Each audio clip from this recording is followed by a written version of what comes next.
Alrighty. Hello, everybody. Hello.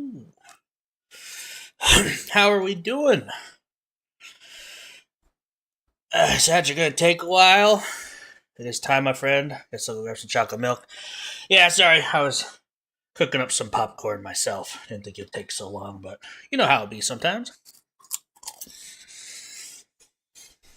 Alright. Let me make sure I'm actually moving and grooving. And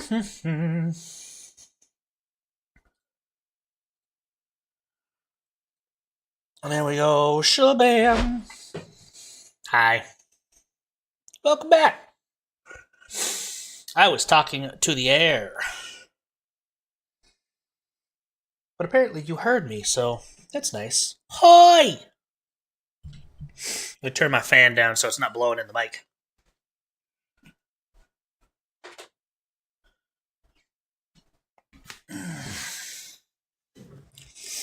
You heard me from the kitchen. Probably just heard a bunch of popping noises.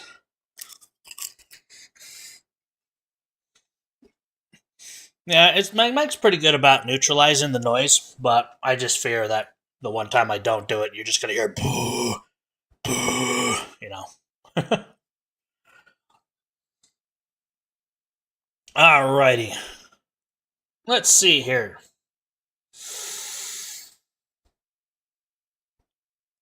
Some videos that I was told to watch.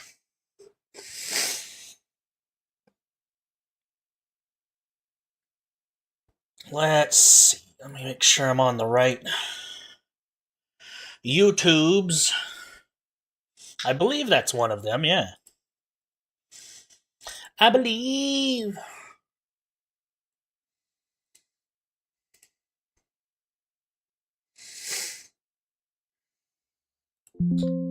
We shall see.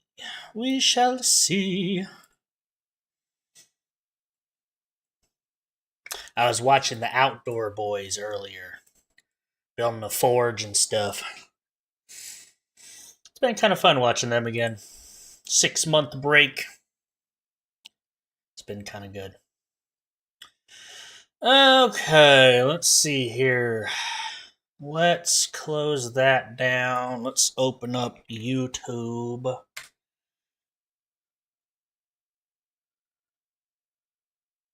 Ba-ba-ba-ba.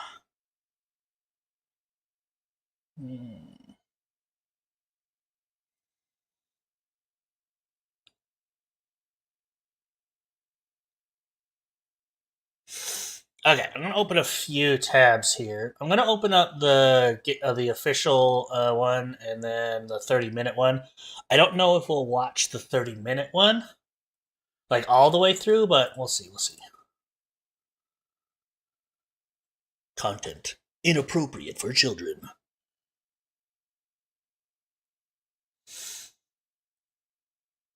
31 minutes.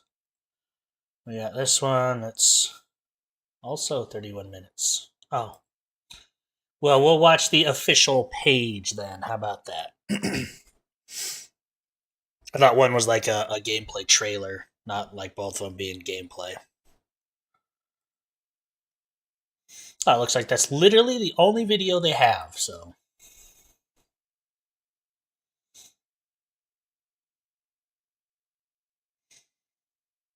A story and gameplay. Okay, okay. Alright, we'll get that one up. You can see the UI. Sweet! Alright, looks like Vendetta also has a trailer, the new hero for Overwatch. I did kind of want to see that. Vendetta, Overwatch. So we watched the hero trailer. We got some gameplay. Let's get that one going.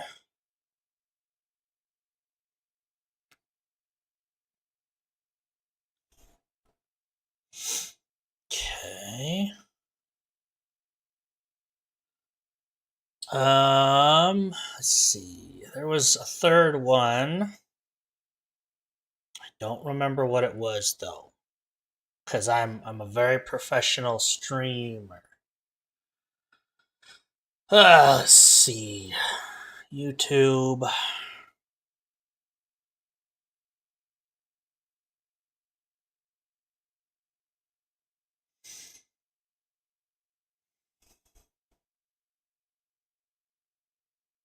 Nope. I was hoping it'd be like on my front page to remind me, but I don't remember.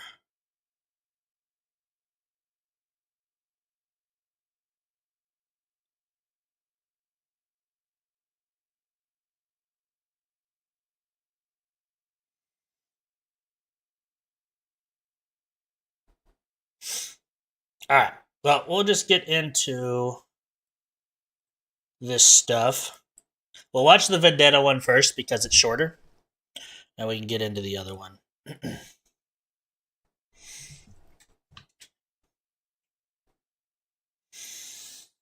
Okay, let's see. Let's see. Make sure y'all can hear. It's probably the most important thing. Make sure I can hear. That's also important. Pull this all over here. Sure it's audible.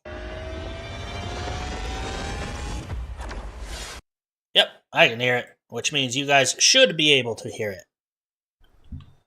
Probably should. Yeah, I don't know why. Like, for some reason lately my capture has been weird. Yeah, I also got to sit properly, and that helps. Yeah, the capture's been a little weird lately, and I don't know why. Could be that the light's more behind me than in front of me, but that really shouldn't matter. Hold on, actually, let me try, where's my microfiber rag? Maybe wiping down the lens will help. Maybe it's a lens thing.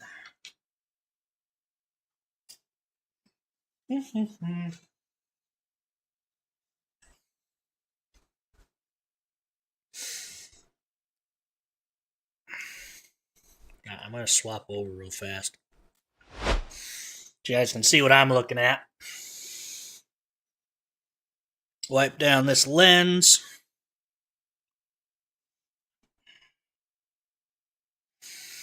Maybe that'll do it.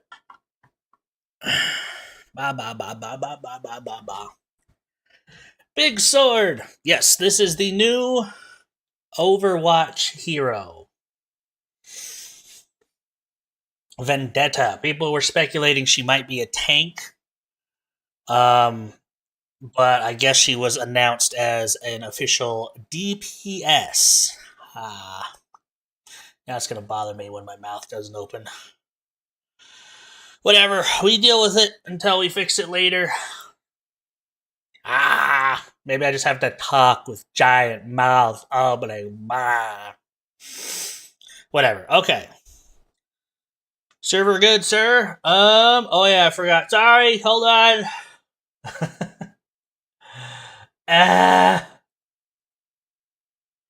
Starting up the server.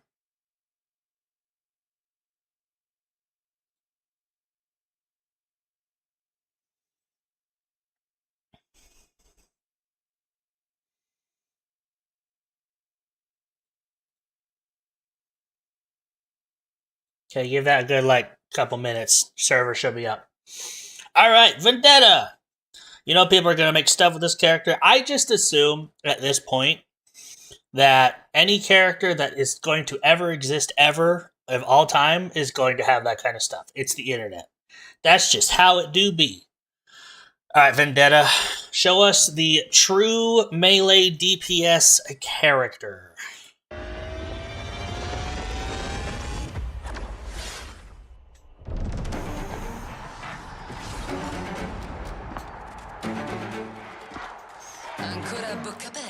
Oh, yeah, look at that. She has wolf prints at the bottom of her shoes.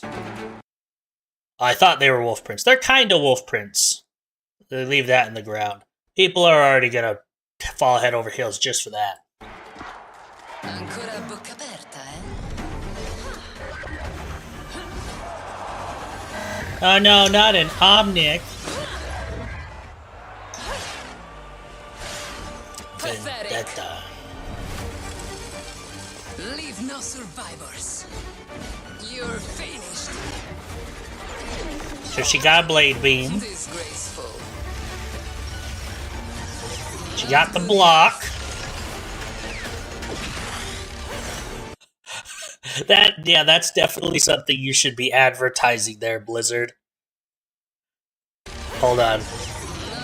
Look, I'm blocking the damage, guys, as your friends die in the background.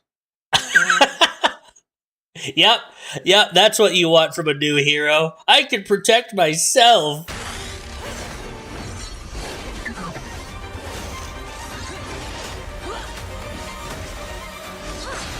Dirt beneath my heel.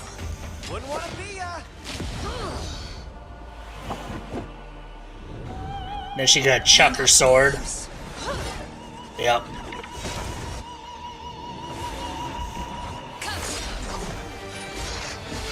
Taste the Palatine Fang.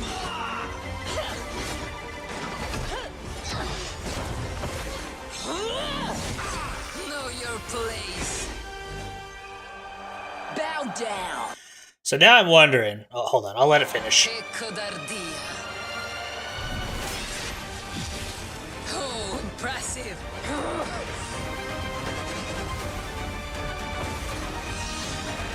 Arriva la punizione!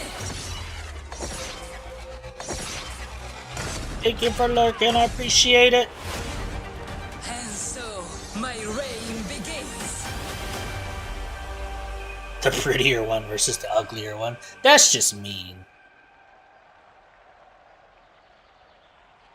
So yeah, I was wondering. So it kind of looks like she has two distance abilities. So I'm wondering if... So like this jump one, originally I thought that was going to be her ultimate. So I'm wondering if this one, she just has a movement ability where she can do that and then slam down. Because that one didn't seem to cause a big old quake. But the one she uses for Queen does. So I think her ultimate is a movement ability, and she has a normal movement ability. That also looked like you could charge it. Like it heard three things go boom. Boom. So you can hold it longer, which means you're putting yourself in danger, but the longer you can hold it, the more damage, I bet. Just stand there. She's a Dragon Ball Z protagonist. She's gonna take it, otherwise she's not strong. But, I mean, it's an interesting idea. Like, for an all-melee character, she has a lot of distance abilities, you know? I still think the funniest thing is when she was blocking, Good enough. and they show the... just her die in the background and just faceplant. Just, ugh. Like, I don't... If I was in charge of, you know, showing this stuff, I don't know if I would have shown that. Personally.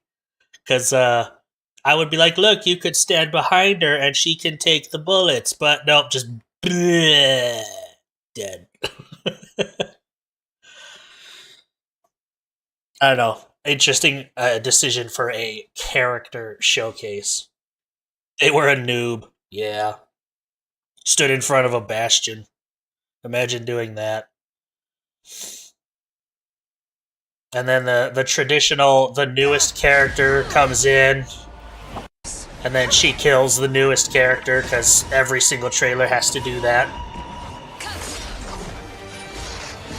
Taste the Palatine Fang.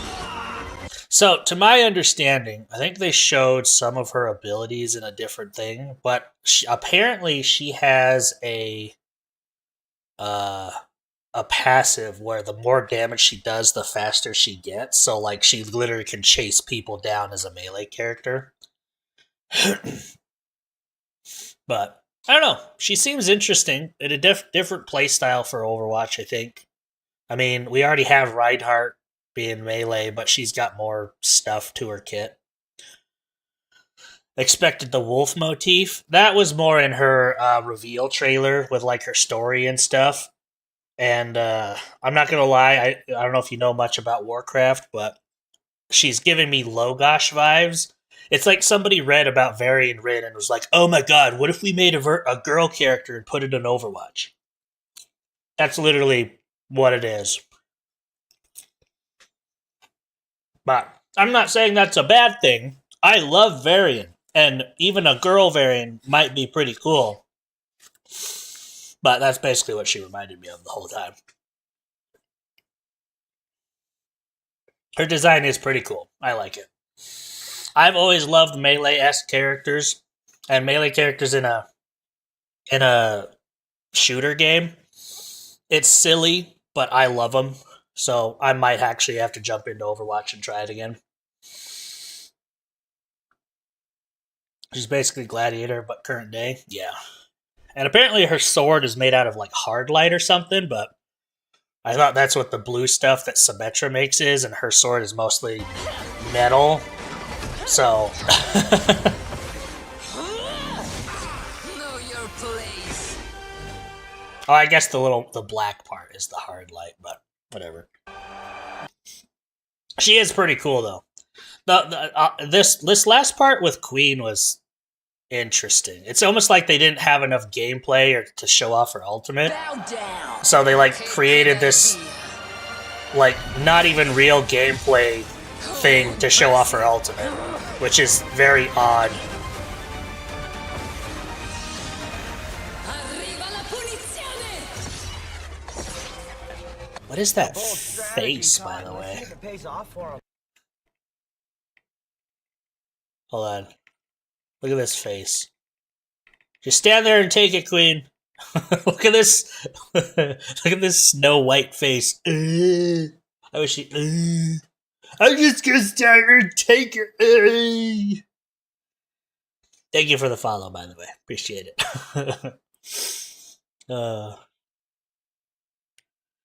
That's just so funny. It's cool you can charge it though, so it's a risk reward.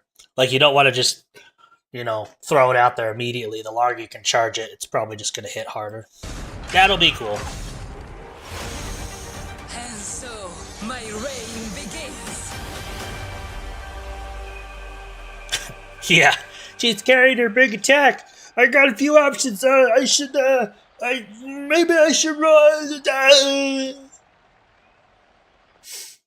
Sweet. Vendetta do be looking cool. And it's funny because, like, Queen has so many ways to probably not die to that. She probably could have shouted to get herself some overhealth. Could have used, I guess she used her ultimate so she couldn't dash out of the way. But, I mean, her shout would have given her movement speed to literally sidestep slightly. Like, it doesn't look like a big area of effect. You could probably sidestep 2 or 3 times and just get out of it. And they didn't showcase that she can move it, so I think she's probably locked in to a degree. Who knows? Alright, let's see. Next one. Vaspura. 31 minute gameplay Hoyoverse. So, until yesterday, I did not know this even existed. So, I know literally nothing about it. I mean, City of Rain. Cool. I would not have known that either. I honestly didn't know Hoyo was even working on a new game. So, I mean, Zenless is still new to me. So the fact that they have a new game is crazy. But, yeah, let's check it out. I don't know if we'll watch the full 30 minutes, but I think it'll be interesting. Lego! Hoyoverse. If you've been suffering from insomnia, nightmares, or mood swings, It's you V! may find these images unsettling. Or Makoto! Or Lucy. I had no idea. One of many voices.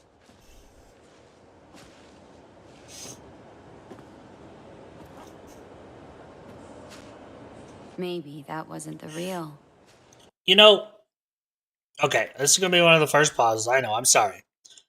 I don't mind it when they do 3D anime style. I don't. But there's something about like this soft 3D like this that is so unsettling. I don't know why they continue to try and use it. Like I feel like they nailed it with like Zenless and like other games. But like pre-rendered cinematic stuff like this just looks so Uncanny Valley is exactly it. It's almost like they're trying to make them look human but keep all the anime aesthetics. And it's not that I hate it. It's not like something that's going to turn me off to it. It's just every time I see it, it's just like a gah! Oh, Jesus Christ. You know? This is in-game graphics. Damn. Well, we'll see. Me. Look at that.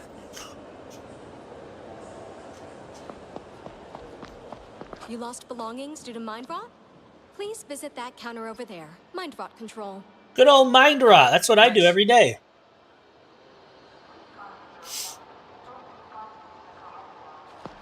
How can I help you? Nice mouse and keyboard, it looks I'd like like. to join Seal. Okay. You'll need to go through the interview process first. The animations are amazing. This is your application form. Read the instructions and sign to confirm. Ah! Once you sign, we'll Job verify your application! consciousness. This may cause slight discomfort. Can't just jump scare me with a job application like that.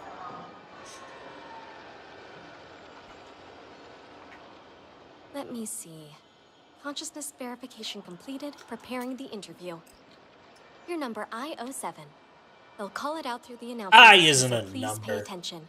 It may take a moment. This area is open to visitors. Feel free to look around while you wait. Is it weird that I'm getting like this is reminding me of Once Human. I was gonna say Resident Evil, but it's kind of Once Human-y. Severely affect mental health. If exposed, seek medical help immediately. Rest assured, our MRB officers will clear affected areas and reverse the mind rot's effect on your property. Welcome. Beep. You're about to observe the process of mind rotting. Note the black substance seeping from the object. This is mind rot. Oh my god. I'm gonna push the button to show you this thing and immediately run away. Ah! The animations do look pretty good though.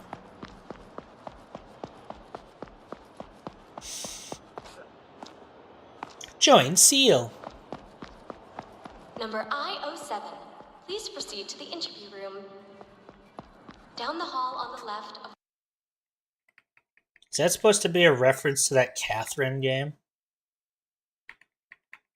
I never played that Catherine game, but every time I see boxes and stuff move like that, that's always what it reminds me of.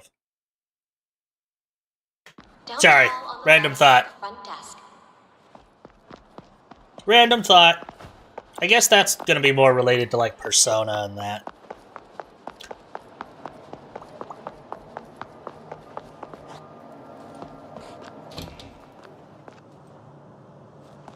The clothing simulation seems to be pretty Here for good an too. interview?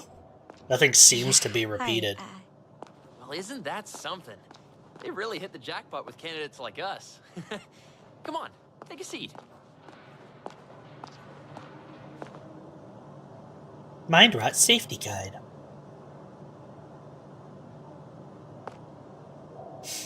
Hey, hold on, you're going too fast. This is the way that this 30 minutes is going to turn into like 2 hours.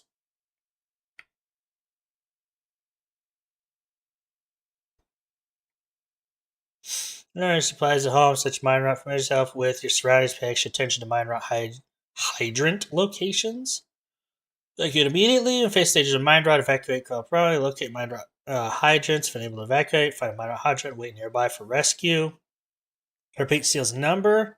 7325. You can send out a rescue signal to SEAL by thinking SEAL's number. Rest assured, by rescue brigade will find. So you can think their number and they'll come find you.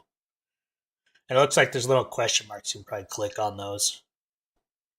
Recovery and aftercare. Ensure contamination. Your clear issues also seek professional help. Avoid secondary contamination. Destroy any clothing or items that have come into contact with mind rot.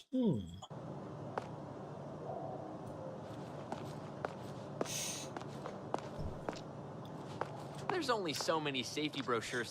You know, now that I'm looking at it, this animation reminds me of another game, but I can't put my finger on it. I think it was another shooter game.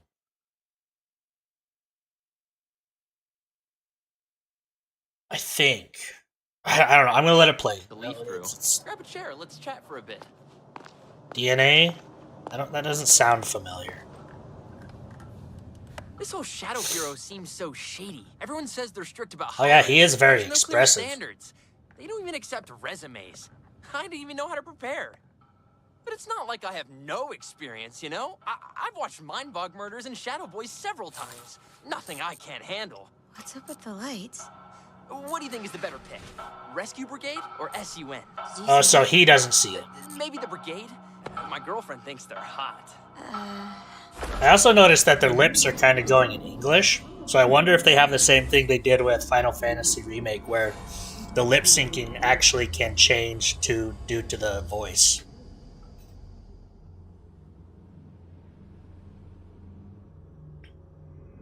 What happened? So he didn't notice, so she has something going on, apparently. Or this is all part of the process.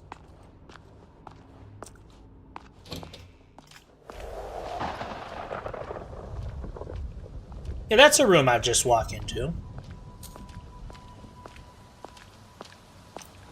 Hello? Hello?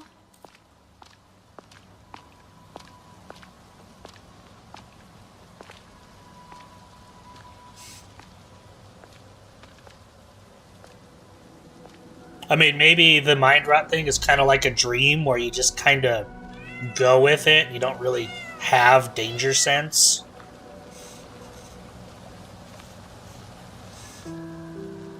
Yet another hollow one. A hollow one? What? Your straw-filled mind wanders the wasteland inside. Still, you're haunted by a nameless lie. Purple You guy! don't know who you are. I see your true self. I didn't realize this was a Five Nights at Freddy's. I'd say average at best. Oh, he's not purple An anymore. That was officer has come to collect you.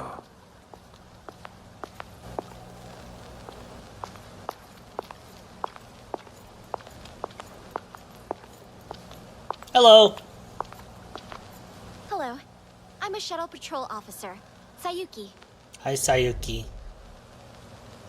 Congratulations on passing the interview. Follow me.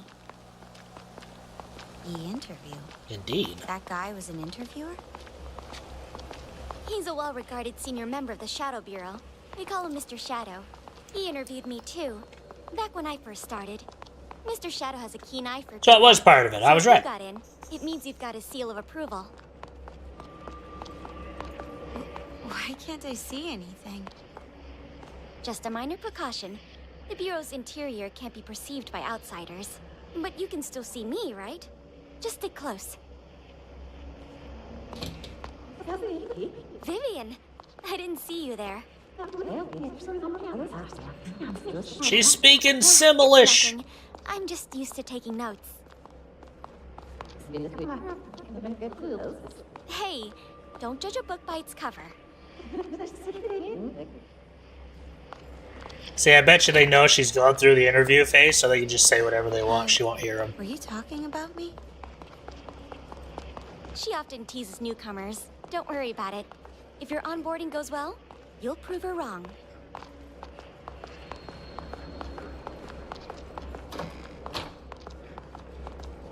Well, it's probably a similar process for everyone, so she probably knew.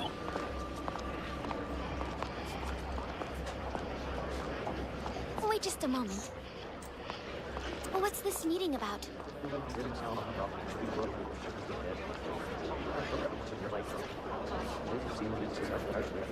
Code Red. Indeed. Sun's gonna have their hands full.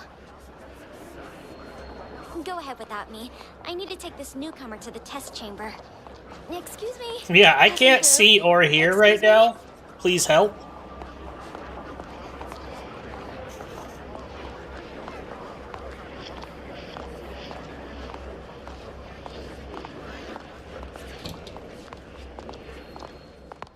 Sorry. The meeting rooms in this old building are way too small. This place always gets crowded whenever there's a meeting. Let's go. Where is the mind rot taking place? Oh, in the Oakwood district. You know how VP is. This kind of thing happens all the time. That's why we're needed. But don't worry about that now.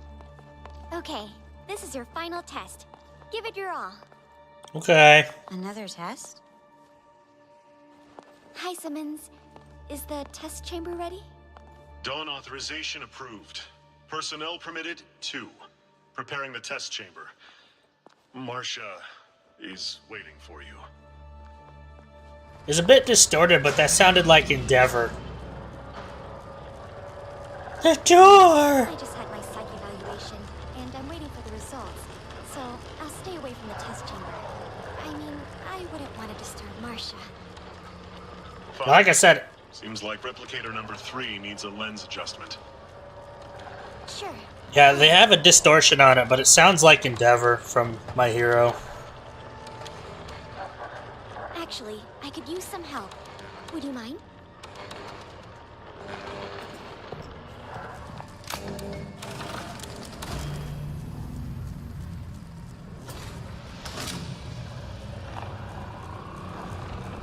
The door!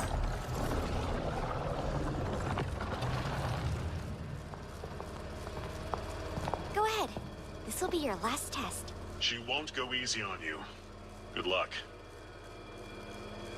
I'm just gonna keep walking into hallways. Go to hell, hideous fruit. Pay no attention to that. They're thoughts from the mind bog. It powers our test chamber. Okay. You've got 60 seconds to eliminate. So you're literally called Hollow One. Heavy attack. Q is probably an ultimate. G for stealth, and E for probably just a normal ability. Eliminate the approaching shadow monsters. Good luck. I have an umbrella! I'm Vivian!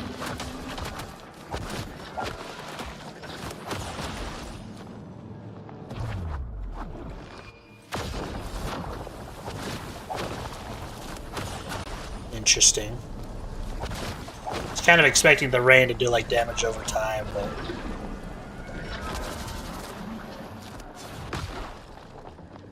Swift and precise. Good job. On to the next one. That was just a basic drill. Field work requires quick action. But remember, speed is secondary to ensuring the safety of civilians. Speed is key, baby! Time for your second trial. Save the Server should be up. Hold on, let me check.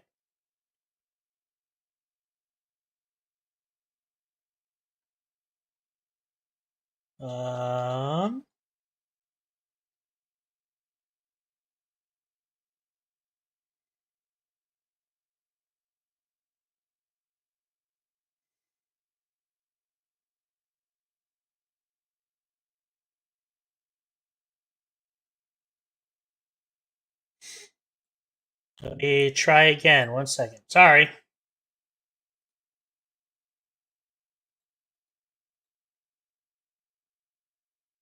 Start. Run.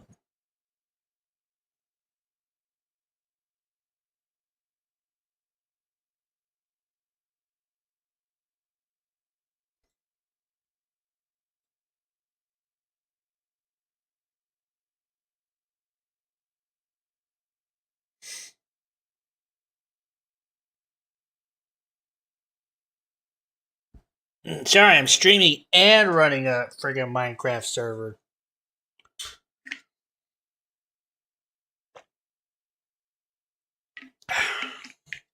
Yeah, for some reason it didn't finish going. I'll sit here and watch it this time.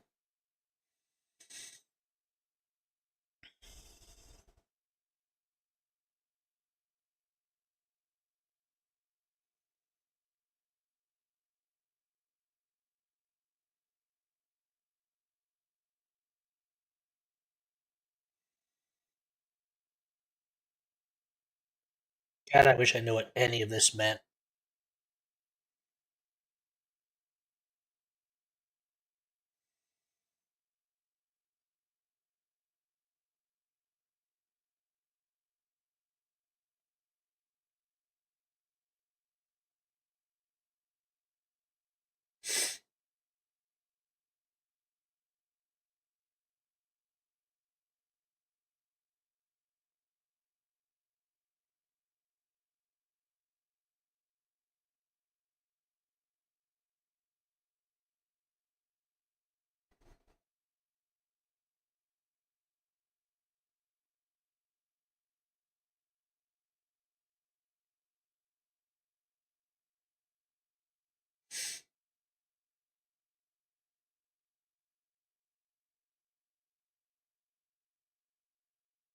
Well, that's not good. It says it crashed. I don't know what's happening.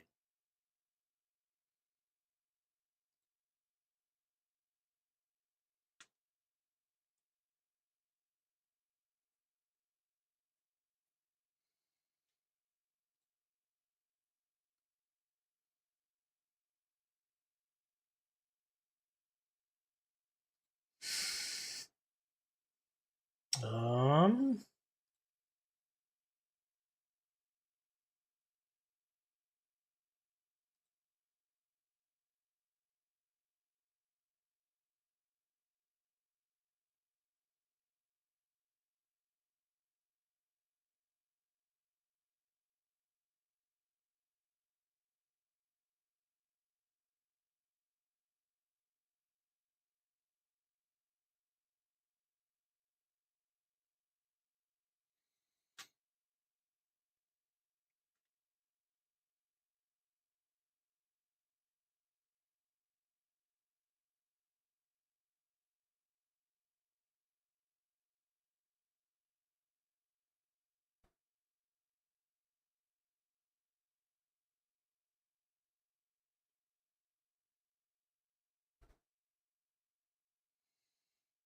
yeah, I don't. Hmm.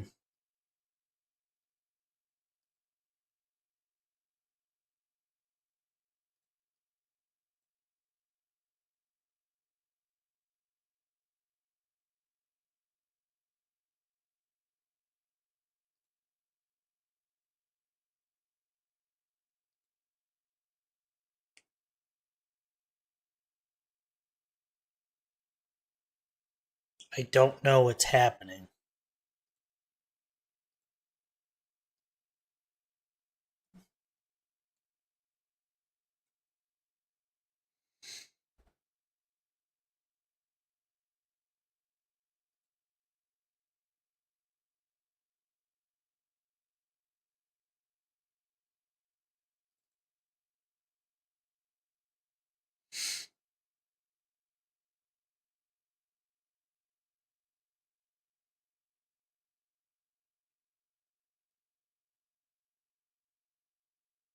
Shut it down properly and everything yesterday.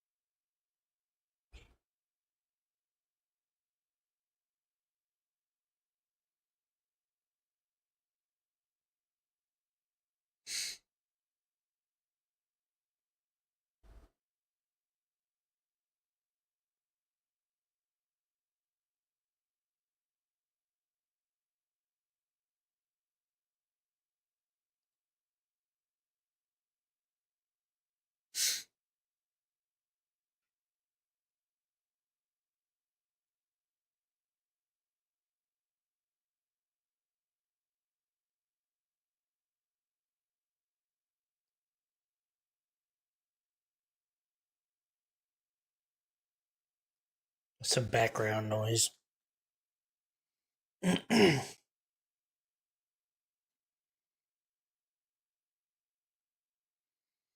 gonna break after your video reviews and kind of enjoy it. Well, I'm gonna let this one finish up this time, and if it crashes again, then we'll see what I can do.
Hmm.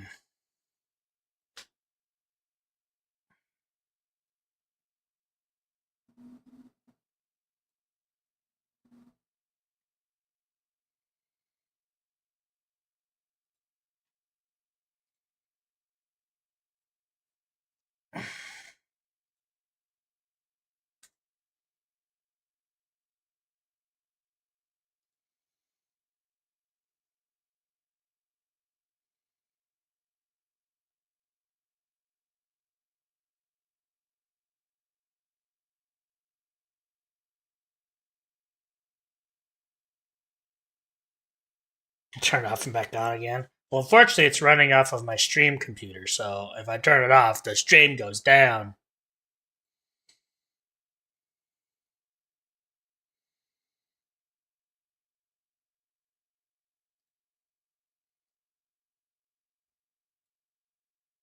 Don't mean the computer. That's the only thing I could turn on and off again at this point.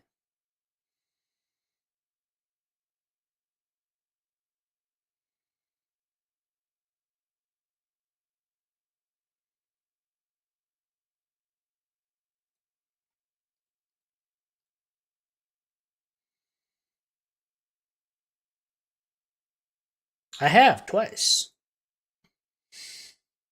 It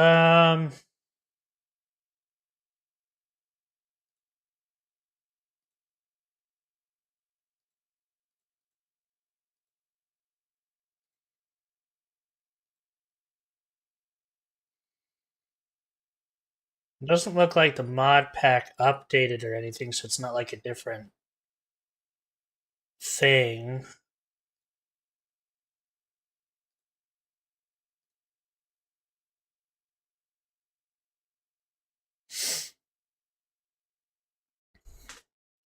Ah! No! Don't fall asleep on me, other computer!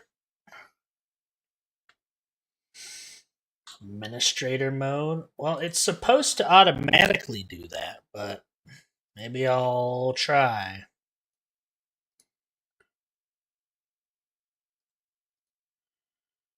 Let's see. PowerShell. Run as administrator.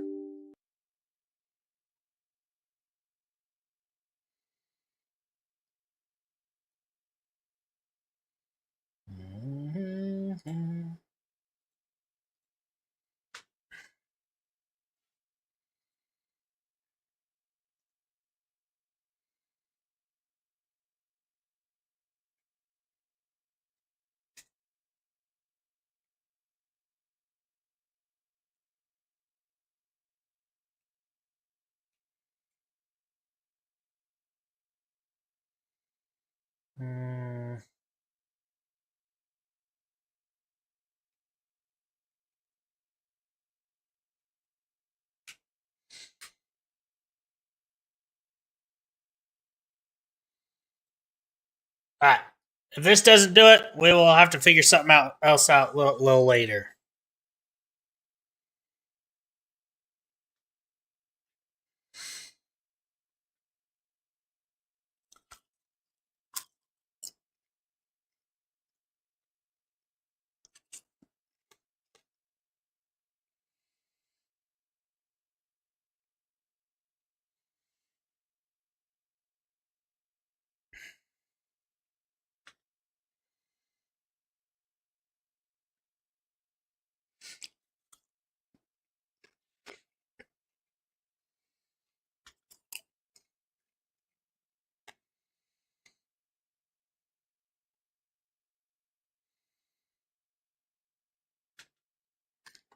Ad break.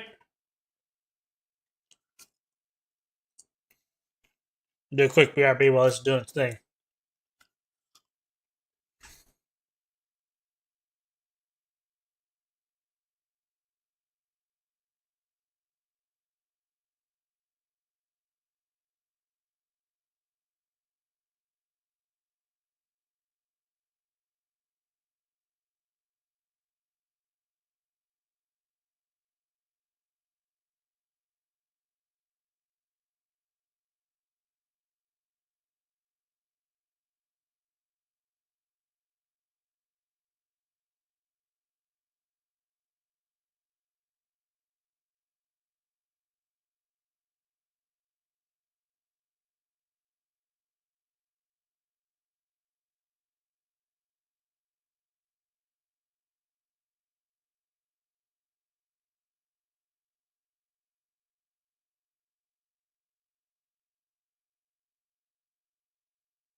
Okay.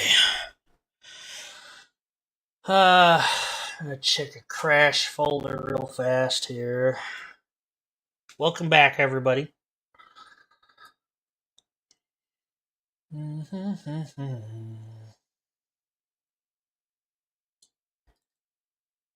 Crash reports.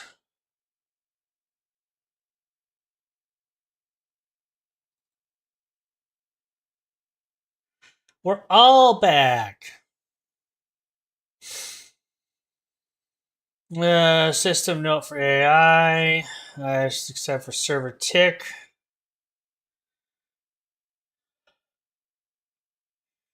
Our flag. Our dungeons, yada yada yada. Stable.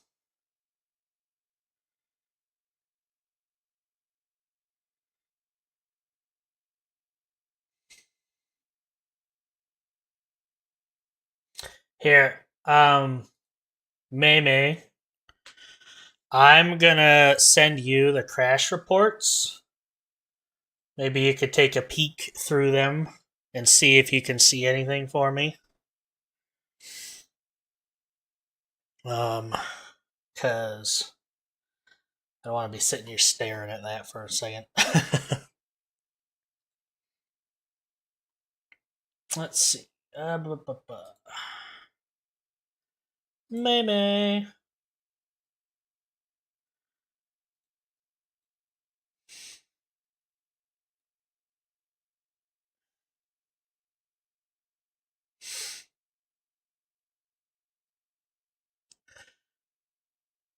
I'll send you the most recent one.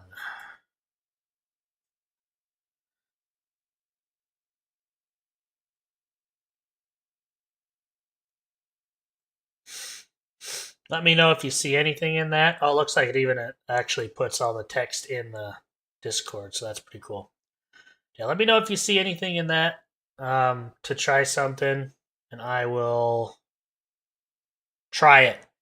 Anywho, back to the gameplay trailer.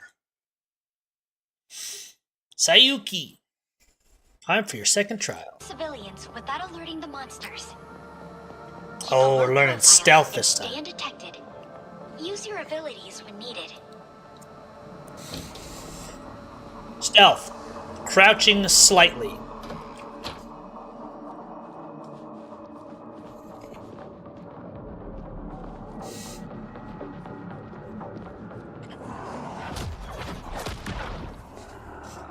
Damn, ripped his soul out and beat him with it.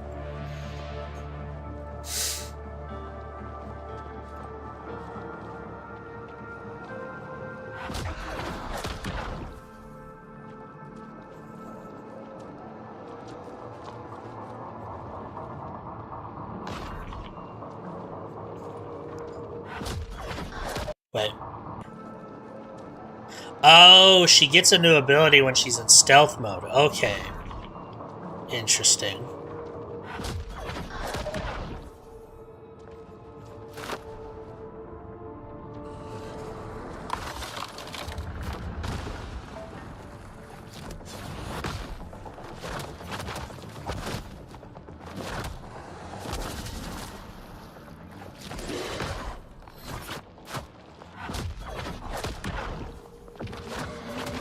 So once you get him to a certain stun state, it looks like you can assassinate him. Interesting. I'm Mary Poppins, y'all! Great job. Go through that door and catch your breath. You've earned it.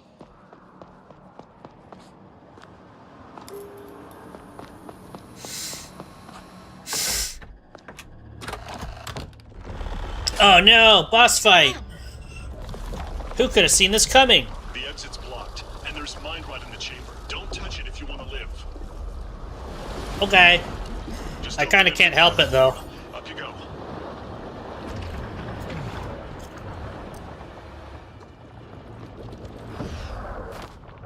I know it's on my feetsies.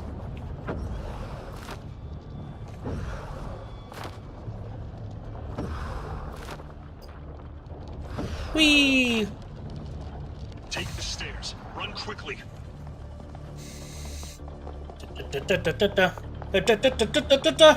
What's the matter? Mind rot readings are off the charts. Any trouble Whee. downtown? Yeah, there's a code red in Oakwood District. Can It's you nice of look it to up? sit there and pause on a certain level once you hit a little jump pot. Oh god! Good thing I have infinite float. Bastards to deal with. The exit route is at 60%. Try to keep it together in the meantime.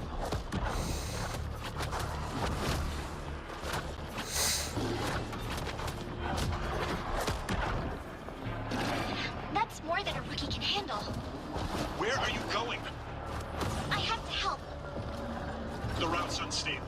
You'll be trapped inside too. Then make sure to get us out. Hold on, I'm coming.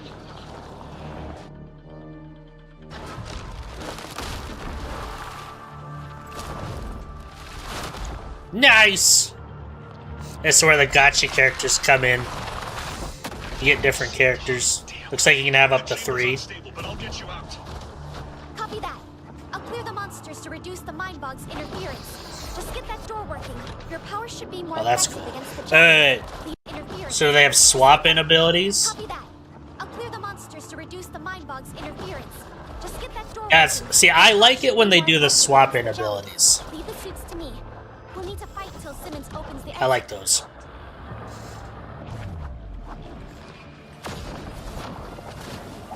Disordered. So it seems when they're disordered, they take an extra tick of damage when she does other damage.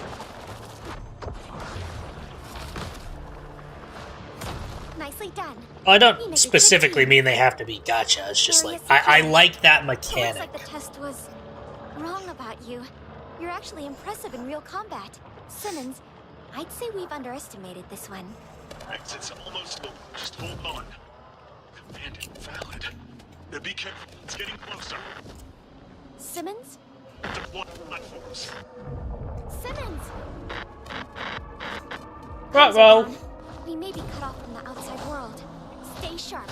I've got your back. How dedicated to your work do you have to be that your moves literally are just booklets of paperwork Get up there to deploy that. and sticky notes? Oh, everyone's got umbrellas. Okay. Fall back. Avoid the contaminated zones.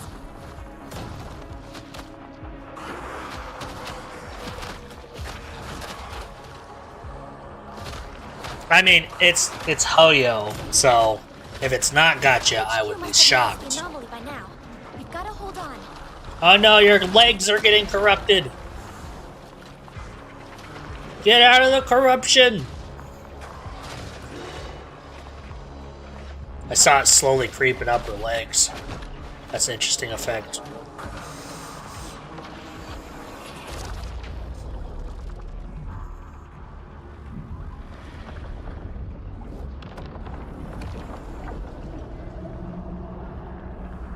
Ruh-roh.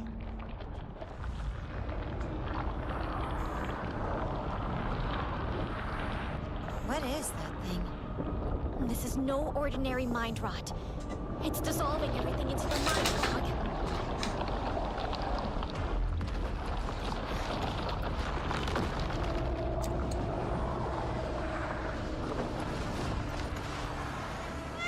Ruh-roh. Including you if you stay here. Now go! Luna, save us!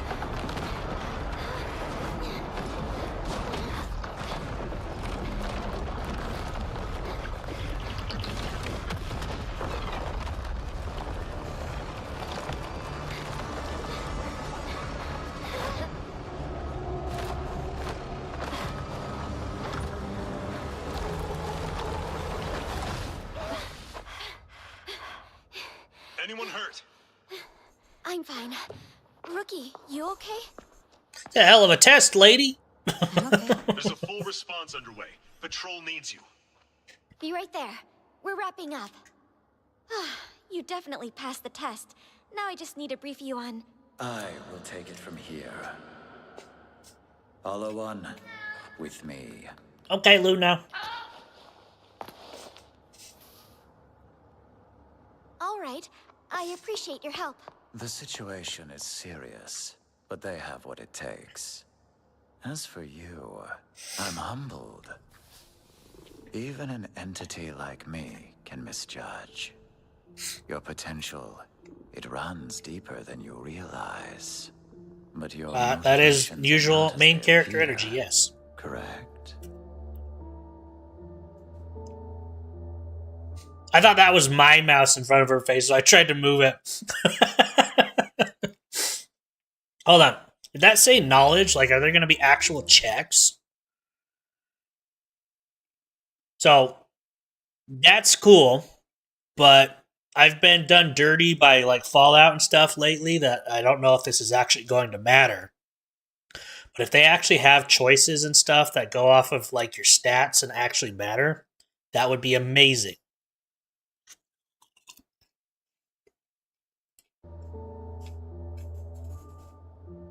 Is this part of the interview?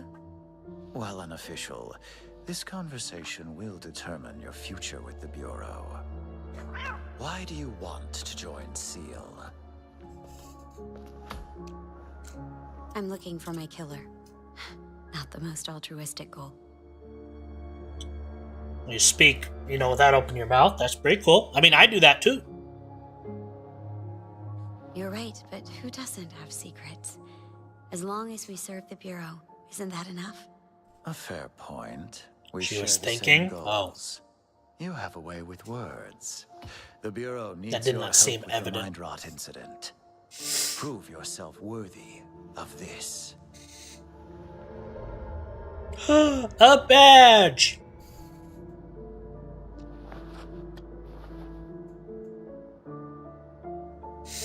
This may be my chance to ask about the killer. Okay, I see it now. Sir, do you happen to know an officer that uses a snake scale umbrella? Oh? Why the sudden interest? Okay, so umbrellas are actually like a thing in this world. Obviously, they're real, but I mean, like, an important You see, thing. I owe my life to this courageous officer. I want to thank them, personally. Expressing gratitude. What a rare trait. I'll help you. City of Rain. Awaits You did say my that. Message. Welcome to SEAL. Thank you, mysterious man.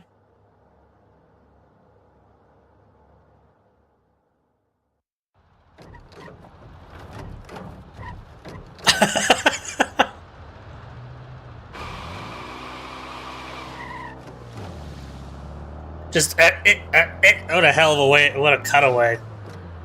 So you can drive, though, that's cool. I like her little SEAL sticker in the back window. Boy Spark, ready for cleanup. Sit here. On the scene now. Requesting additional sun response in Oakwood. Dang, almost got in a freaking accident. Never mind. Rudin Hill is expanding. Wow, this is a hell of a gameplay trailer. Unit 08123. 5 minutes out. I think they're just having fun.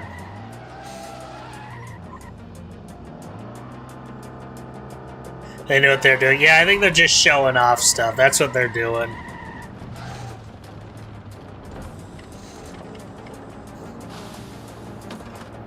Ugh.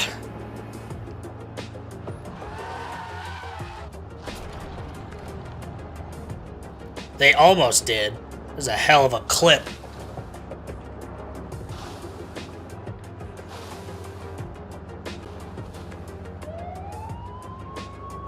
Wee woo. What exactly is mind rot, anyway?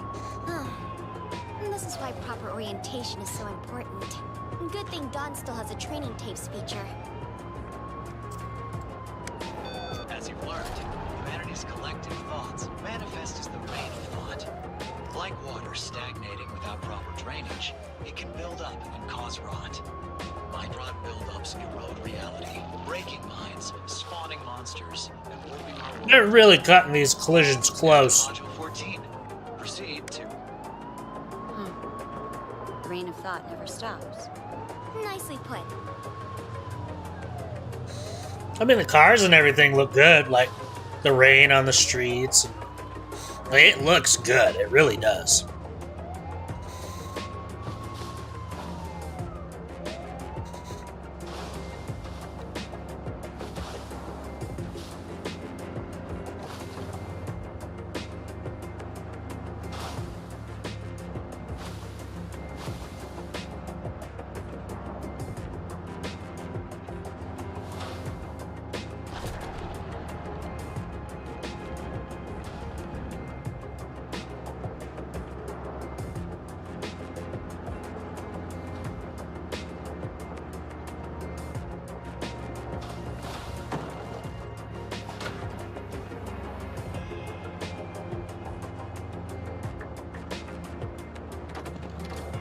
You're so determined.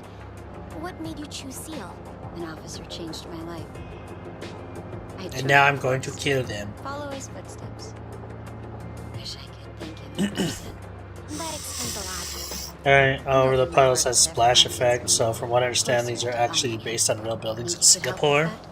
You know, I'm not gonna lie to you. I know literally nothing about Singapore other than what I've seen in Pirates of the Caribbean. So, I don't think that's good knowledge. Singapore.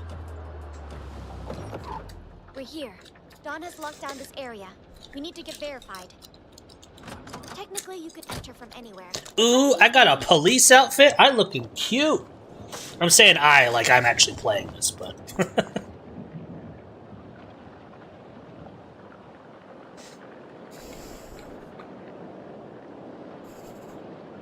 If this is actually a story-driven game that isn't, like, heavily influenced by gacha, I think this would be one I would play. I'm already kind of enjoying it. Hello, rookie. I'm Dawn, Seal's companion. Dawn, are the observation points available? Yes, ready to locate nearby monsters. Always a pleasure. Happy to work with everyone's favorite SEAL officer. It looks like that ad campaign is really... Okay, so it's definitely got Assassin's Creed vibes. Like seeing your main target or heavy targets. I guess that would be more of a Shadow of Mordor kind of thing, actually.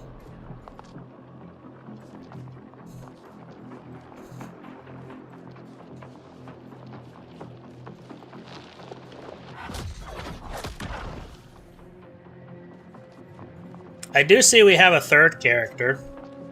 Looks like Nicole down in the bottom left.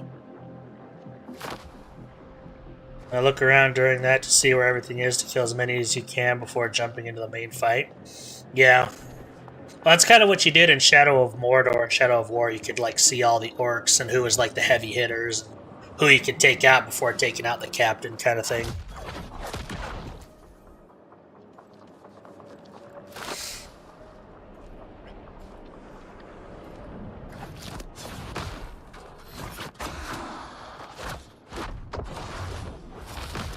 Shadow of Mordor and Shadow of War is one that I never finished.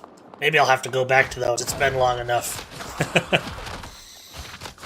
I like that it's an actual collision thing, so you can actually smash them into it. Like, it looks like you have wall smash abilities. Oh! Hello, not Nicole. We got Nicole slash Lollipop Chainsaw over here.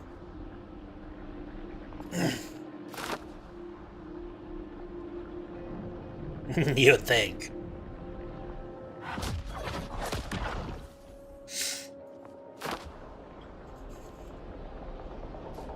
Lost my head. So there's like spots of goop you don't want to step in.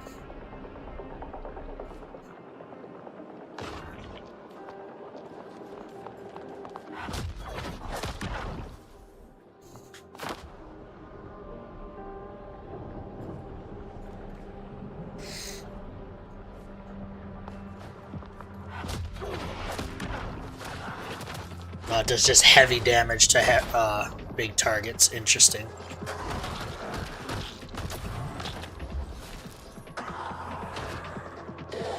Gotta love a good ball and chain user, you know? You don't get a lot of those in games anymore.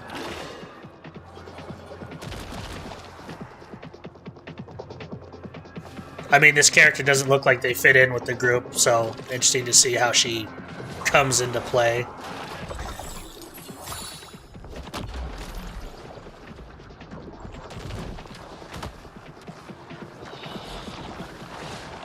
Doki is her name.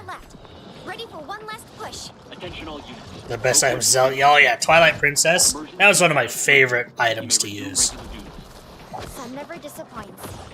Let's wrap this up and get some coffee. My treat.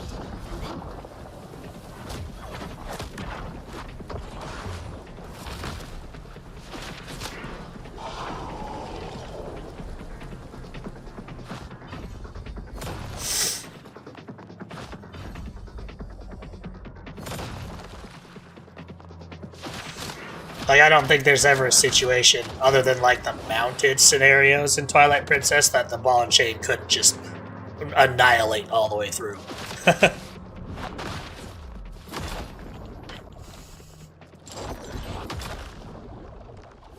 the rain persisted there? Did I miss something? Ready for one last push. Attention all units. Oakwood has been contained. Emergency status listed. You may resume regular duties. Sun never disappoints. Sorry, I looked over at my other screen for a second. Oh, she used her ultimate. Okay.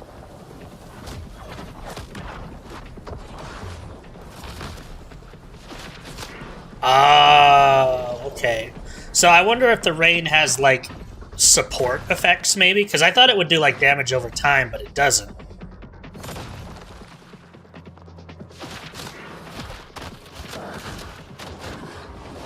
So you can actually aim that. That's pretty cool. Yeah, sorry, I looked over at my other screen for a second. Missed some of that. I love that she just comes in, just like, ah! Fruiton Hill contained. Brigade is en route. What we called impact buildup? Yeah, I'm noticing little things here and there. 08123, over. Well done, officers. Interesting.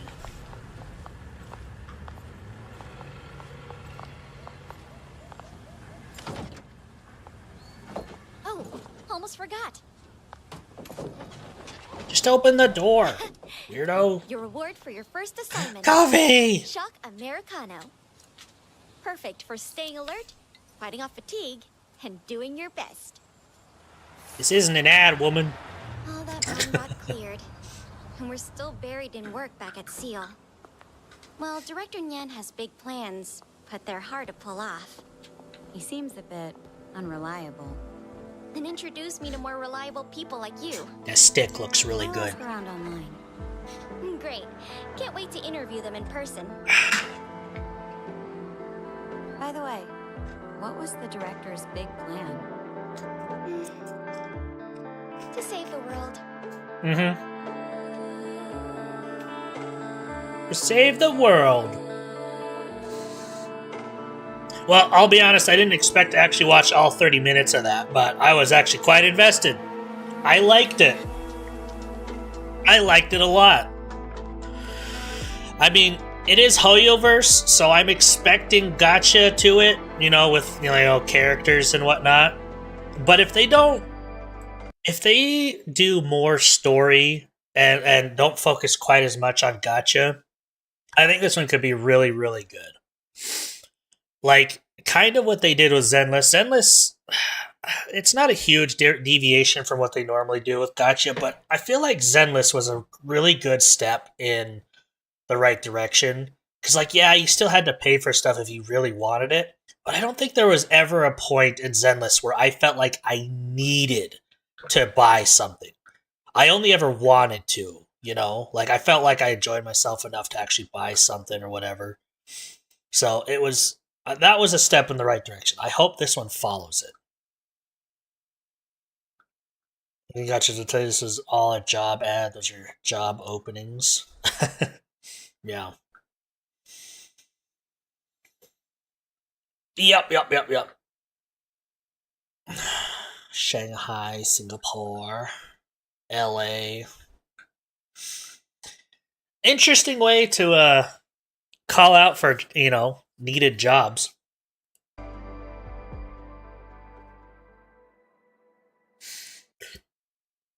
Like, imagine watching this and you're like, oh my god, I'm a publishing strategist in LA, you know? That is really cool, though. I really liked it. Interesting gameplay. It seems to focus on story.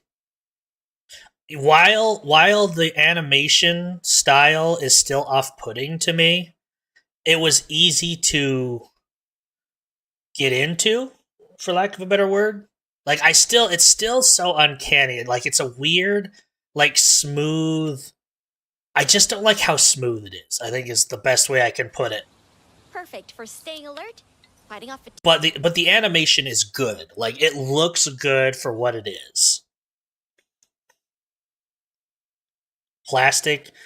Yeah, because it almost has that simulated, like, you can see the light effect. You know how skin has a slight translucence to it?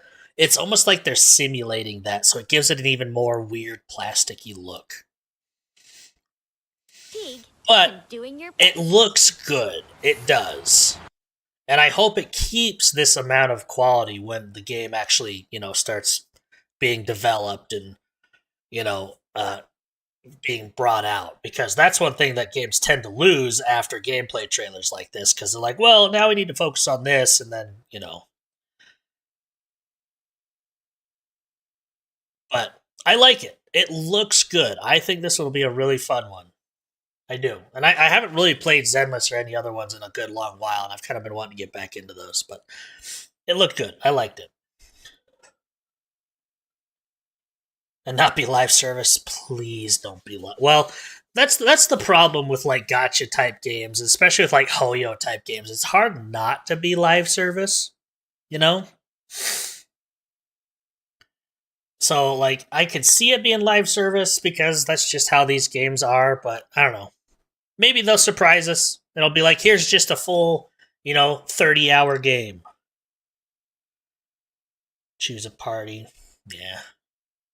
It'll be interesting. It will be interesting. Alright, let's see here. I'm gonna pull this one over here so I can actually just like take a peek at YouTube stuff. Let's see. Any other YouTube stuff? Game stuff or just silly stuff?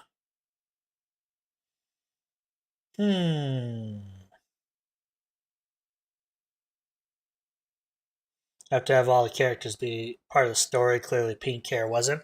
Well, I mean, it's all kind of a police officer type story, so I bet you she's like a delinquent that comes in from time to time, and they find out that she's really good at fighting the whatever, so like she's somebody they can call on, or what do they call them, criminal investigator, where they're like, she's actually a criminal, but they have her on the inside kind of thing. Like, I could see it.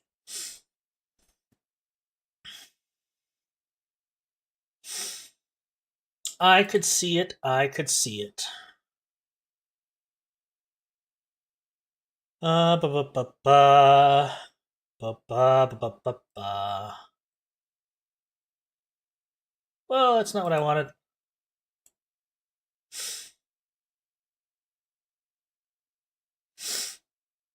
In MCS to try being the junior. That'll be fun to do too.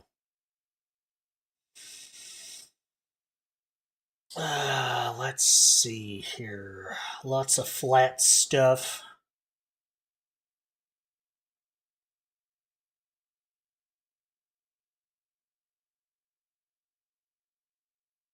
So I doubt they met Pink Hair before this. I mean, they could run into her.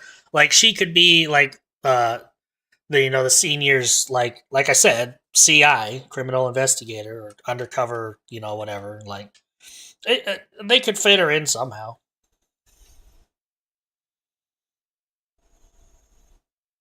Maybe.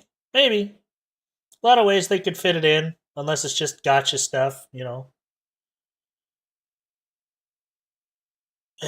My YouTube is so it's just cancer, man. Just a bunch of like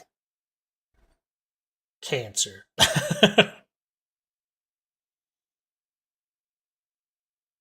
One of the cutscenes? Well, just because she's not part of the cutscenes we were shown doesn't mean she won't be later. You don't know.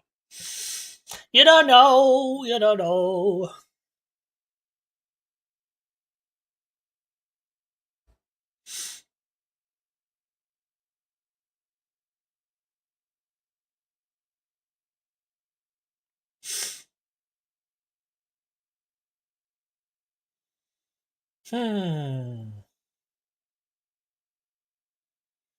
Yeah, all my YouTube is just like Rust videos, which I haven't watched in like a year, and just, political stuff. Trump and whatnot.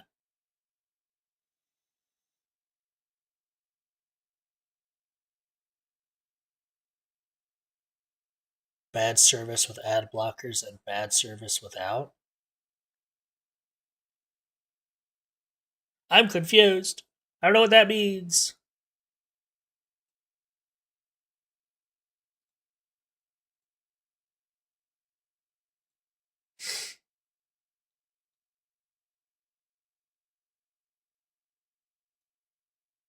YouTube. Oh, fair enough. I mean, I hate to fall for that meme, but I've had YouTube Music. Technically, it was Google Music for the longest time, and I had the premium for that. And because I've had the premium for YouTube Music, it gives you a YouTube Premium as well. It was YouTube Red at the time. And now it's YouTube Music, and they go hand in hand. So I pay for music, but I get YouTube Premium with it. So I haven't had ads in like 10 years. So I've never had a problem with it. But I hear it's awful if you don't have it. So just so you know, if you get YouTube Premium, you also get YouTube Music. Or if you get YouTube Music, you also get YouTube Premium. I use the music most of the time, personally. It is bad. I will trust you. I've just never not had my music, so.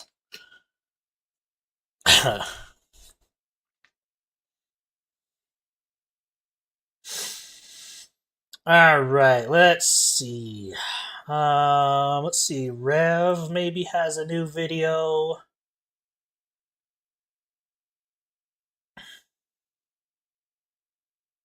Ooh, Styro Pro has one. Maybe we can watch that one. He's usually pretty fun. Let's see. I'm gonna just click on subscriptions. Thank you for the head pat. Appreciate it.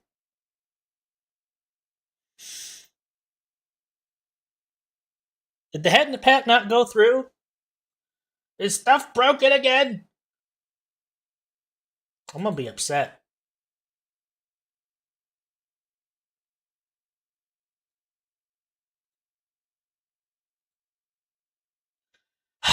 Can I have one stream where everything just works, please? Just one. That's all I ask.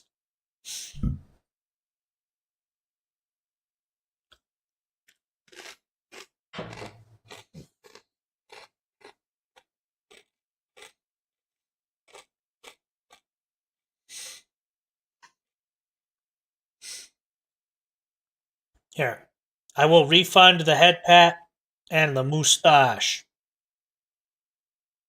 And then once they're back up, you can try them again. Unless refunding them automatically puts them off cooldown, then you're more than welcome to try.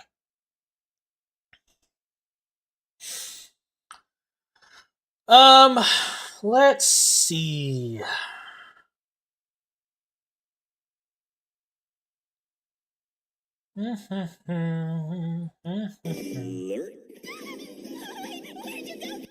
Hey, at least the lurk still works.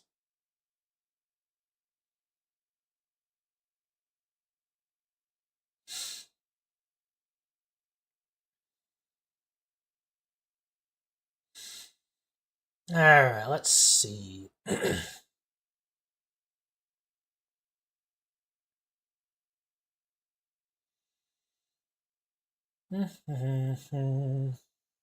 Just because they made it, yeah.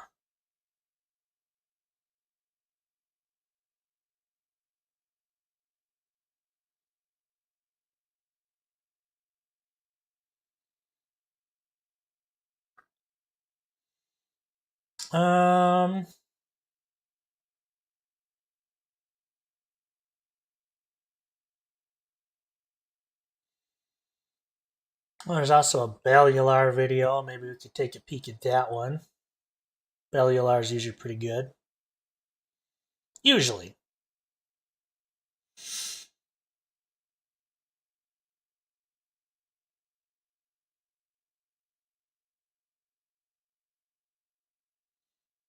Gaming news and whatnot.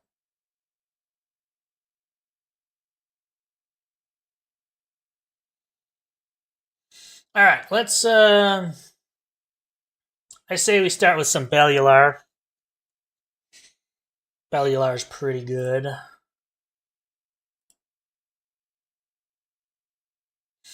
Players caught AAAs using AI, now Steam picked a side.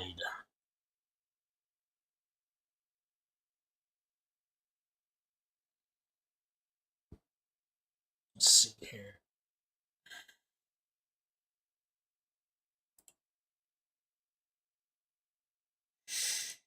Why are we loading?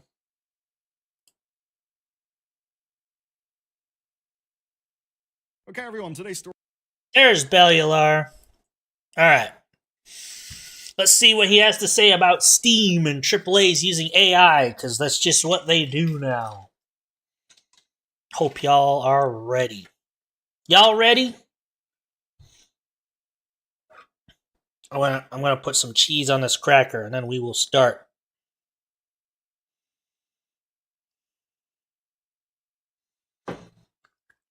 Nom, nom, nom.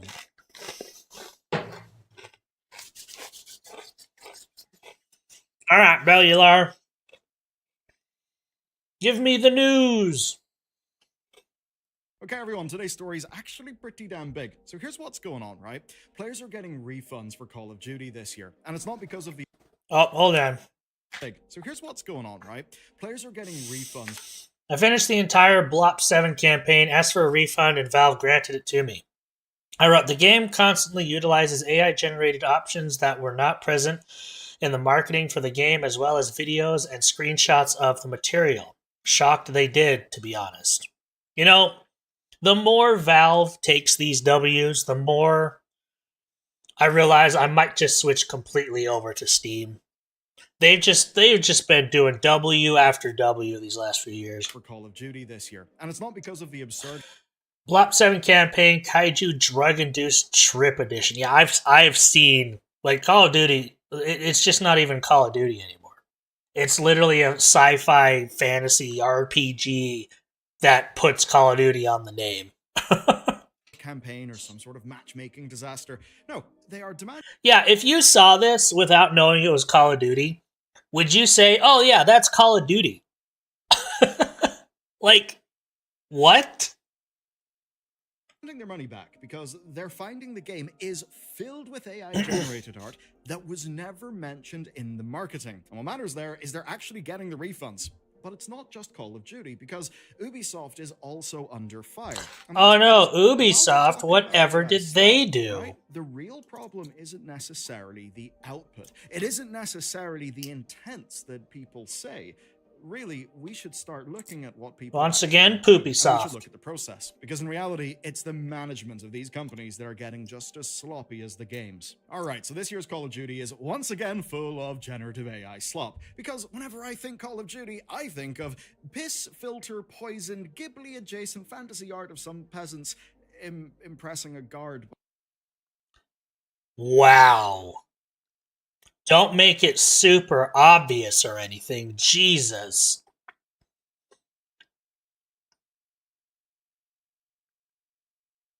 What is even happening in some of these? Like, this one has got, like, burning wings on this guy that make no sense.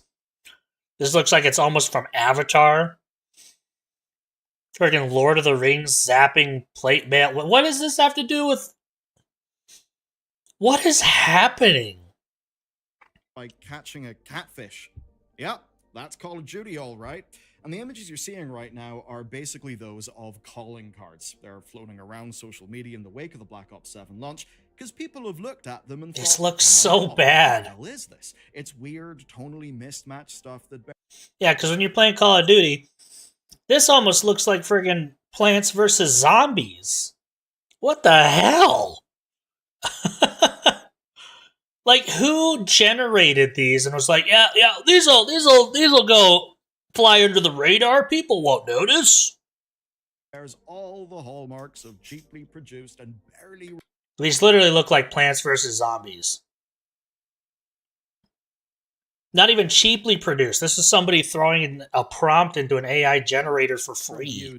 Generated art. And look, this isn't some blind see AI get really angry thing. No, sure, there's people who could probably do this stuff tastefully. What actually matters is this is a huge set of games where it's not being done tastefully, and that's actually happening at scale. I don't know what Solo Leveling or Rise Overdrive is. I'm assuming it's a game, but... Audiences kind of expected this stuff, right? We all expected this.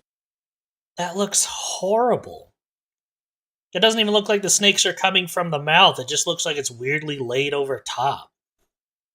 Generic Steam AI disclosure.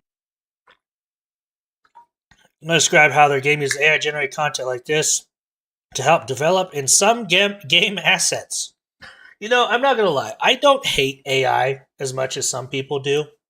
But if you're going to put it in your game and sell it, that's like the worst of the worst. I'm sorry. If you have this in your game, I'm probably just going to completely avoid it. Thing. We all expected Activision responding to the news outlets, confirm. Solo leveling was... Well, I know what solo leveling is. I read solo leveling. Solo leveling Arise Overdrive. Maybe there's a new one I didn't know about. Like, I've read solo leveling, and I was excited for the anime, and I still am. I can't wait for more. I just didn't know... I didn't know what Arise Overdrive was. Something that they didn't do anything wrong and denying anything that they could have done wrong. And the reason why is actually because Hold on, wait, what did that say? Carries an obligatory AI-generated content disclosure, and unfortunately Activision wasn't a whole lot more helpful in a statement provided to PC Gamer.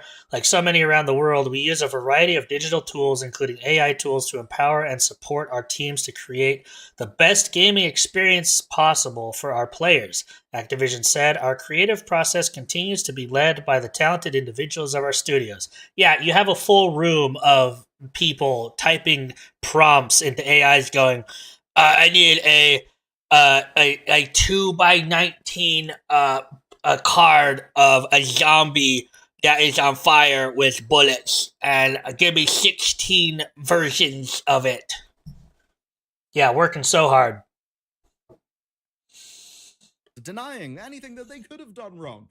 And the reason why is actually because we've already had all of this happen this very year. It all went down back in August, where Associate Creative Director Miles Leslie Creative Director Miles Leslie has clarified, we have generative AI tools to help us, none of that goes in-game, and then you're going to say, yeah, but it has. I'll say it has by accident, and that was never the intention. Right, no, what happened is you were hoping it'd go under the radar, nobody would notice. Except AI is one of the most noticeable things on the planet, and everyone can recognize it. We've come out and been very clear that we use these tools to help the team, but they do not replace any of the fantastic team members we have that are doing the final touches. Here's what you do. You hire artists to do the art. Done. Easy. Simple. Told IGN that everything Gen AI that people saw in Black Ops 6 was there, quote, by accident, and that was... I wouldn't say using AI is bad if they use it to give them ideas on how something can look and then do the art from scratch. Okay, I kind of agree. I don't mind it if it's used as like like, I need this pose, or whatever, and I kind of want to see what it would look like.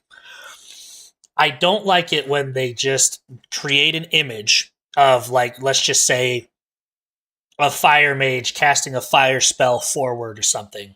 And they're like, this is the one I want. And then they change it to where it's like, okay, I wanted this to be more, like they add a beard and then they add a slightly more flame effect to the fireball and surround it with fire. Like they edit the AI image. That's bad. I think that destroys artistic creation. But my money, just shut up and consume. You love consuming. Yeah, seriously. But it's just, like, I think the best versions of AI that I have ever seen were the ones that were, like, helping, like, movement. So somebody had created a model of a character and was rigging it to a movement model, and the AI was helping that model move. I think that's a good use of AI, but not actually generating the model itself. Does that make sense? Yeah, they need to make their own images from scratch. Like, that was the point. Like, I want you to look at art for video games pre-2005. Before any type of AI generation was really even thought of. Pre-2005 gaming artwork was some of the best you will ever see.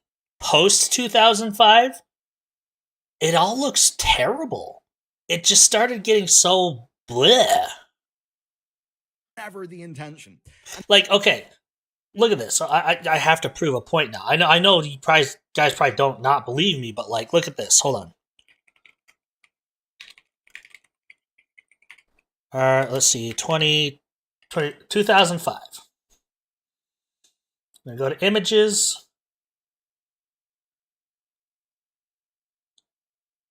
Let's see, 2005.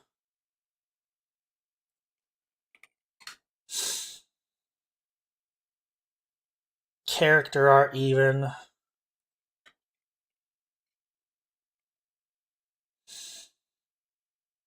Why is it so? Oh, it's because I'm on Bing. Why is Bing up? I don't want to use Bing.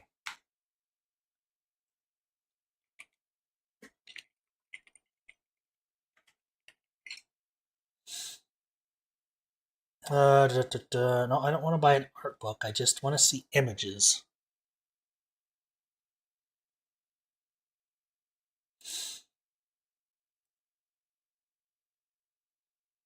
Maybe?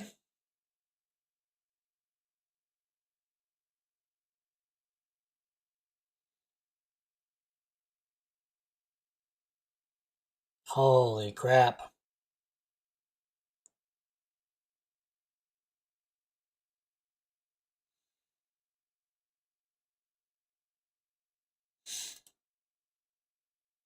Like, okay, perfect. Open this one in a new tab. Because that's like generic old Warcraft right there. Perfect. And then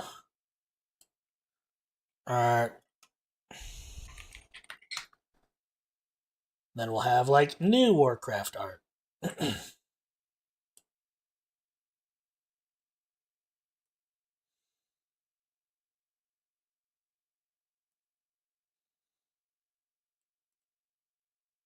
Oh my gosh, why is this so difficult?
We have two perfect examples.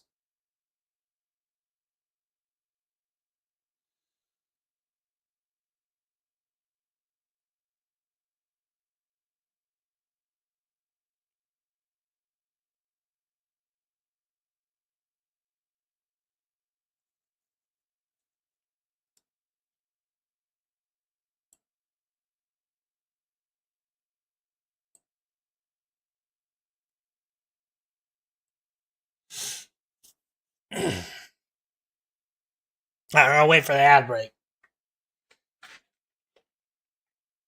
Already, it's the same time every time.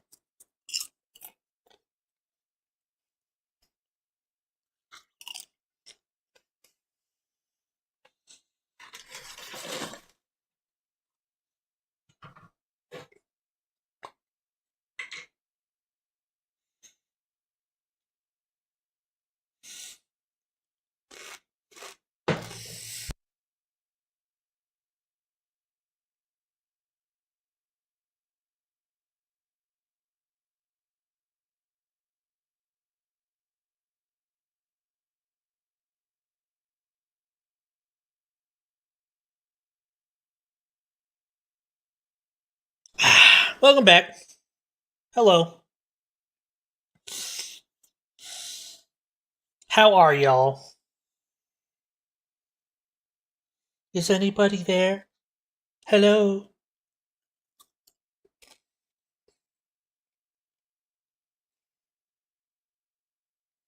You died? Dang. Well, I got some crazy stuff to show you. So, for example, like this one. Warcraft 1995. Warcraft 2023. Granted, this is a Hearthstone thing, but still. I believe this one is actually proven to be a fan art, but it could still be believed to be Hearthstone because of the style. And because this one is technically fan art, I even pulled up this one. This is not fan art. This is in-game. This is Khadgar in a wheelchair. This is stupid. Beyond stupid. I'm sorry. This is what Warcraft was. Orcs versus humans. Blood and gore. War and thunder. Were made by a woke person. Let's just say there's going to be a pattern. Okay? So there's that one. Now, just in case you weren't convinced, here's this one. Tauren before, Tauren after. I wonder what's happening. I'm telling you, pre-2005, post-2005. And the funny thing is, they all look the same. Like they're coming from the same style, the same thing. And then just in case it wasn't totally evident who actually cares about their audience and what they're putting out, there's also this one. I was never big into Warhammer. I've been getting more and more into Warhammer the more I see of it, because they actually give a shit. Look at this.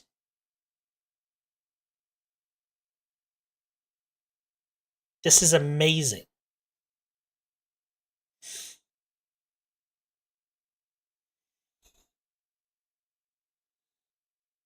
And like, there's some other things you could argue, like, well, look at the new Warcraft models. Look at the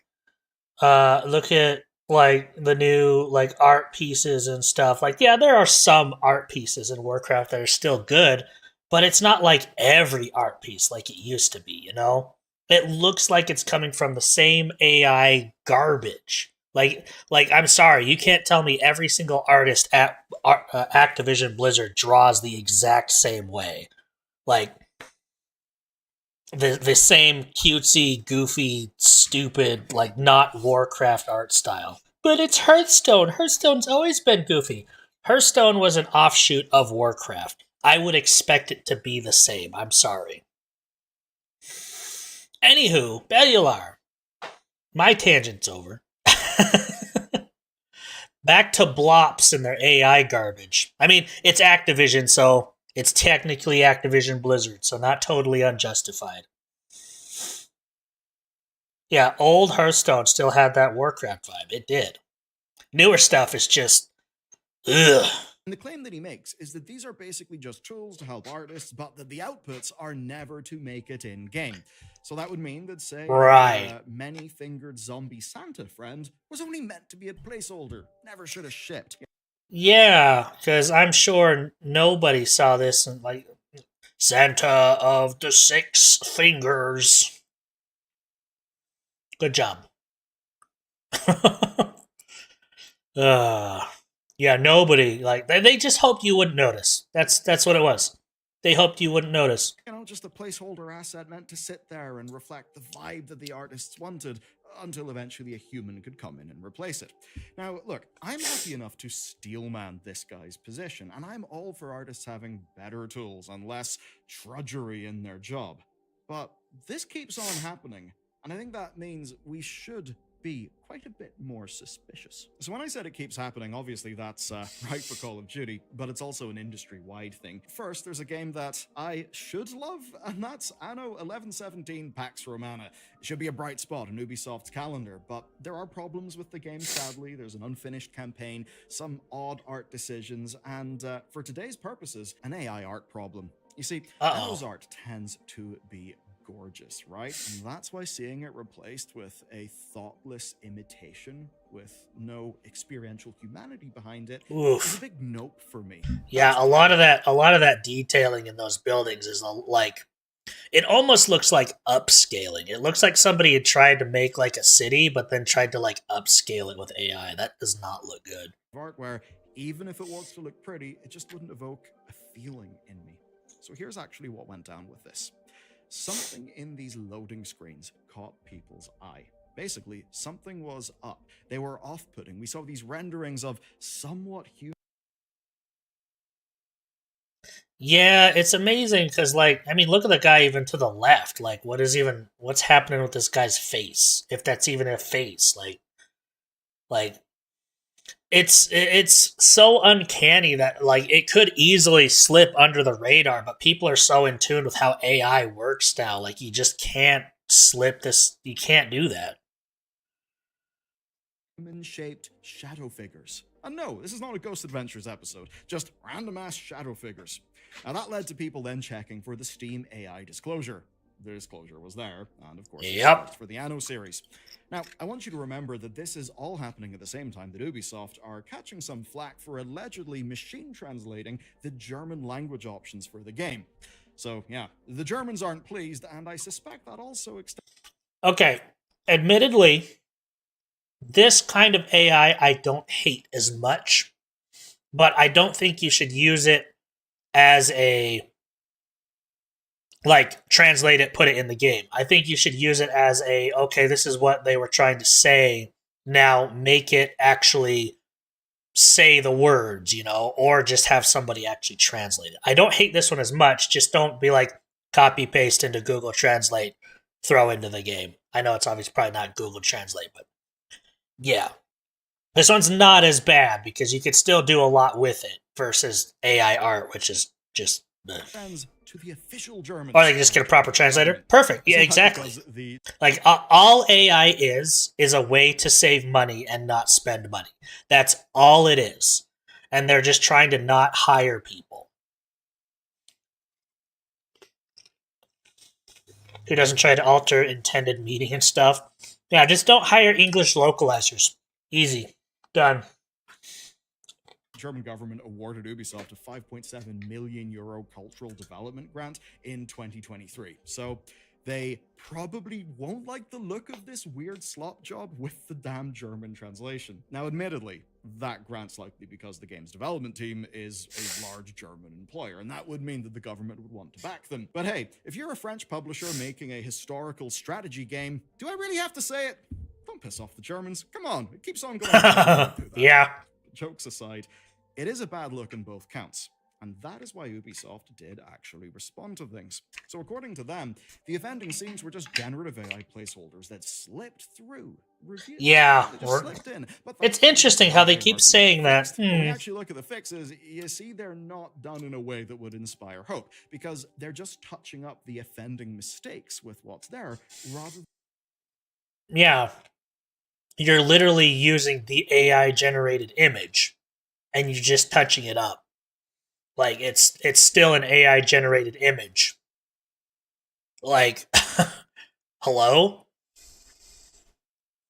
Than replacing it fully, which I think suggests that whenever push comes to shove, yeah, they actually are happy to just do the quick, dirty thing and cut some corners.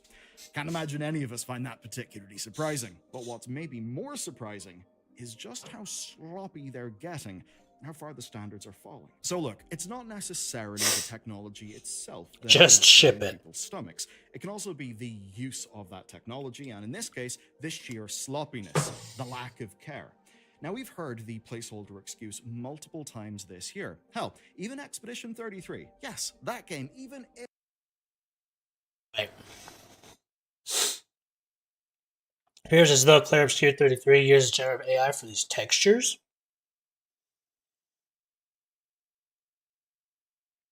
I mean, it's definitely not as noticeable. It fell afoul of it. Basically, there was an in-game poster that was found, turned out to be a placeholder, and it was replaced a week after launch. I suppose it's the more innocuous of today's three main examples. Sure, were indeed placeholders and were replaced with custom assets. The other AI generated poster was present in the starting area. Don't have a screenshot of it now, is also removed. I mean, I don't know. At this point, when they say placeholder, I think that's just them getting caught, and they're like, "Oh, we got to get rid of it." So even even good games can have like bad decisions. I don't care if it's a placeholder. Don't put it there. I would rather just put an empty box that has PH or placeholder in it. I'd rather leave that there than an AI generated image.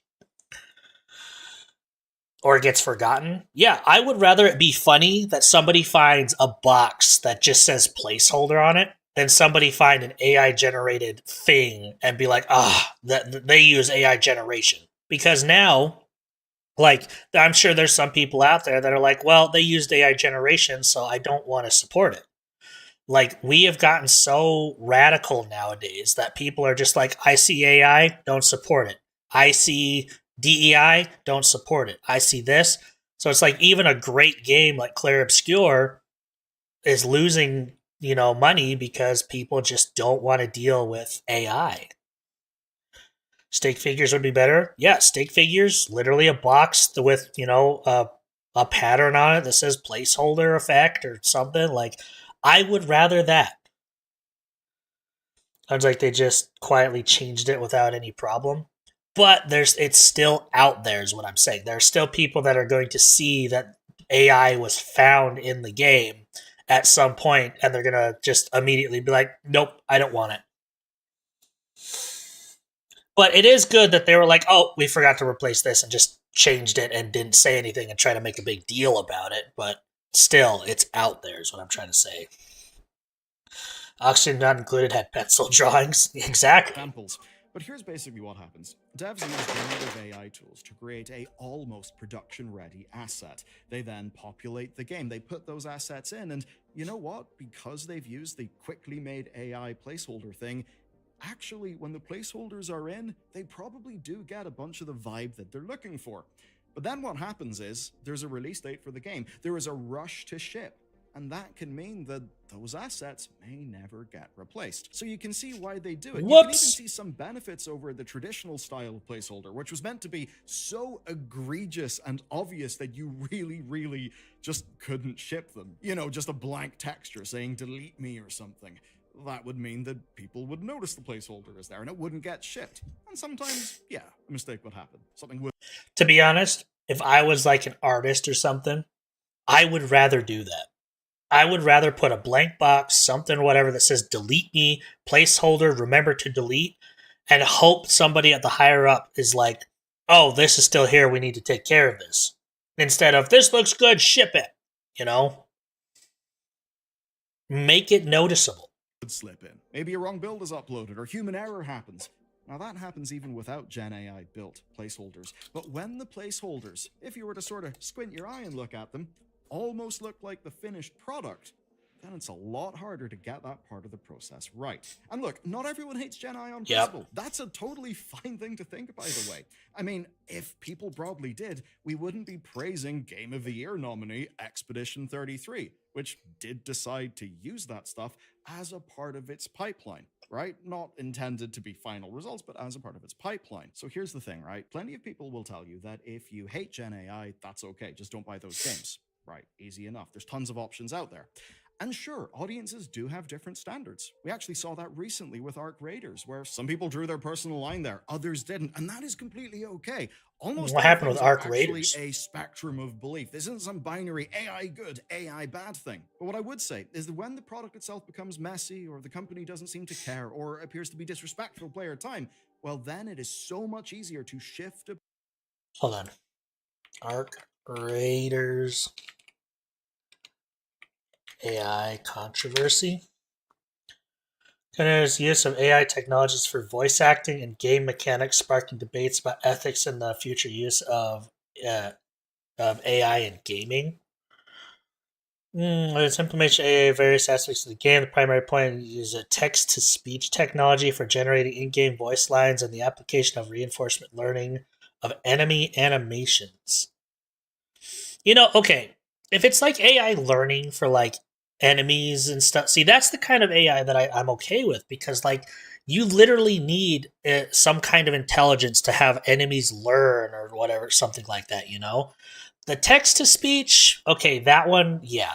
Like, just hire somebody. I know you probably don't have the money, but just freaking hire somebody. You'll make the money back from people that actually respects the game, you know? But, I don't know. There's definitely a weird line there. Player's position on that spectrum. And that's why, even if they do want to use these tools, the industry has got to hold themselves to a higher standard. Because whenever the generative AI placeholder art isn't replaced, and is just tidied or updated, it's actually kind of clear that functionally... But they do not replace any of the fantastic team members. Yeah, like what he just said. We're not replacing anything, but we're still going to use the same image that we generated. We're just going to use a little paintbrush to touch up the bits you noticed, because how can you say it's a placeholder if you just touch up the placeholder? ended up not being placeholders. They actually were just a cut corner that the company got away with. And pretending otherwise, I think, is what's actually frustrating people here. Thus far, we've covered a big reason why people are frustrated, but I'd actually wager it goes far, far, far deeper than that. So let's dive in. Some people are fine with Gen AI whenever... Well, no, it's exactly like what he said with Claire Obscure. They were actually placeholders. They got rid of them and put the actual asset in. With the game that he was talking about, Anno or whatever it was called, they just touched up the placeholder. They said it was a placeholder, but then kept it in anyway. It is intentional or feels thoughtful. Now, you may remember the Screen Actors Guild voice actor strike. Good old SAG-AFTRA. That wasn't the most annoying time to play video games ever. Came to an end. Epic Games unveiled a chatbot-powered Darth Vader NPC for Fortnite. Now, Epic used James Earl Jones's voice with his family's blessing, and then they ran it through an LLM trained on scraped internet text, which is why we could have Darth Vader... Okay. If you have the family's blessing, or you have the person's consent, like, I think there's an actor recently, I don't remember his name off the top of my head, I think he actually signed his voice away to an AI model and allowing them to use it for their AI. That is okay. Like, I would say with James Earl Jones' family giving them the blessing to voice Darth Vader, hell yeah, dude. And especially if they take care and make it sound good. That's amazing.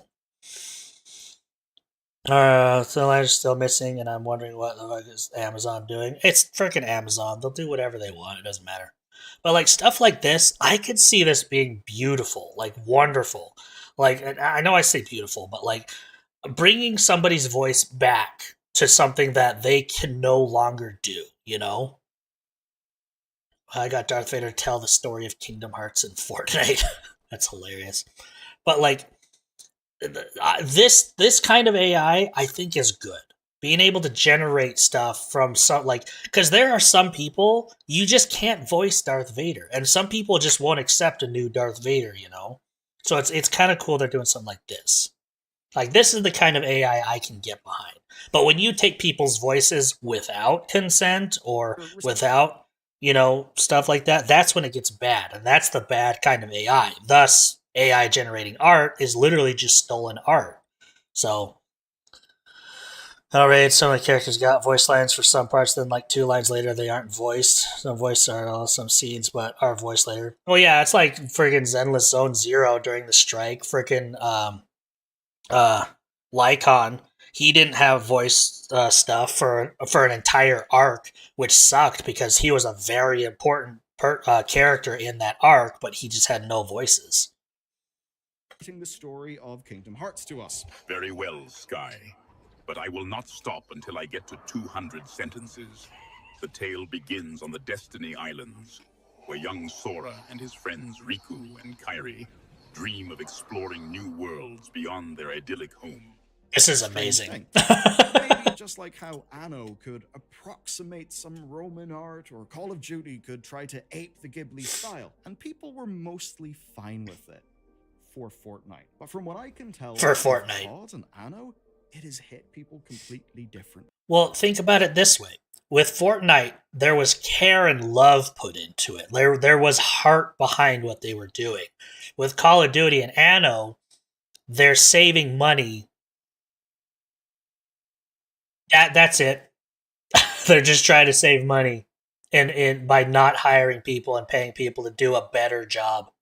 I think that's what gets us to the heart of this issue. What's different then? Well, I would say Vader was intentional as a product experience. That sounds very buzzwordish, but what I mean is, it was Yeah, a toy in a live I could service see that. game like Fortnite. It was dropped, people did unhinged things for the first little while, they found the limits, stuff was patched up, but basically that was kind of the point. Goofy Vader was the sell, and they had permission from all of the major people involved. To be honest, the easiest And way I that's can the put important this is, part. it was honest about being a form of throwaway funny slop.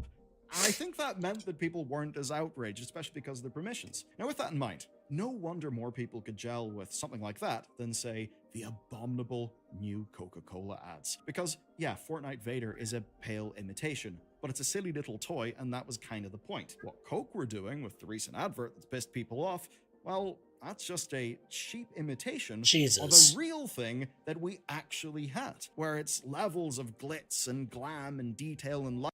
How hard is it to find a guy that looks like Santa, drink a Coca-Cola, and drive 3 semi-trucks down a road or on a green screen? It can't be that hard. Lighting are so over the top that it doesn't feel real anymore. That's a huge part of Well, it's 'cause it's not. uncanny. It makes it seem like the creatives involved are working for the tool rather than the tool working for them. And that's where COD and Anno are vital to today's story, because these, in my view, I remember old Coke commercials. They were like, even as a kid, I was like, this is fun. I want a Coca-Cola. You may have heard the term, the purpose of the system is what it does, which does strip away some of the intent and focuses a little bit more on the end product, which here is useful because that's the bloody thing we buy. Because those assets are still in there, even though, when you look at them, they are clearly out-of-place things that feel cheap. They are just... Well, I use a special green screen, I'll do it. be- True, I bet you there are truck drivers out there, especially during the winter, because, you know, winter is when they need stuff the most, but at the same time, I'm sure there's truck drivers that are off duty. Hire like 10 of them. I'm sure they would love to be part of a Coca-Cola commercial. Drive a truck that says Coca-Cola on the side down the road, on a mountain, have a drone film it. Hell yeah. It's easy, 5, 10, $1,000. I don't know how much you'd pay, but still. I'm sure there's people out there that would do it for $100. Slop. Almost the I'm sure there's people out there that do it for free just because they like Coca-Cola enough. to pay for real art in the first place, or maybe thought they could just cut some corners. And then, whenever it came time to ship their game, they didn't care to make what they had better. Sure, whatever, just do some Ghibli slop. Let's not think about whether that does or does not fit Call of Duty. Let's not think about making an amazing user experience. Let's just ship. You know, the worst part... Sorry, I'm going to go back. I hated when they did the whole Ghibli thing with the AI, because Ghibli is like one of my absolute favorite things of all time. But now, because of AI, Ghibli is going to be seen as this thing that is so AI ridden that it's not going to be a positive thing for generations to come. There's going to be a big gap between the generation that grew up on Studio Ghibli films and then the generation that grew up on Studio Ghibli AI just slop. And it's horrifying to think about. I'm not going to lie.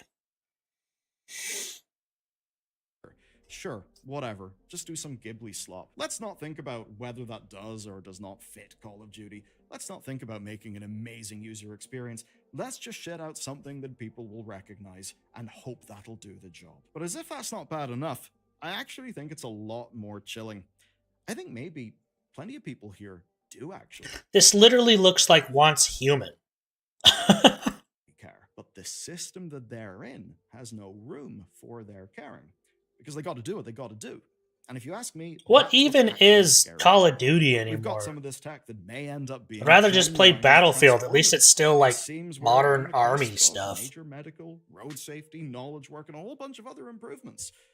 That's the thing. The technology is just a tool. What matters is how we choose to use that tool. And I fear. Yeah, I would never let AI operate on me. I would rather a doctor learn through AI and operate on me than let an AI do it. I'd rather just die. That what could be great progress and maybe in its best way could mean more. You know, I don't need an Actman video to tell me the state of Call of Duty. I've seen like 5-second clips that tell me enough. Artist tools to make their jobs better, to help them be more creative. I fear that positive vision. So I might watch that one later. By systems of Love Actman. That can only see the next cost saving, even most on some videos. In spite, I don't agree with everything. How everyone involved feels, because at the end of the day, everyone's just turning up, doing their job under whatever systems they're under. Maybe that's the thing we should really start thinking about here. You know, rather than getting needlessly angry at each other and devolving into stupid internet fights that just waste everyone's time. So let's shout at each other less and be a little bit more strategic. And speaking of strategy, you know who's really good at that? Heck yeah. Gaben. He's now got himself a big Gabe Newell. Leviathan. Yes, literally. But for you and me, it's all about the Steam Machine. And that's what you can learn about in this next video. Friggin' Steam Machine, dude. That thing is going to take the world by storm. There's rumors that it's probably going to be priced more than $750, but I don't know. With what it will be able to offer, I think it is going to decimate the current gaming atmosphere. It's going to be a lot of Xbox Game Pass subscriptions canceled, a lot of PlayStation subscriptions canceled. I honestly think the Steam Machine is going to just cause a crater. The Gabe Cube. F a name. All right, hold on. We get the link here. Put this in the things. Y'all go check out Bellular. Bellular is amazing. Make sure to subscribe and follow. He is awesome. Very good videos. I enjoy them quite a bit.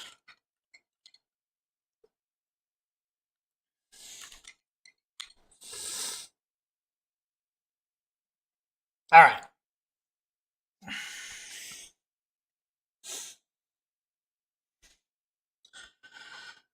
Okay, let me check over on my other computer real fast. Make sure everything's doing stuff.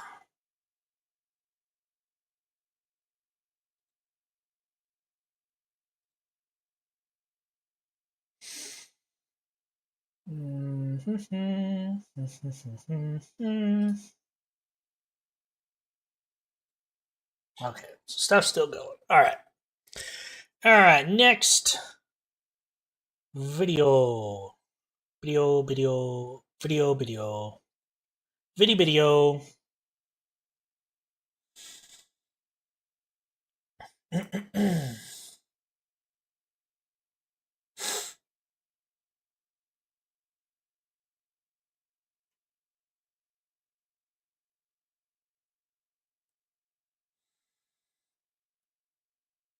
Oh, let's see.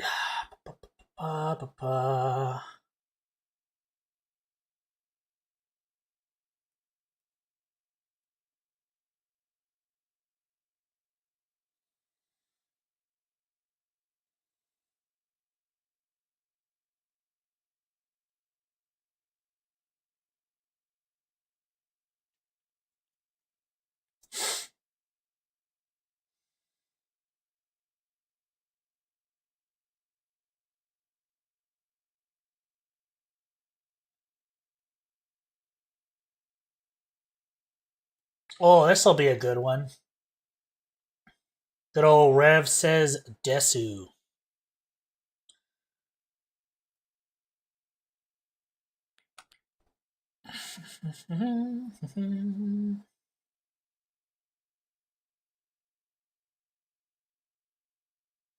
Localizer proudly censored quote-unquote problematic Japanese media. Now he's fired. Get wrecked. Put the fries in the bag, as they say. Hey, what's up, guys? Rev here. Hi, Rev. Rev, you really got to figure out your glasses situation, bro. They're tiny in one, they're gigantic in another. What is happening? Look at this. Look at this. I bet you I can literally... Let's see. Rev says Desu glasses.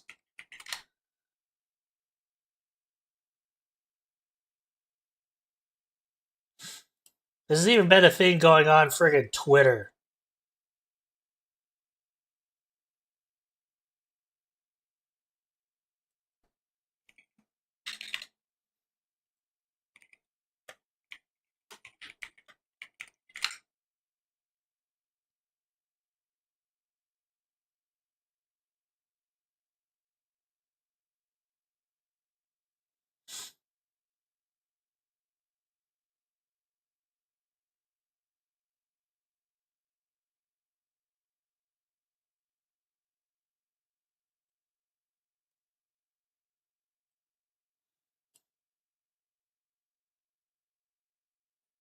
Yeah, look at this. Rose glasses can't choose a side. What's happening here? Freaking Rev.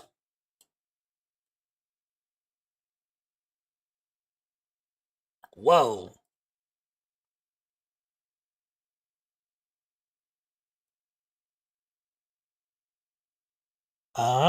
What is... Hold on.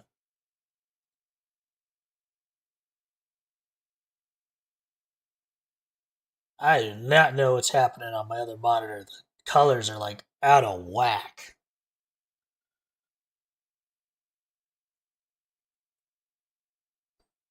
Do the colors on stream look okay? Because one of my monitors shows like everything's like saturated as all hell. What the crap? Looks fine. Okay.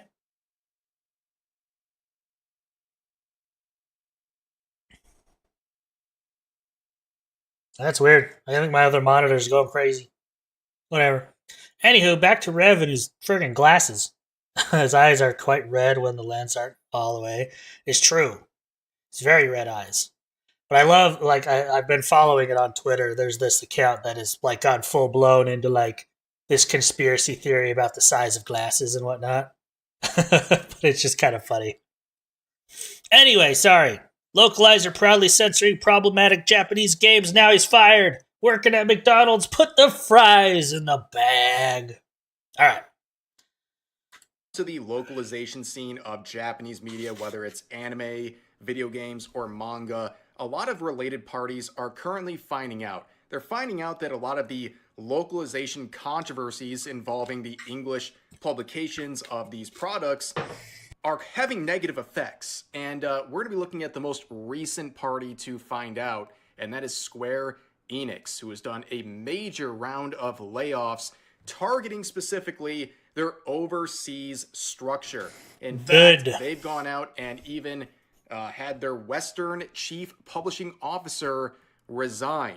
And you can see in his own description of what he's doing, he said that he works closely with Japan as a senior leader of Western publishing business, interact daily with CEO and leadership team in Japan to illustrate needs and challenges in Western markets and to propose solutions. And we'll look at this later, but there's a lot of examples of Square Enix basically saying they want to prioritize the needs and the sensitivities of the Western market. And that's been a big focus for them the last year or two, and it's, well, not been working out.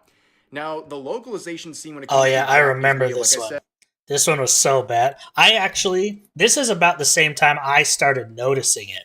I was actually watching this anime, and I remember when she said, something about the patriarchy, blah, blah, blah, blah. And I'm like, that is not what they would say. Hello? And then I remember somebody had come up with this. What is that outfit? Everyone was always saying something to me, so I tried toning down the exposure. How is it? You should try changing your body next. Versus the Funimation dub. Oh yeah, I was actually watching this on Funimation. This was before the Crunchyroll changeover. Holy cow. That's amazing.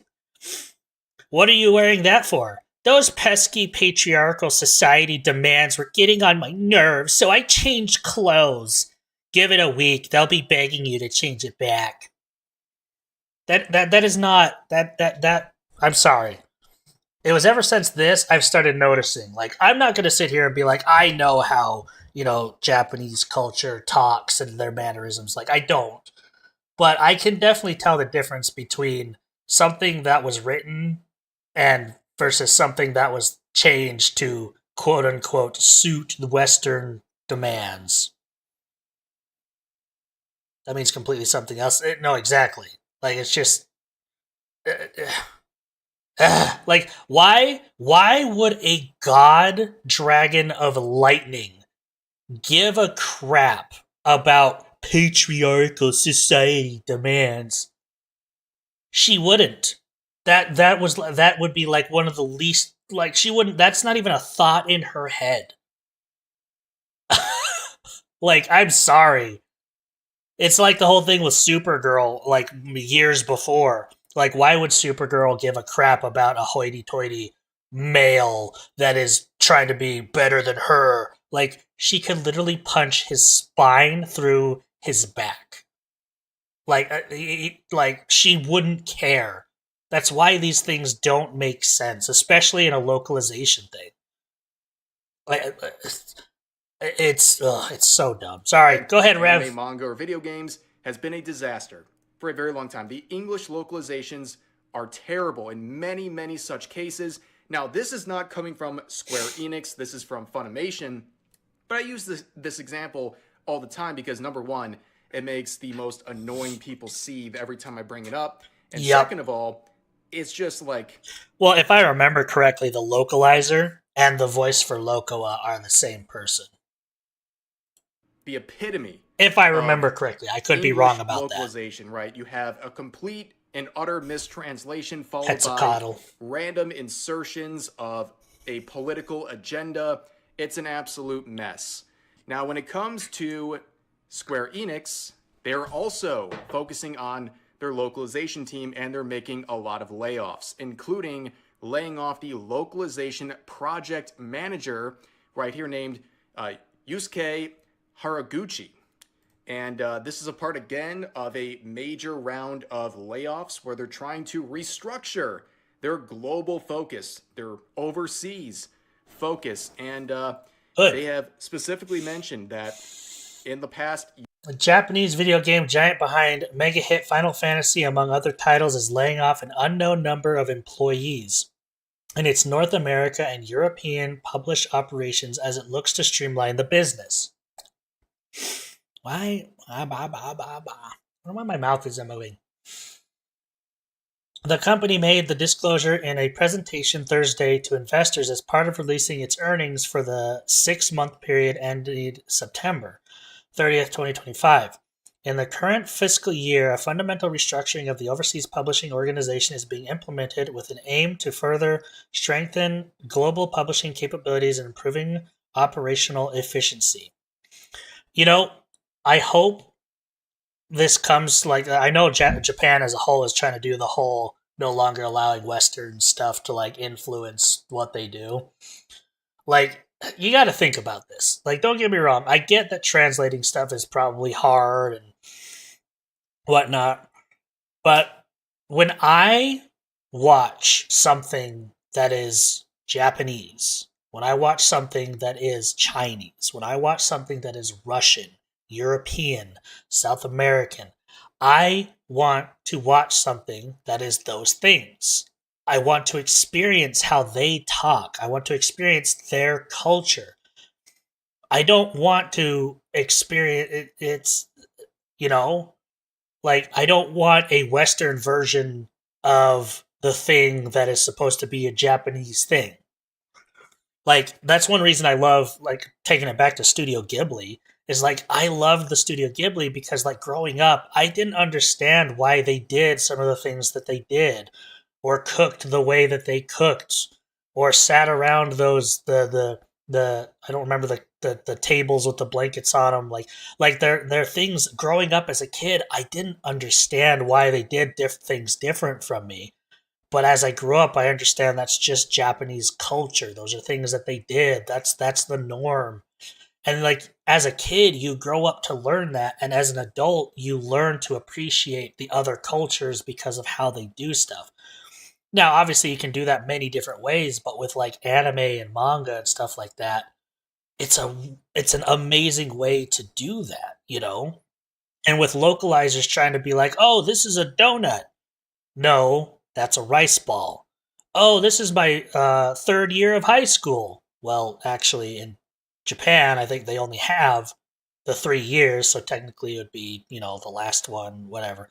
Like, obviously, there's much more egregious, you know, things than that, but it's just like, I would rather them translate it than quote unquote localize it. Like, it's more insulting that in the US we are a melting pot. We are supposed to be a lot of different cultures, yet that as people try to throw all the cultures away.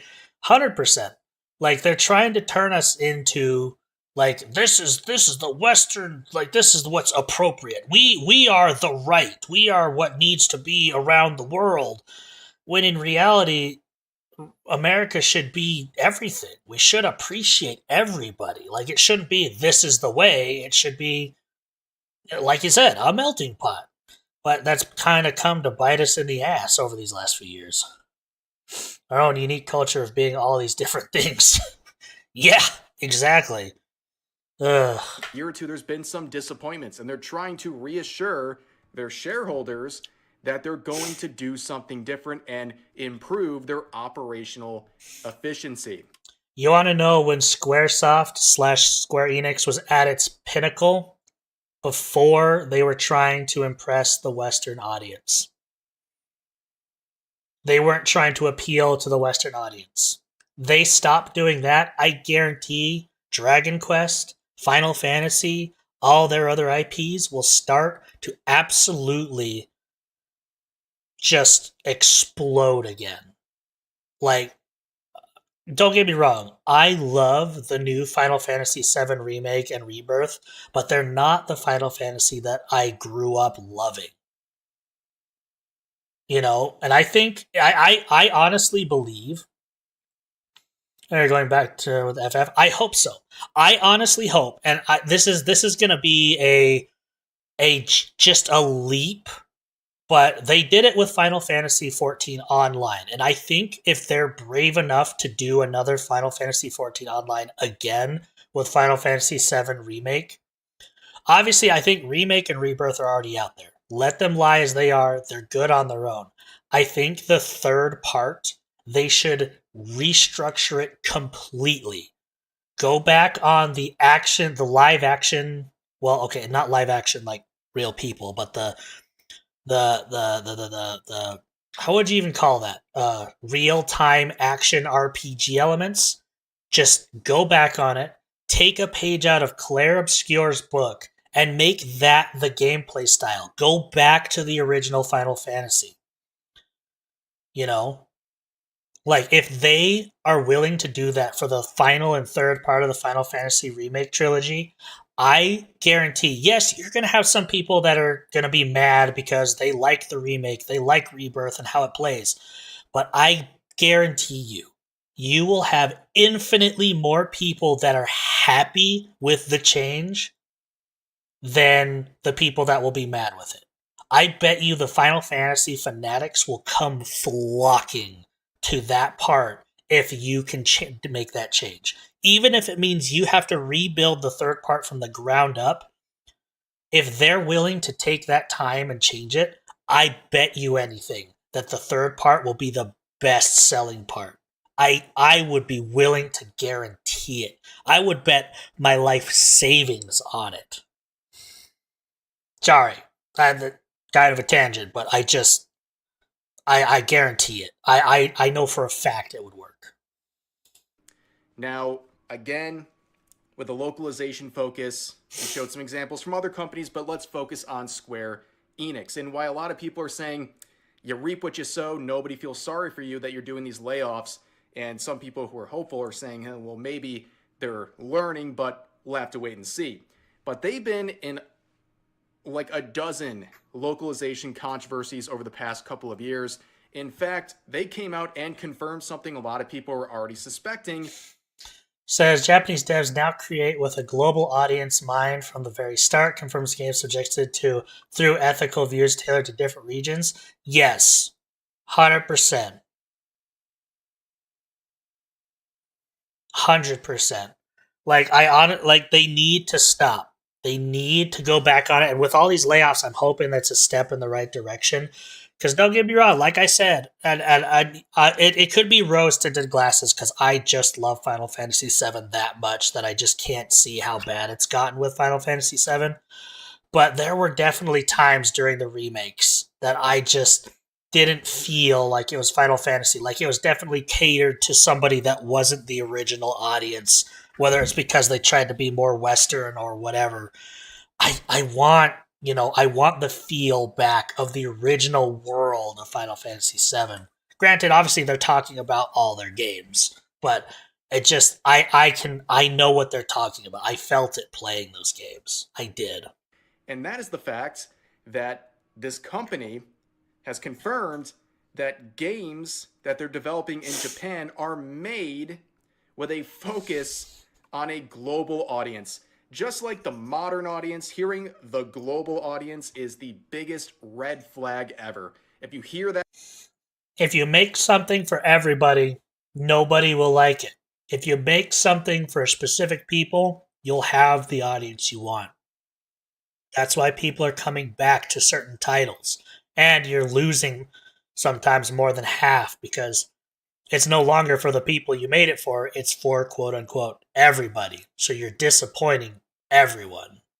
You should perk your ears up and know there's probably some weird stuff going on and things are being tampered with in terms of localizations and censorship and what have you.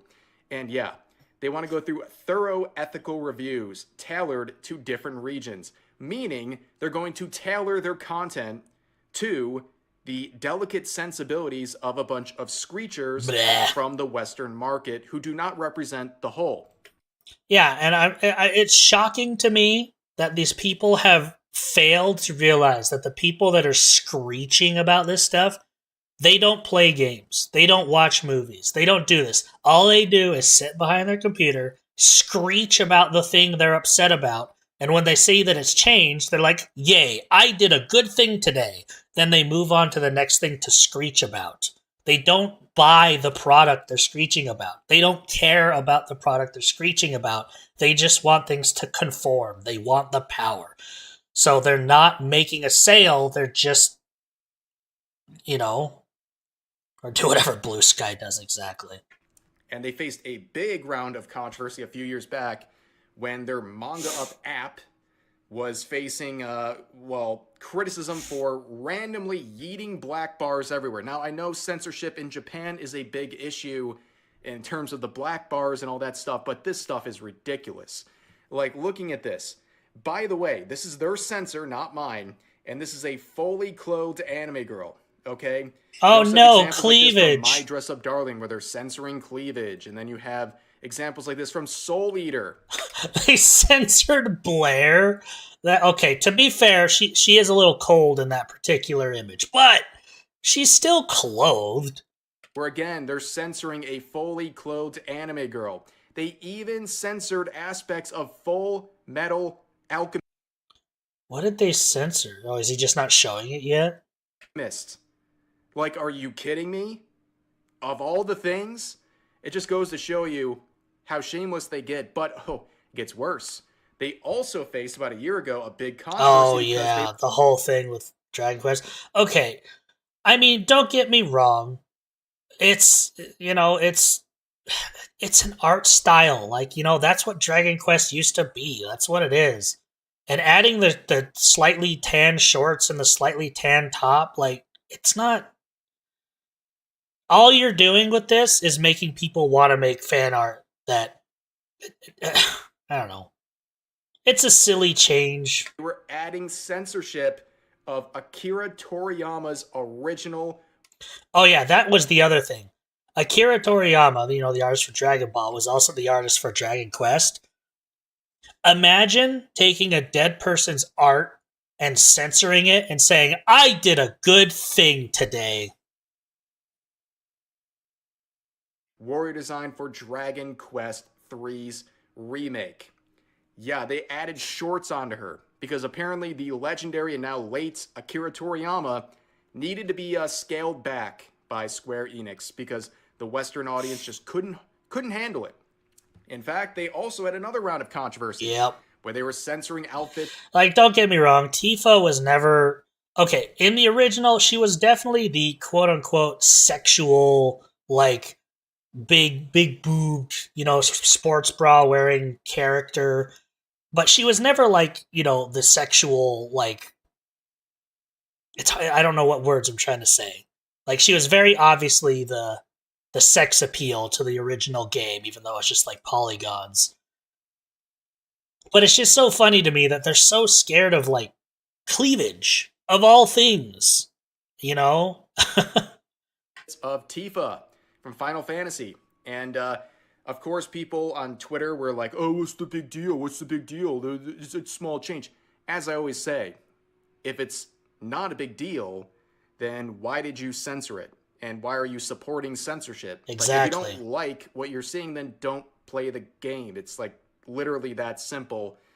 But anyways, they also censored male character design, so they're not discriminating. They're censoring all at least they're not discriminating. Their pursuits here at Square Enix. And it really lines up with the sort of things that localizers like Katrina, if you recognize this profile, it's like the Batman signal of the worst takes you're ever going to see. They've gone private on Twitter over the last year or two. This is a Wonder localization why. producer, not from Square Enix, but someone who's very involved in the industry, who has said a lot and basically gone mask off and shared some quotes where they basically said, you know, we're going to control. Blue sky and name, pink hair, flag in main picture. What the Western market gets. We are the ones who decide what's appropriate and what's not appropriate. For example, like with game localization, you're usually doing it, there's going to be an English dub. None of the Japanese source material is going to be available to the player. So you can get a lot more creative with it. You can, you know, adjust the... You don't get creative with it. You translate it. That's all you do. You don't change things. Do your job. Cultural interpretations as you need to. At some cases, you can even contact the developer and be like, hey, I want to change this little visual aspect so it works 100% they tell you no, but you do it anyway. better with their culture. So you have a little bit more control over what the player is going to experience as a localizer. However, when you're working with video content, especially animated content, you know, with animation, you could do so many fantastic... Oh, we have ads. Sorry, I didn't catch them.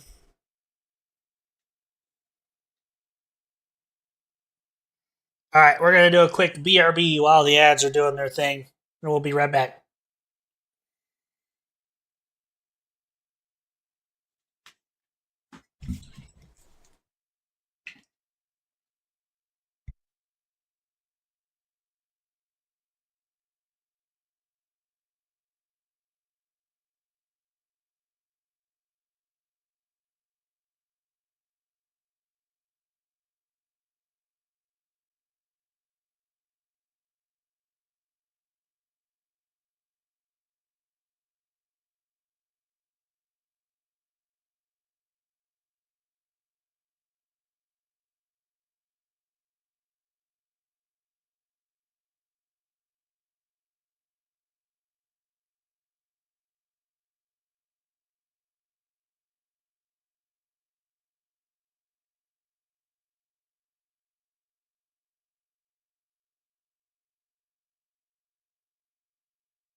Alrighty.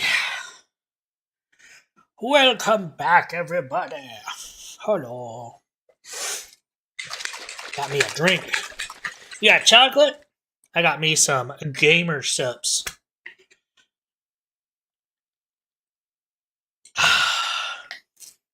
Delicious. Heck yeah. Alright. Katrina basically said the same thing regarding localizers having to say what they want, changed including the visuals. She even laments she can't change anime as much because the animation is already set in stone. What a joke of an industry. Yeah, being able to change visuals, that should just be an all-around no-go. I'm sorry. Nope. I would rather see the original product. Fantastical things, like you can have crazy stuff hopping in and out. You can have like almost like a music video as quality where there's like abstract things happening in the background, or they zoom in on an object that really shouldn't exist. Like there's a lot of really cool stuff you could do with animation, but it's on screen and you can't change that. So when it comes to stuff like cultural references, there's nothing much that I can do to change that. Yeah, in case, again, if you forgot who this person is, they're the one who is inserting, like, Quirk Chungus Reddit humor, like, these... I am unfortunately doing some of my finest localization work on the anime about high school girl who is legitimately sexually attracted to a corgi. I am sorry I yeeted you, okay? Another time I'd love to be all up in her dress. And that guy looks like she needed eye bleach. And here I thought you'd have resting bitch face for the rest of your... These aren't things that they would... That's not something Japanese would normally say. I'm sorry. Sorts of screen caps here and censoring things and adding in things that are just cringe and change the meaning of scenes. And yeah, they've gotten clowned on, but it didn't affect their career because, of course, it didn't. Back in September. A stupid character to VanillaWare's 13 Sentinels has been offered a job as localization director by a major video game company and is moving to Tokyo. How do you add a character to some... What? Whatever. September, they announced that they've been added to a major video game company and has been moving to Tokyo. And they're going to be the localization director. There's no consequences for anything at this point. Like, you can mess up. You can generate so much negative PR for these companies, and yet they'll keep hiring you in the same position too. They weren't non-binary, they were changed to it, thus added. Oh, so they made it sound like they were non-binary when they weren't. Good, I'm sure that's... Oh my god. As a localization director, reminds me a lot of Sweet Baby Inc., right? Same stuff. It's like these companies just keep... How much you want to bet? All of these localizers and...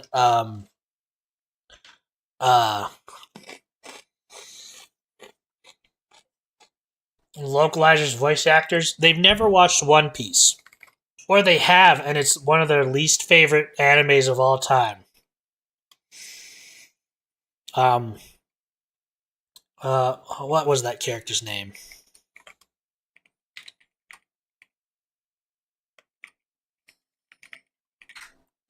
Hold on.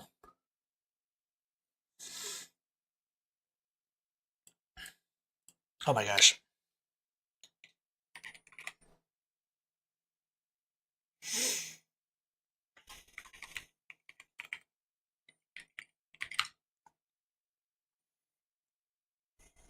Hassan watches One Piece. Here's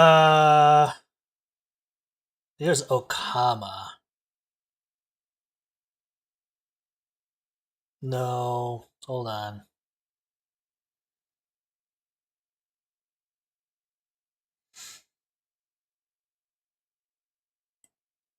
Ivankov, that's who it was.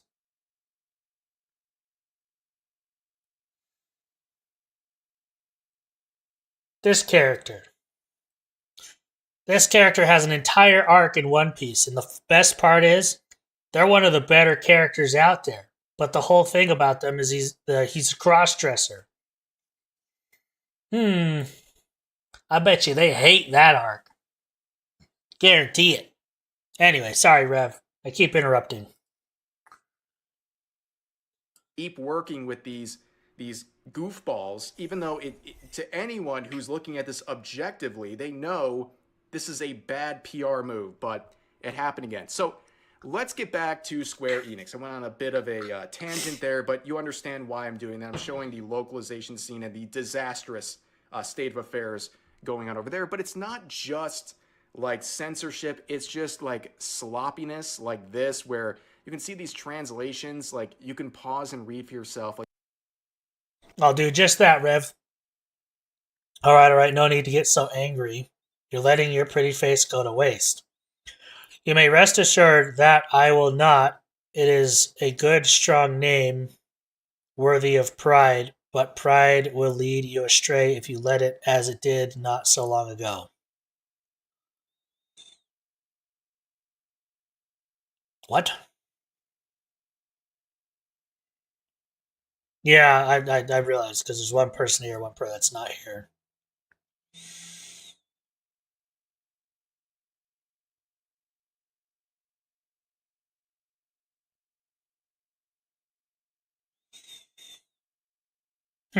This is just goofy.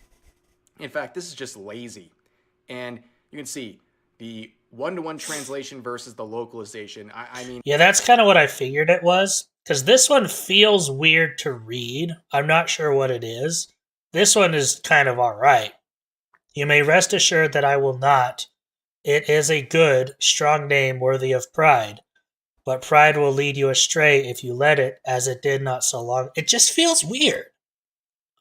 It feels clunky to read. This doesn't. This, alright. Don't get so angry. You're letting your pretty face go to waste. Like, that's something that this kind of looks like it might be an older gentleman. That's kind of an older gentleman kind of thing to say. You're talking about two completely different scenes here. But again, back to the layoffs.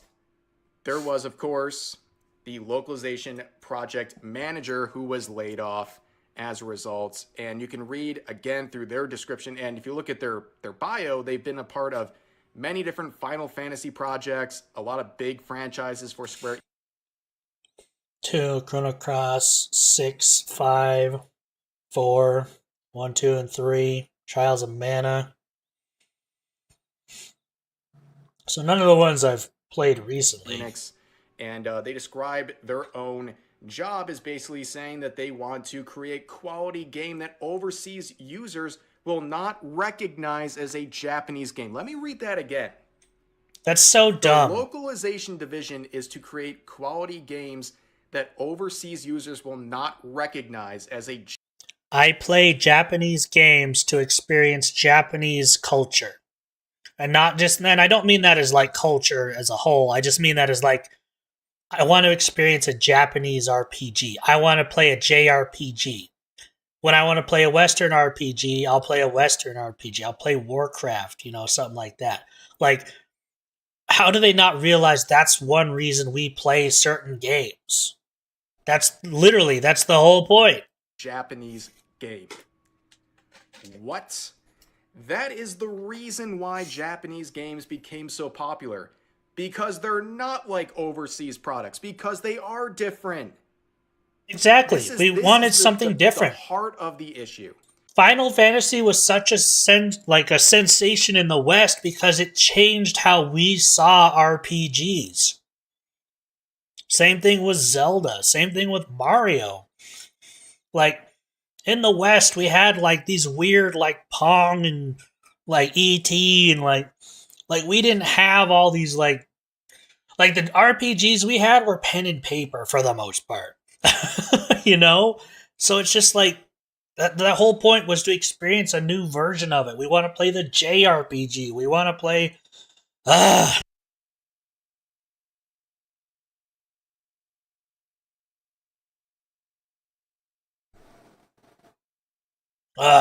F&A.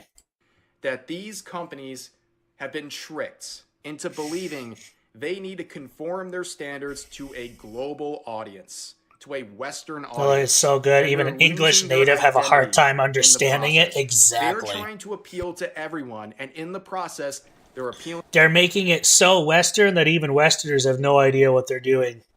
How did they manage to get tricked? I don't know. And that's why there's so much negativity surrounding localization and Western adaptations of various Japanese products. And it's just absolutely crazy. And they say I keep trying to move my mouse out of the way, but that's taking Rev's into mouse. account overseas cultures and trends, and in some cases, we even consult with the development team to change the character appearances and game content. If I wanted to see Western characters, I'd play Western games. If I want to see Japanese characters, I play Japanese games. Don't change anything. Nobody wants this. The less than 1% of Twitter users who are screechers and complain about anything that looks halfway anime styled, they're not going to buy your games anyways. So Yeah. stop trying to appeal to. I'm glad Rev says it.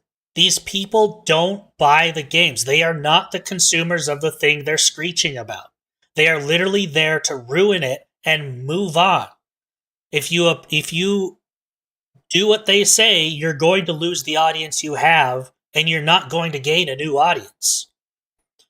Like that's just what it is. Them, it's a losing battle. It's a waste of your time, and it's going to hurt your company. And like I said, I do hope that some of these people start to wake up. That these companies, they're not just doing this because they're finding out or they're reaping what they have sown. Maybe they're saying, yeah, we need to make major changes. And it starts with the localizations. I know, I'm huffing that copium. I'm huffing the hopium. Who knows? But that could be something. But that wasn't the only I hope layoff. so. We've seen multiple major I really hope positions, that's what all these but layoffs also are the doing. Senior HR generalist who worked at Square Enix for about 4 years was also laid off, who was responsible for implementing DEI initiatives to support inclusive programming, cultural initiatives, and belonging strategies. Yup. Word salad. Ladies and gentlemen, this is the nonsense that for many years was strictly in the Western market. And That's all I need. She implemented DE&I initiatives. Cool. She's gone. Sweet. In Japan. Go to McDonald's. Put Make fry in no a bag. mistake. This stuff is long since Bye. been initiated over there, and it's a real problem. And again, hopefully these companies wake up and realize people hate this stuff. The real customers, the actual target audience does not want to see this stuff, and including it and enforcing it so hard is not in their best interest. And here's another person resigning in a role like that. So at this point, it's like, They never get punished. It's friggin' where do we go true. from here? I guess we have to sit back and wait for the results. Because You know what's funny? Action. I actually bought this game and I wanted to give it a try because I love Square Enix. I am a Square Enix fanboy. And I wanted to give this one a good actual try. And I will admit some of the gameplay mechanics were fun, but my God, was it a slog to try and get through the story. I just wanted to play the game, but there were so many moments of like 20 to 30 minute just videos. I was just like, the story's not even good, but the gameplay is. One of the first Square Enix games I ever refunded. Will speak better than words, but yeah, these rounds of layoffs, it's pretty interesting to see such a big focus being on the localizers and the people promoting DEI and related initiatives in the company. Hopefully something good comes out of this. To see Square Enix like continue to roll down this hill for the last like 5 years, it's sad to see, but hopefully they turn things around and some good changes are implemented as a result of these layoffs. This game bombed For now, hard. that's going to do it for this video. As always, feel free to Thank share you, your thoughts about Rev. today's topics in the comment section down below. Hope you guys enjoyed the video. It's a good video. Thank you, Rev. Thank you. All right, let me get the share. Good video. I agree.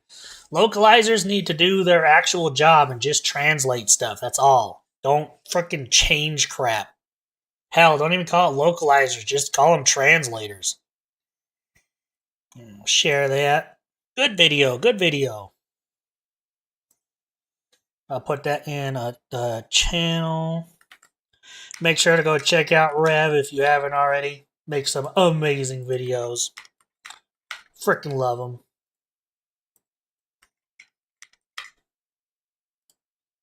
I'll put these in all of them. Boom. Alright, let's see here. I'm not going to grab this money that is super important to me, that is right next to me, to find my cat and come back. Surely it won't be on fire, impossible to get to. That game was something else. Something else indeed. Alright, let's see here.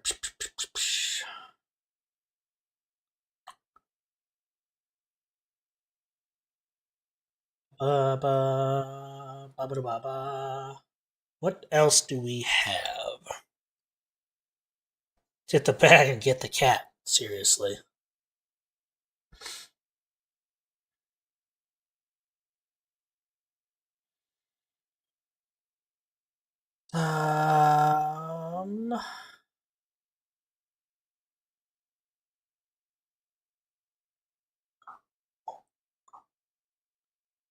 No other news with like games industry that I can see. I'm sure there's more. I don't follow everything, but let's see here.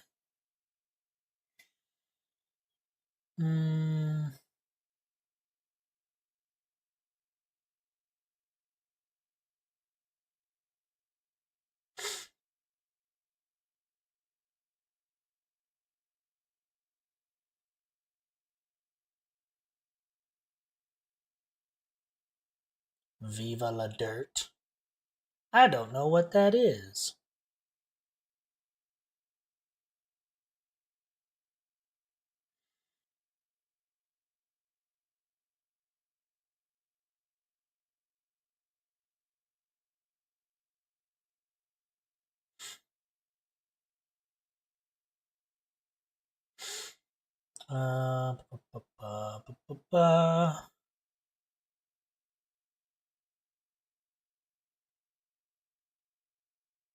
Oh, Zenless has a new character? What is this?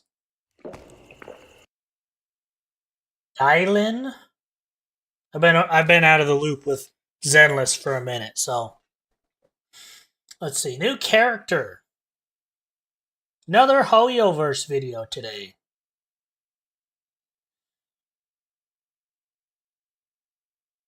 Alright, let's see here. Character reveal. The world ending? I don't know. Dylan character teaser. Paradise of Absolute Truth. Zenless Zone Zero. I don't know this character. I guess I haven't played recently enough to know this one. Another round. Where's everyone? It's so damn dark. Welcome, welcome! We're thrilled to celebrate our grand opening with you. Here's a little gift. Please enjoy. Grand opening? That's right. Welcome to the Paradise of Absolute Truth! I don't know if I know this character. Paradise? Are we having a celebration? Where the heck am I? Whatever. Your round's already started. Dear customer, are you ready to uncover the truth with me? Hey! You hear me? Just one moment, please. Your gift comes only after the truth is revealed. Round 1. The incident took place in an underground amusement park. Most of those trapped were children, and the number of casualties is What's with all this nonsense? Still don't remember anything? What a shame. Punishing the wicked. Hint, dear. Baby. Daddy, it's so dark here. Where are you? Where's this damn kid from? Beat it! Let's go there together. The answer's waiting right over there.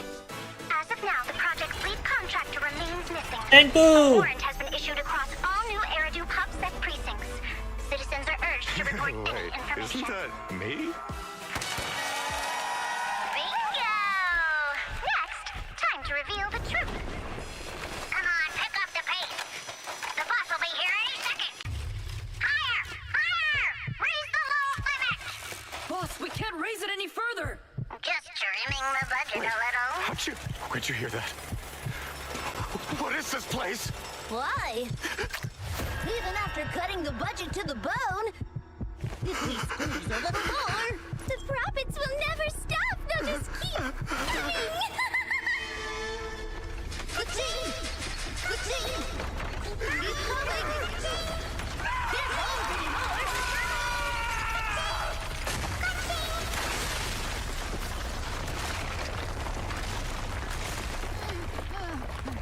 I told you from the very start, this is the paradise of truth. What you hear are the voices of the dead you buried with your own hands. I forgot to introduce myself. Krampus. Dylan. Judgment complete.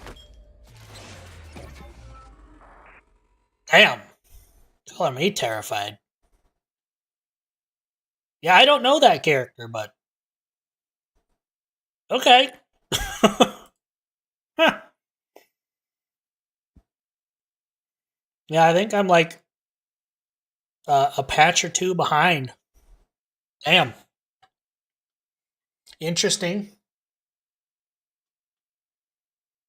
Very interesting.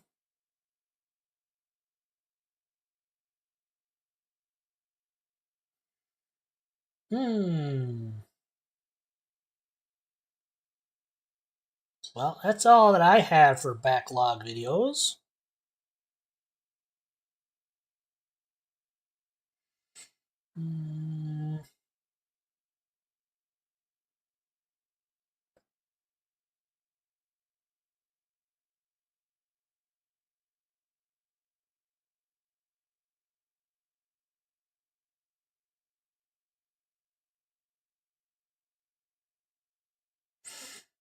Okay.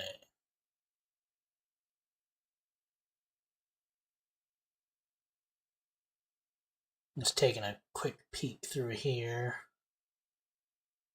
Doesn't look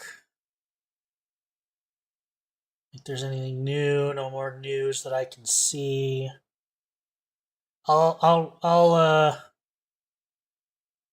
back to here. I'm gonna subscribe here. I'm kind of interested in that one. I'm gonna keep an eye on that one. Look for more news. Let's see here. If I go to Twitter.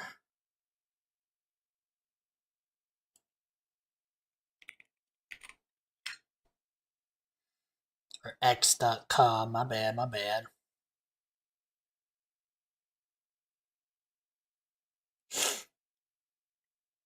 What are we doing now? I'm gonna look up and see if they have a.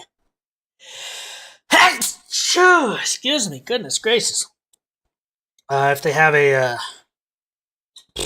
Holy crap. An X account that I can follow. Hey! Goodness gracious.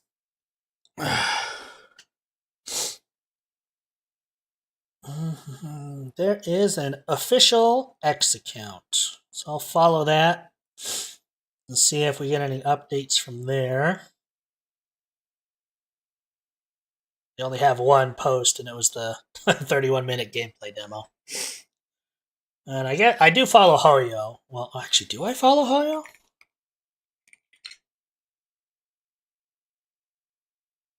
I follow HoloLab, Hoyo Lab, Zenless. Yeah, I follow him. Okay, so yeah, perfect. I'll get 2 different news outlets. Let's see. I think we are done with the videos for now.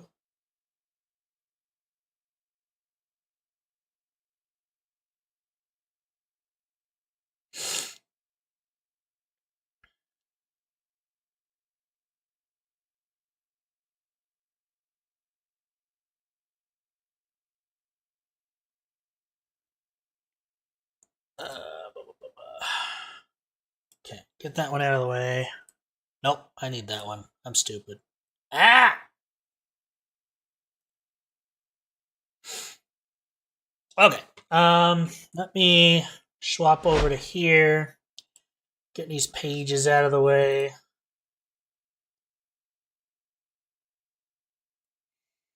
What time is it? 4 o'clock. I think we put in some time and try and get our ultimate bunny. We got pretty close. I think I have like one more thing to farm out. By one more thing, I mean like 3 subparts, but you know.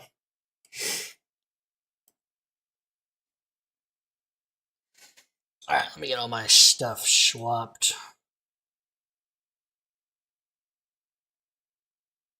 Maybe.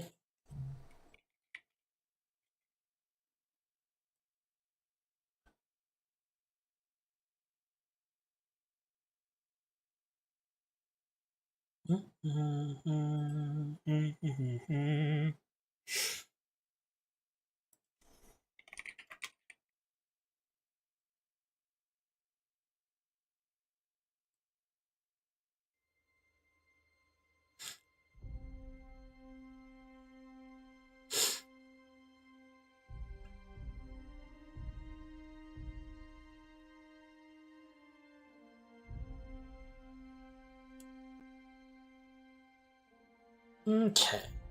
Got everything swapped over. Going live.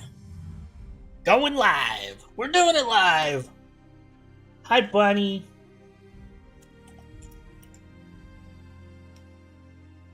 Knight Rider and vehicle skins now available. Cool.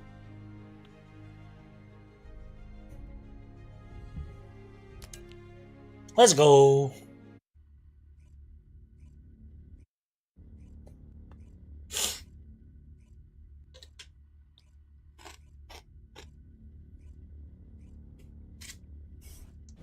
Bought a skin.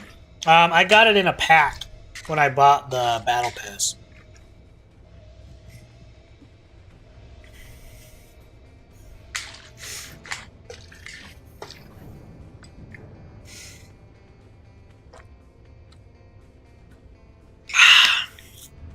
So, I mean, technically I bought a skin.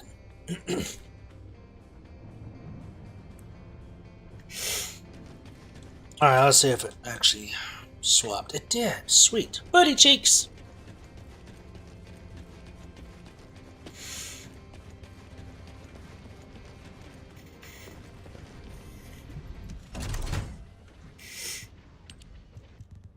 Feast of Abundance. Alright, Dr. Blair at the Fractured Monolith Outpost in Hagios. Ultimate equipment. Own the ultimate. Greg's Reversed Fate. I think that was actually doing that one.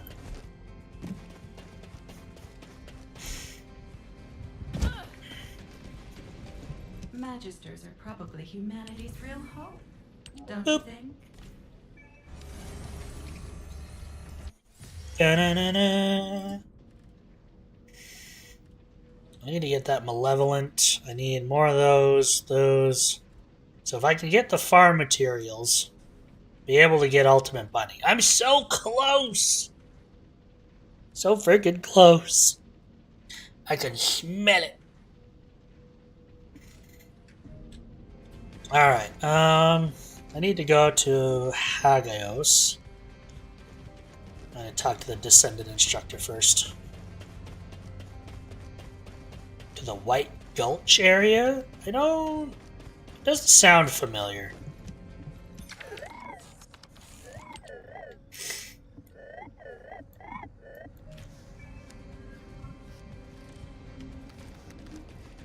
Own the Enzo Descendant. Oh, I guess I did do White Gulch. I am over at Hagios.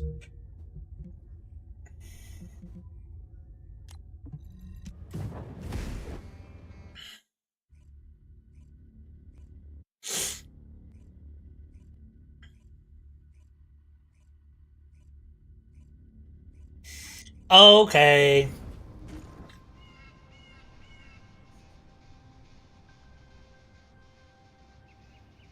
Oh. All right. Have you been eating well? Eyewitness account. Come on in. Have you eaten? Damn. Jabers sent me the sit rep. Things have really hit the fan. Oh, you asked why I was here. I heard the scouts were having a difficult time of it, so I snuck in to make them a warm meal. A kind of surprise event. But the real surprise was prepared by Corell. God damn it, he seems like someone with no table manners. So no change there. Anyway, the Vulgus passed through this way not long ago with a convoy of cargo trucks loaded up with a ton of stuff. When I tracked the convoy with the scouts, we found some kind of Vulgus forward base. It looked like it had been built in a hurry, but the security was no joke. What's worse, there was a commander-level Vulgus. Oh, I got some stuff to farm today. That's what I wanted to do. I was hoping to start hours ago, but I got into those videos. There was no response. We ended up fighting for several days while being totally surrounded when suddenly a beam of light appeared from somewhere near the ruins. Suddenly. Maybe that fat-ass commander was also distracted by the beam of light because he stopped attacking, and we were able to retreat. Just. By the time we managed to regroup, the only ones of us left were Dominic here and me. Had I known what would happen, I would have brought my friends more than just a meal. It was their last supper, in the end.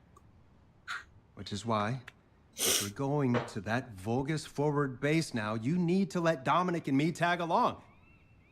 They flipped the table in front of the chef, and it's time to teach them some real table manners. Also, if you want to prevent them from getting the Ironheart, you're gonna need more people.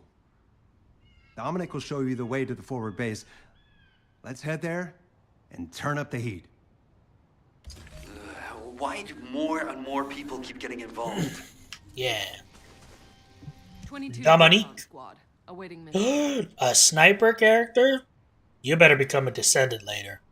I want you already. I love snipers. Nice to meet you. My name's Dominic. I'm a scout accompanying Blair. Hi. In order to I get already to liked the you. Vulgus forward base, you have to secure this area first, as it's our main route. There's also a number of important additional tasks to do. Blair's already familiar with this terrain. I'll fill him in on the mission separately. You'll need to follow the instructions given by the recon squad. Or what's left of it, anyway, as Zachary and I are the only ones who survived. Anyway, good luck. Oh, by the way, I heard from Zachary. His troops were hit pretty hard, but I heard you took the enemy to task and helped Zachary get his own back. I zapped him. Thanks for that. And Blair, your meal was also very tasty. I feel like I always owe you descendants something. When this battle is over, I'll buy she's you a not drink a in descendant. Albion on behalf of my entire Interesting. team. I promise. Dominic, that's what you call a death flag right there. Soldiers are superstitious. Is you know weak that. to the toxic attribute with toxic attack weapons. Bake you a pie or something after the war is over.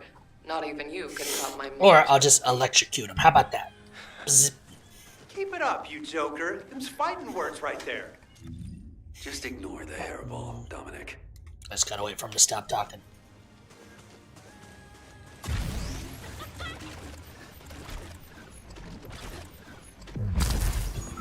We've identified a large-scale Vulgus supply transport. Sending the coordinates to your receive now. Zap zap time! The enemy is blocking all routes to our target. We need you to break through.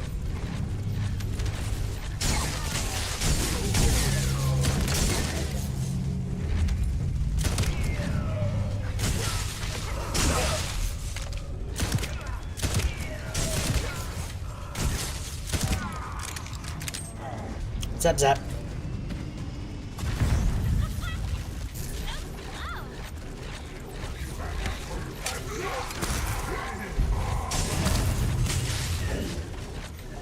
You should be able to see where the enemy is blocking entry. Your target is the supplies that are inside.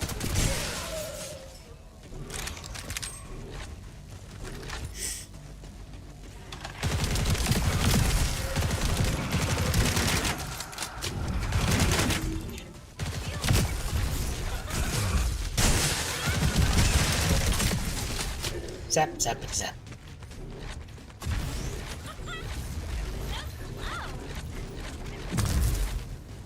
Touch. The supplies are Kuiper ores secured by the enemy.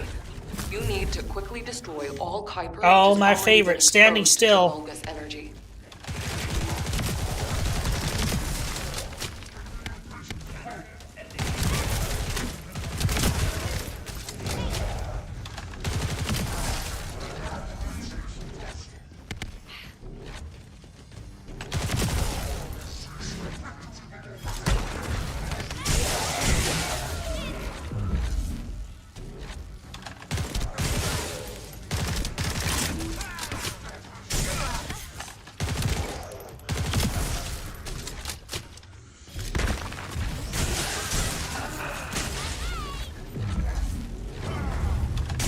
Oh, that's not good. Oh, that's fine.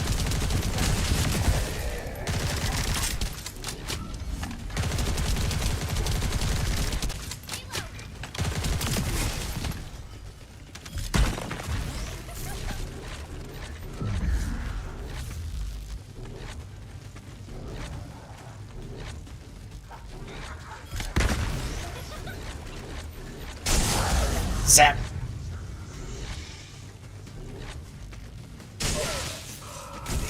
The strategic point has been secured, Done. and the enemy supply network has been dealt a heavy blow. Great work. Okay. We'll do that one.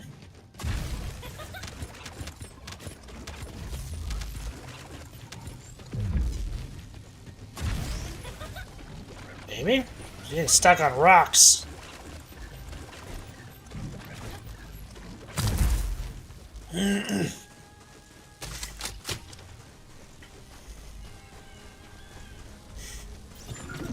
All right, is everybody ready to turn up the heat? This next operation will be a diversion. While you're attacking here, Blair will clear a path to their first base. Sous Chef, whip up something with the Vulgus, please. They're heading your way. The enemy force is larger than expected. You should exercise caution. My caution is electricity.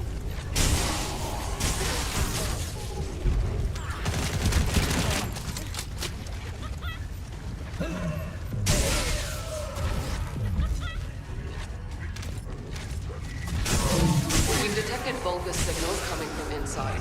Watch out for any possible ambushes that may be waiting for you. Ambushes, There's a schmambushes. substantial force stationed here as well.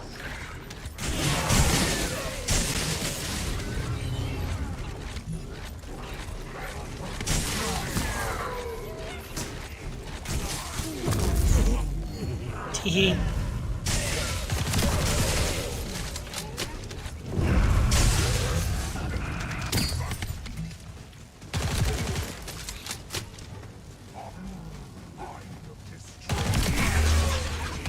I need mana!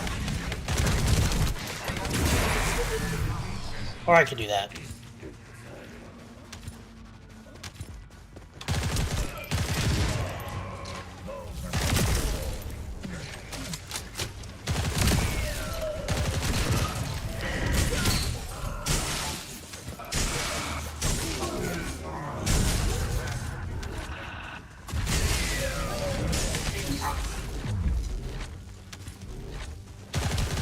Defense Commander begs.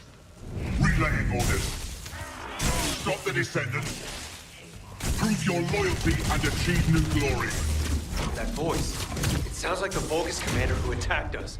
Is that right, Dominic? You would be correct. It is my greatest wish to be rid of that. Kaboom! Descendant, the operation is a success. Great work out there. Good. Now that we've gained control of this much of the area, I think we can start attacking their base directly. I marked where to regroup. Let's get moving. I wish we could find some clues on how to access the Prime Hand. Go to that one.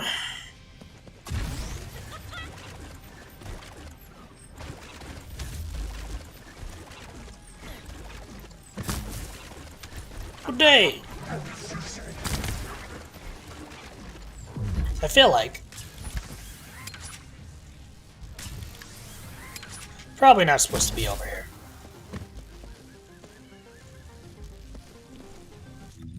Yeah, I don't think I'm supposed to be here. Or maybe I am, I don't know.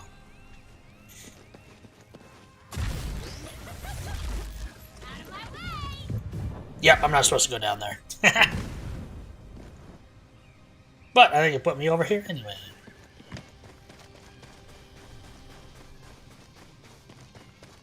See, that's one I've done. The other one's over there.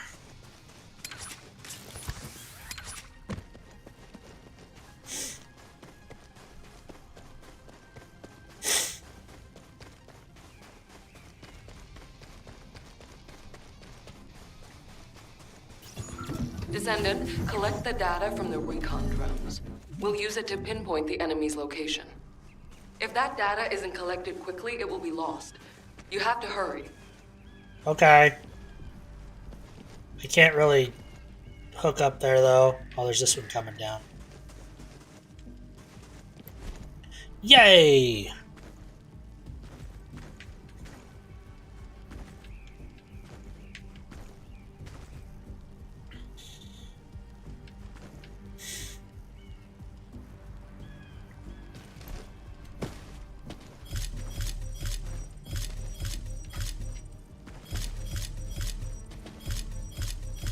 This mission's really hard.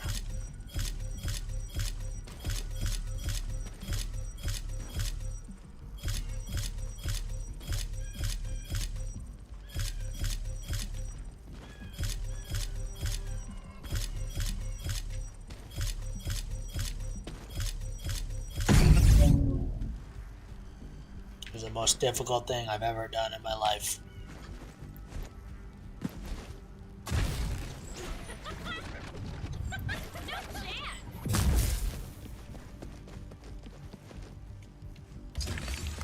Confirming data transfer. I'll analyze the enemy's position and relay it to all operation personnel. Okay, so none of these had descendant parts, so that's good.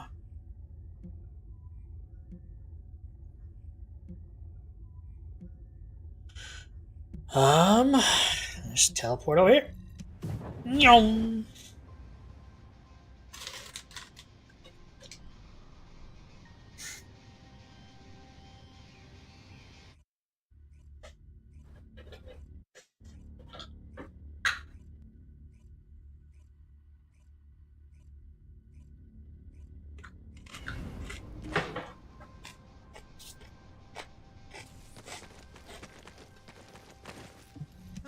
I've been waiting. Okay, let's see what we have to do here then. So, we have to locate the phase shift gate that Eamon discovered and analyze it to figure out how it was done. That's easy enough. Jaber and the guide can do the analysis while the infiltration team fight their way into the base and wreak havoc. I want Dominic on higher ground to get eyes on the base and provide sniper support as necessary. I'll head out first. You guys follow me later.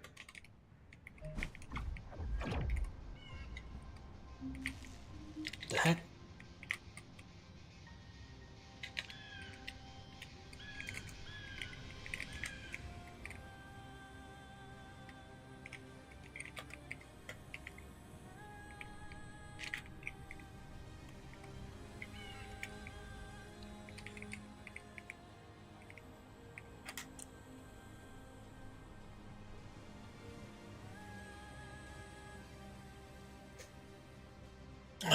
Let's see.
Second.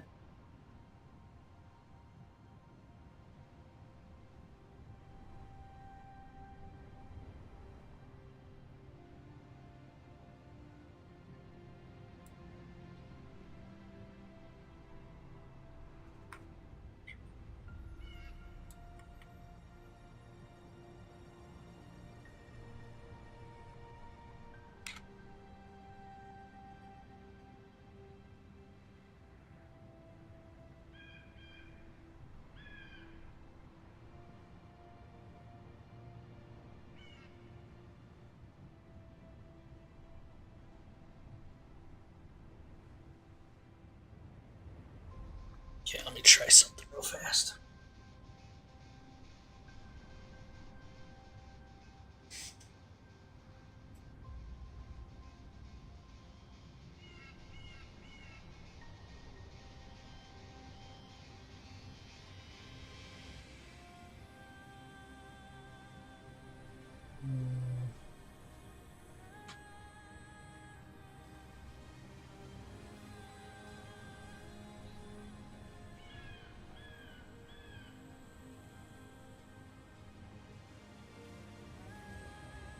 World.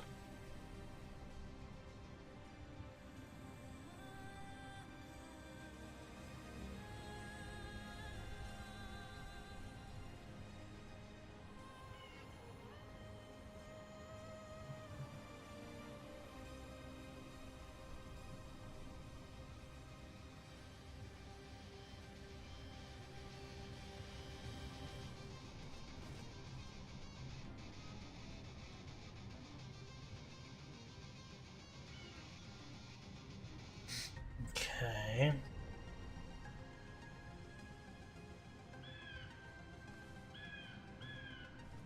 Let's see, it says OPS whitelist user cache.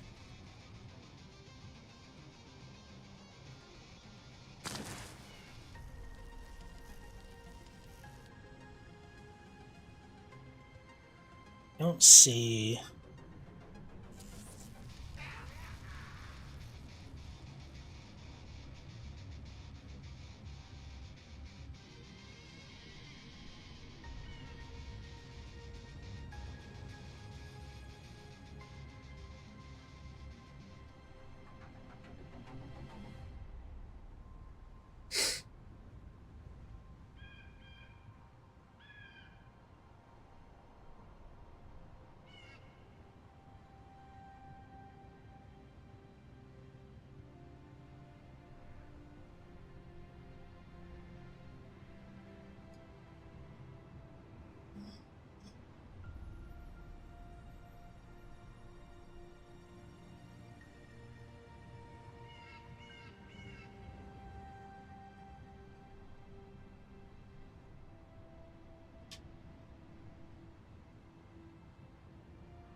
Okay.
I'm gonna let that try and do its thing.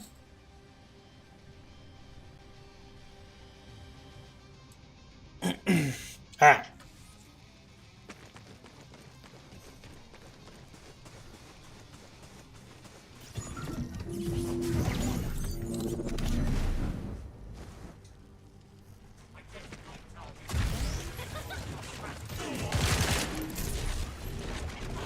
off to a good start. We found their cargo.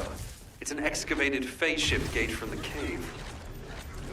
We need to find out how the Vulgus use this. If there is a Vulgus terminal inside the base, please connect me to it.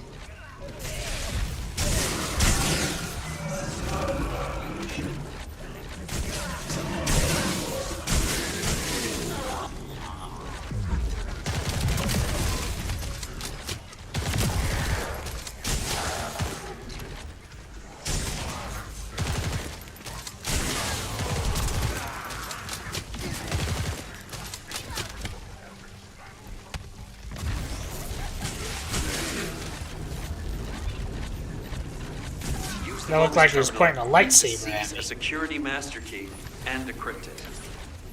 I'll try to open the case remotely. Once I disable the physical security, attack the cargo box and get the key. Okay.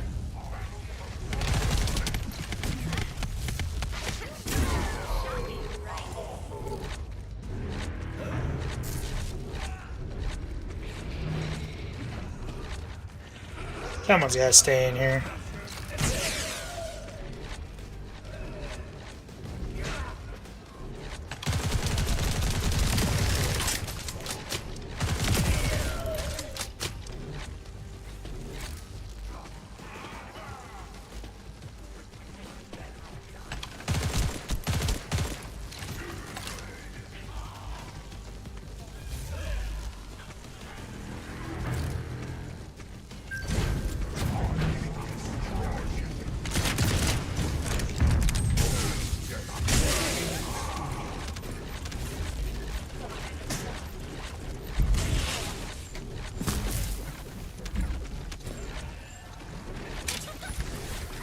I'll search for a terminal that can be accessed Oh. internally. Wait here.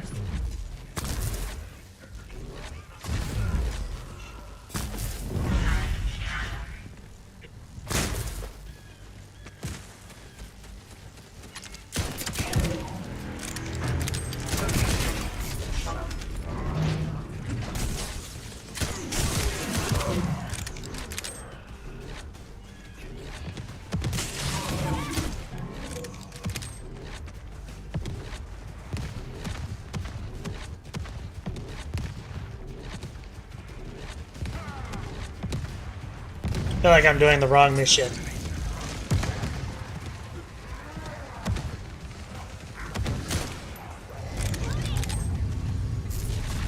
The place where we spotted a signal is the point where connection should be possible. Over to you, guide. I hope you'll be able to find some useful information.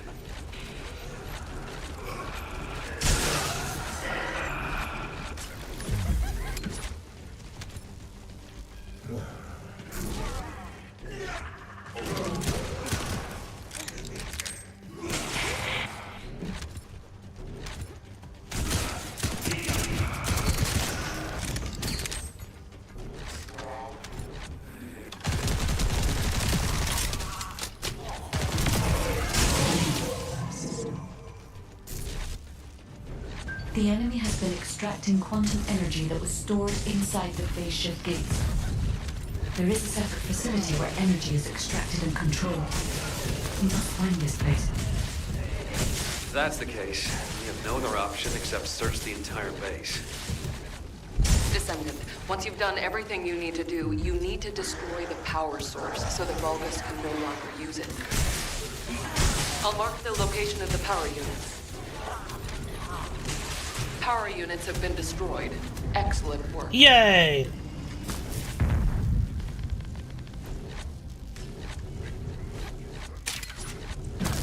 You can hook on a mid-air?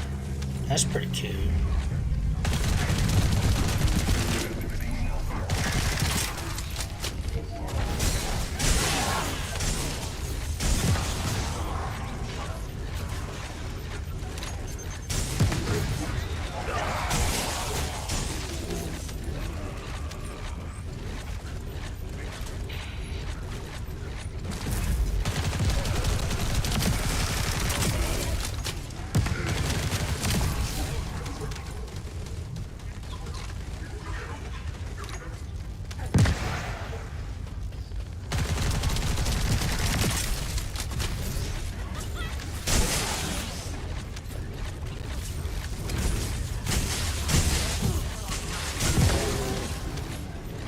found the device that controls the fleet beacon. If we destroy that, the beacon will be exposed.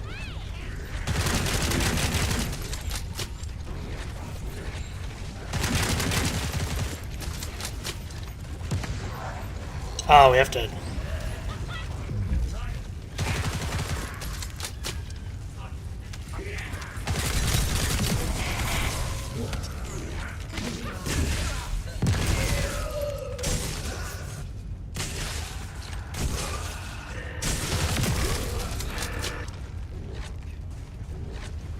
I don't see a pickup thing. The control unit neutralizes signals using the enemy's shockwave generator.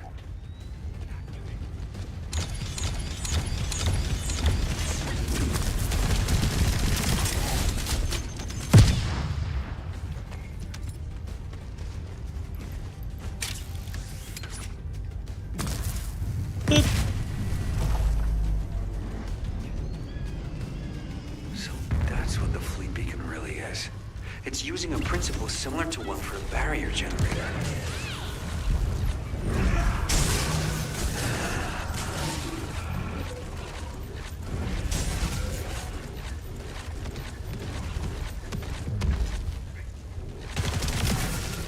Not a lot of mana things.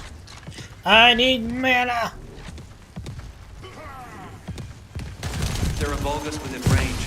I won't be able to establish the jamming signal. You need to eliminate them for me.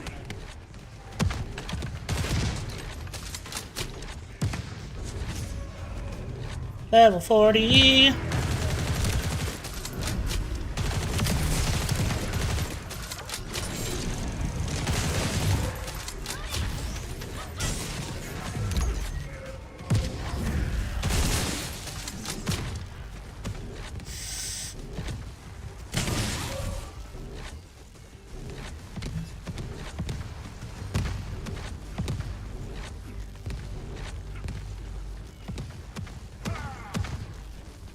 This is the final step. It's the first time I've done this, so there was some trial and error.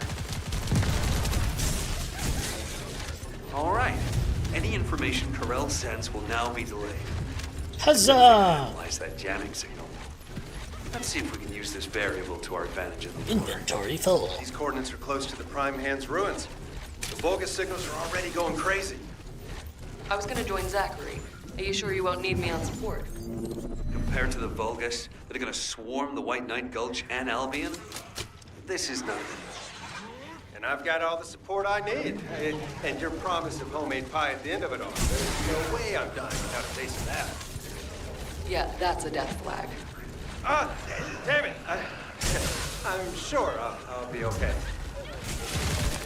Master Amos, the forward base is under attack. Descendants are approaching the ruins. We need reinforcements.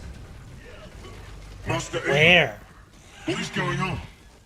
Why does he not reply to our communications? I will send my personal commander unit for now. The Descendants must be stopped. This is Zachary. A transport Yay! carrying the heroes is returning to Albion. Not sure what I did there. Relaying our thanks for your support. The heroes? The men of the recon squad. We're sending back the bodies of our teammates we were able to recover. Thanks for all your hard. You're welcome.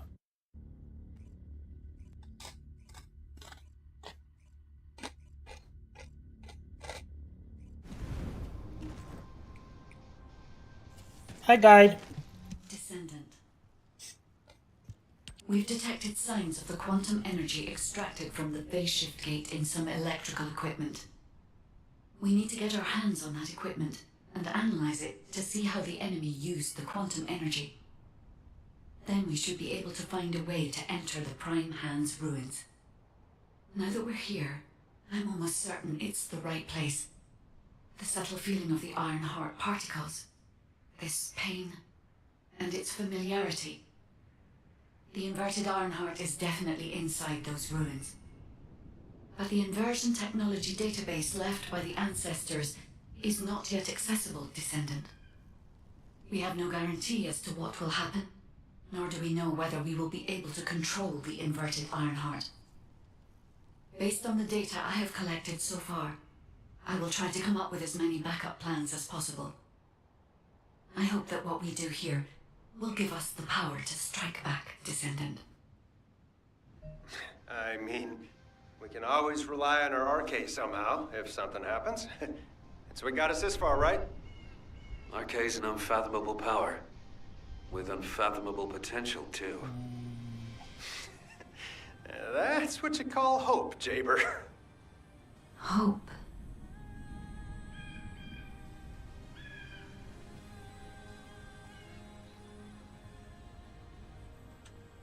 Okay. Sorry, I'm still looking at that mod pack stuff.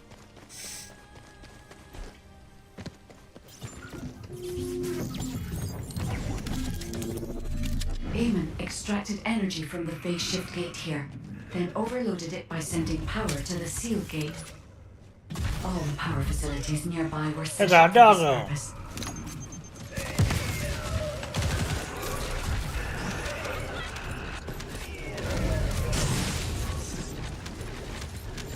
Yeah! Demolish the cave where the extractor is located. Master Eamon has achieved his goal. Did you just hear that? Get out now. The enemy is going after the cave. Oh no!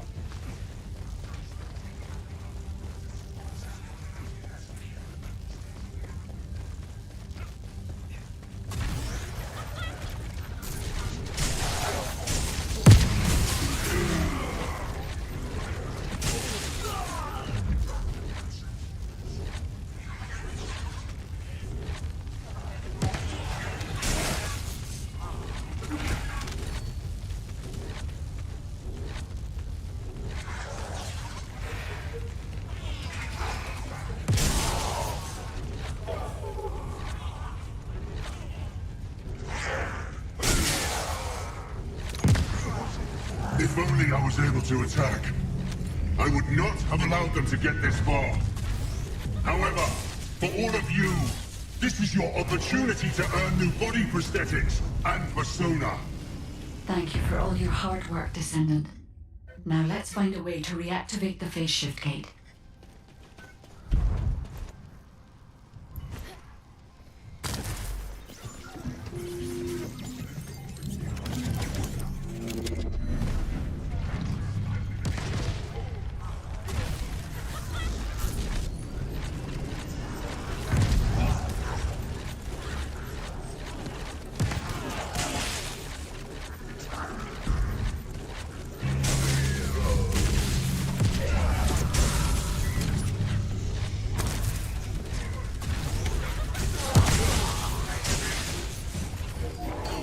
A drone that can collect energy will be arriving shortly. Be ready, Descendant.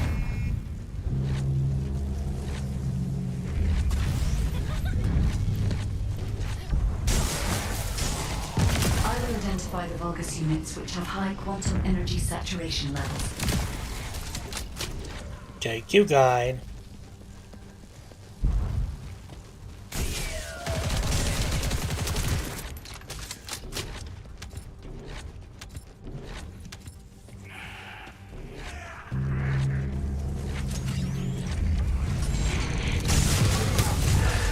Be careful, Descendant. There is a Vulgus attempting to steal the energy.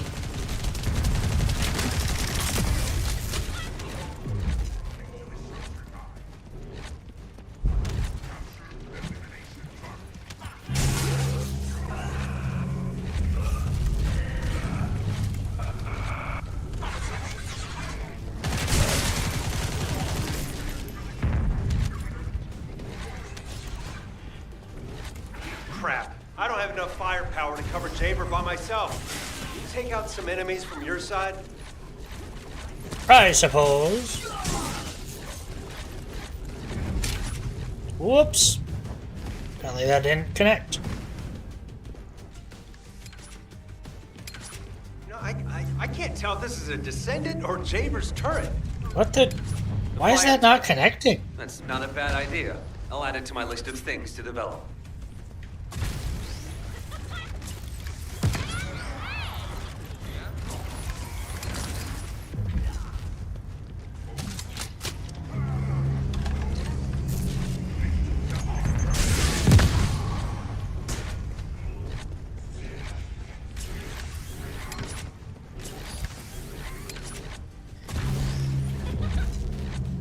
Really?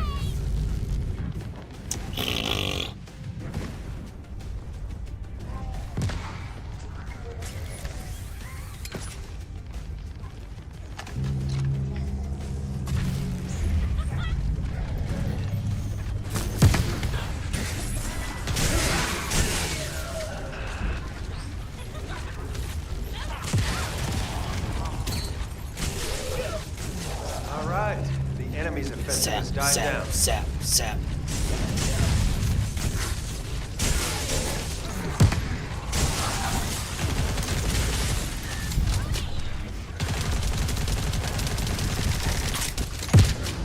Couple. With this amount of energy, we should be able to reactivate the phase shift gate. Thank you, Descendant. Wait. There was a minor problem when I tried to activate the phase shift gate. Let's meet at the entrance to the Prime Hands ruins. So, this isn't one of those situations where one of us has to remain outside to control the energy, is it? You're, Probably not. You're not disagreeing with me. Because you've hit the nail on the head. As Eamon didn't open the gate through any normal means, I figured there'd probably be some lingering consequences. But the gate to access the ruins was more volatile than I anticipated. If we leave it operational, there'll be another quantum pulse explosion, like the one we saw with the abandoned gate at the cave. We have to temporarily stop the energy supply to the gate after the infiltration begins, and reactivate it once the infiltration team completes their operation. Considering the number of Vulgus headed this way, there's no way we can control and defend the gate with just one Descendant. We need 2 or more Descendants to stay here. No time to waste. Jaber, you operate the gate, I'll cover you. We'll hold this place down no matter what. Infiltration team, you guys go and retrieve the Ironheart. Does that work for everyone? Okay. Blair, it won't be smooth sailing for you guys. You think your job's gonna be any easier? It's whatever. Good luck, infiltration team. Guide, you hang in there too. I promise we'll return with the Ironheart. No matter.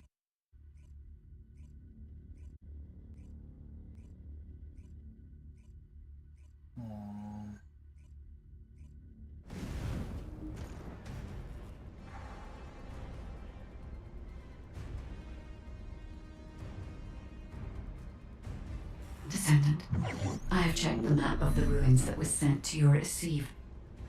I will guide you to the Prime Hands. The map was created during an expedition from a few decades ago, but it's still highly reliable. It seems our operation has been made possible through the sacrifices of these early descendants. As long as I get to zap people. Eamon has stationed a large number of forces within the ruins. The Vulgus commander who attacked Blair and the recon squad must be here as well. I recommend being prepared for sporadic battles. There are also likely to be a number of traps set up to prevent us from advancing.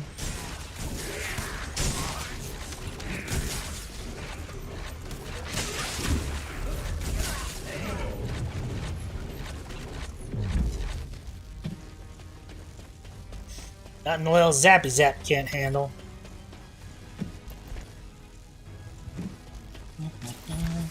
According to the records, in order to activate the Prime Hands, power must be established throughout the ruins. Oh. The records mention a power facility. Whoops. I will guide you there.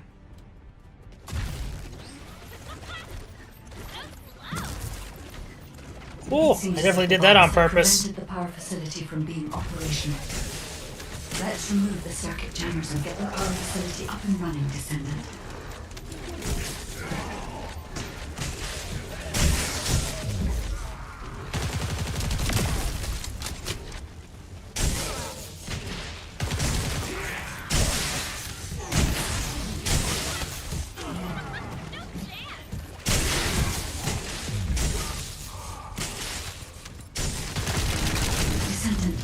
Sizable Vulgus force is headed your way.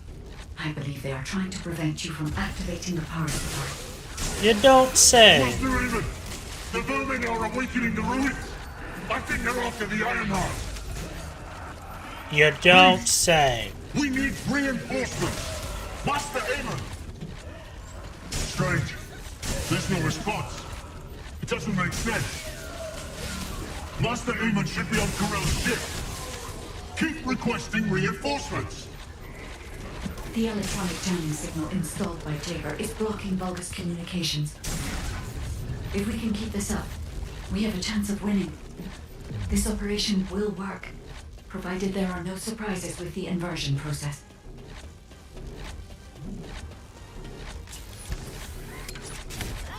Whoops. I could swing around a little bit.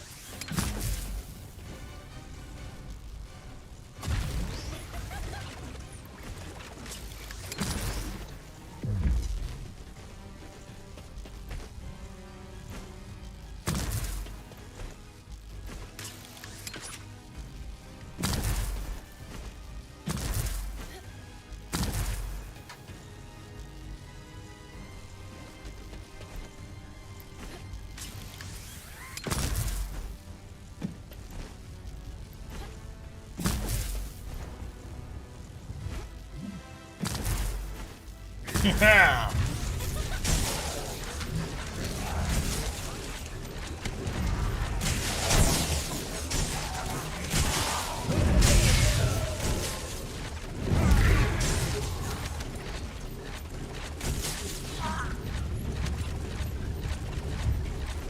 Zap, zap.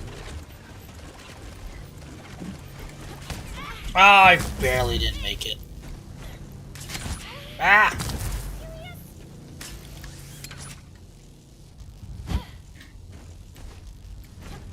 I had to prove my loyalty for decades to get these prosthetics and persona. But I will share my persona with anyone that kills the Descendant now. This is your chance to become my clone. I don't want to become a clone.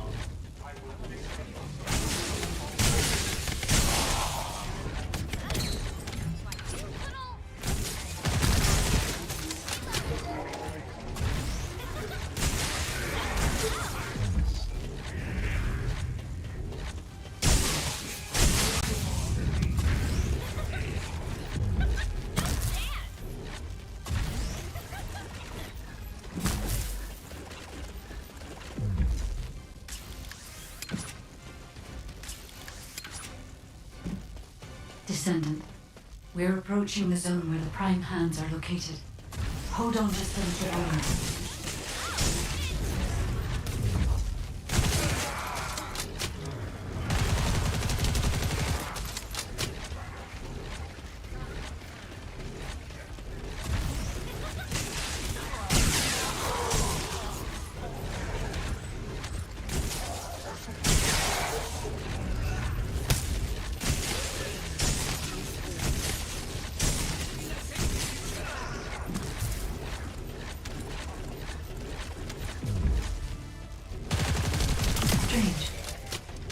Release didn't fall on schedule. There's no mention of this in past expedition records. And the temperature is rising in the zone's beyond this partition.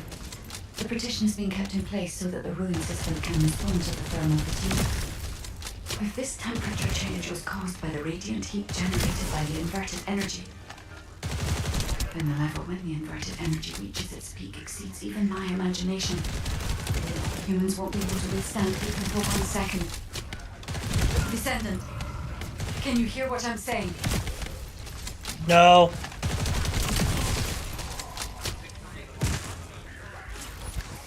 Descendant, you must stop the operation. I didn't have enough information.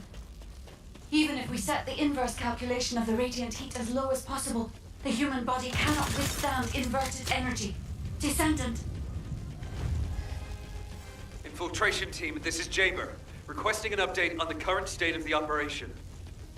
What are you gonna do with that intel? Wouldn't it be faster to just ask them when it'll be over? Ah, damn, that hurts. Pass me some more rounds. That's sneaky. That's the last magazine. Use it sparingly. Descendant, I heard the infiltration of the ruins was a success, and the inverted Ironheart has been retrieved. How's the operation going? Do you I don't think we know. have a chance?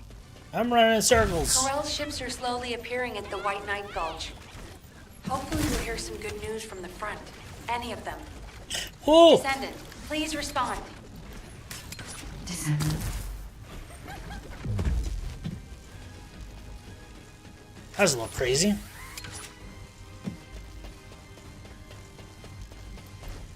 I understand your intention now.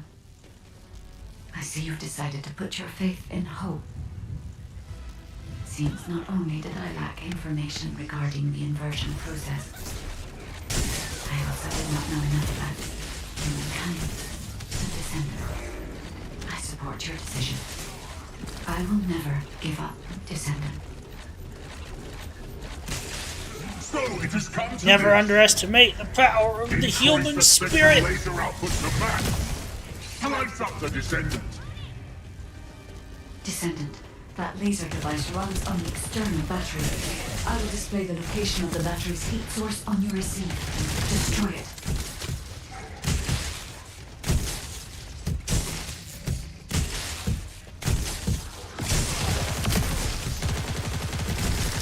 I'm just gonna shoot the floor around his feet. Make him scared, you know?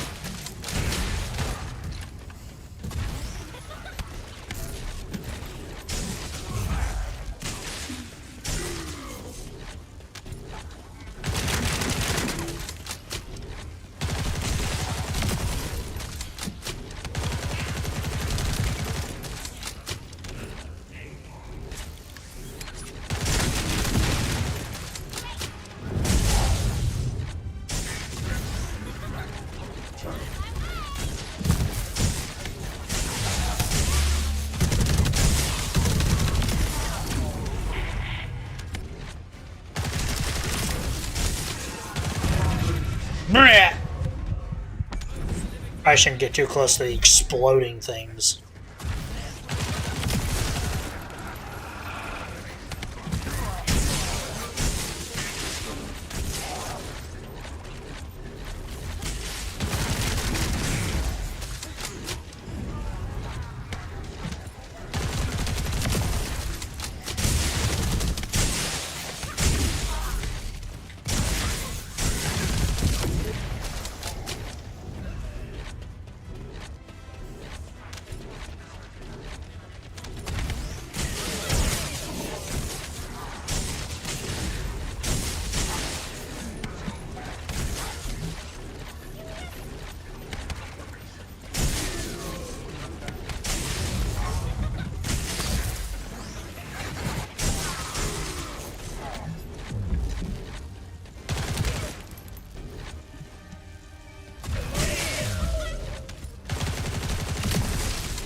Got him.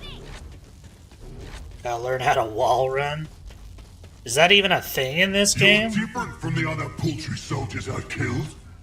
I wish. I will kill you and make a new prosthetic from your body. Master Eamon, please watch over me.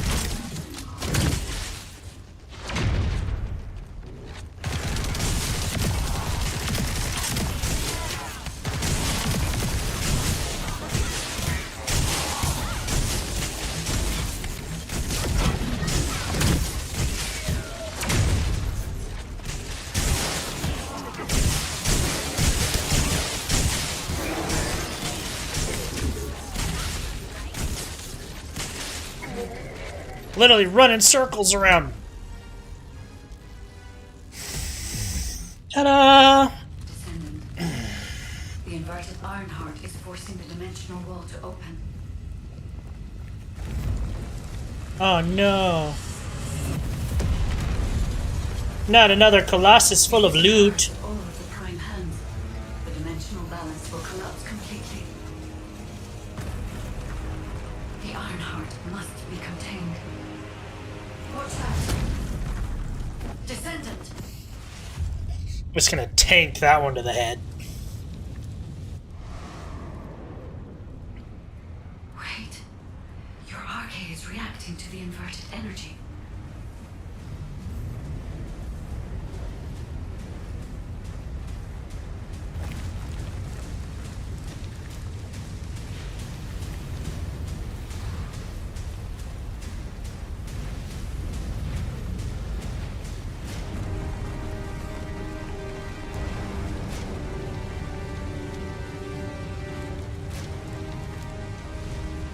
energy is being sent somewhere.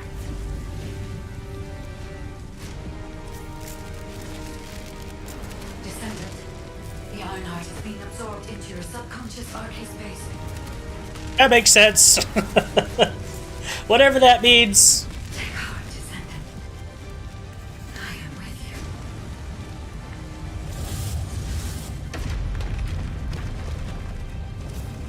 The remaining energy is at 34%. The dimensional wall is stabilizing. Remaining energy at 21%, 16%. You're almost there.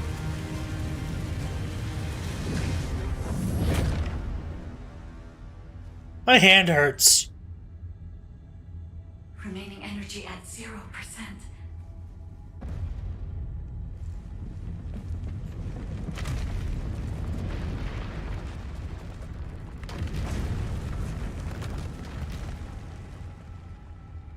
You've done it, Descendant. The Ironheart has been transported to the safest possible location. Into the subconscious space of your arcade, where I first met you.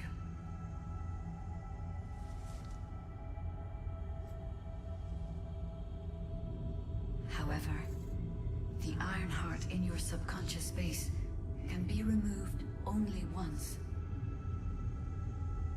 If you attempt to embrace this Ironheart again, your arcade will be unable to endure it. This means we have only a single opportunity to convey and destroy the Ironheart. Okay. Do not worry, Descendant.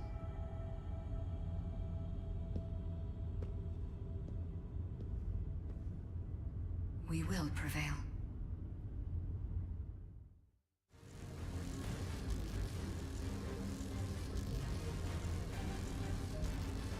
Yay!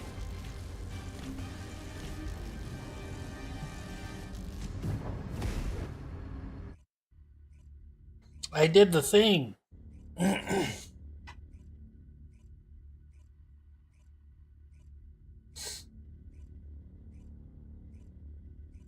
Descendant, are you all right? Are you experiencing any arcade irregularities? If nothing is wrong, I have something to tell you. I have finally unlocked the secret behind the Ancestors' inversion technology. Oh. And what might that be?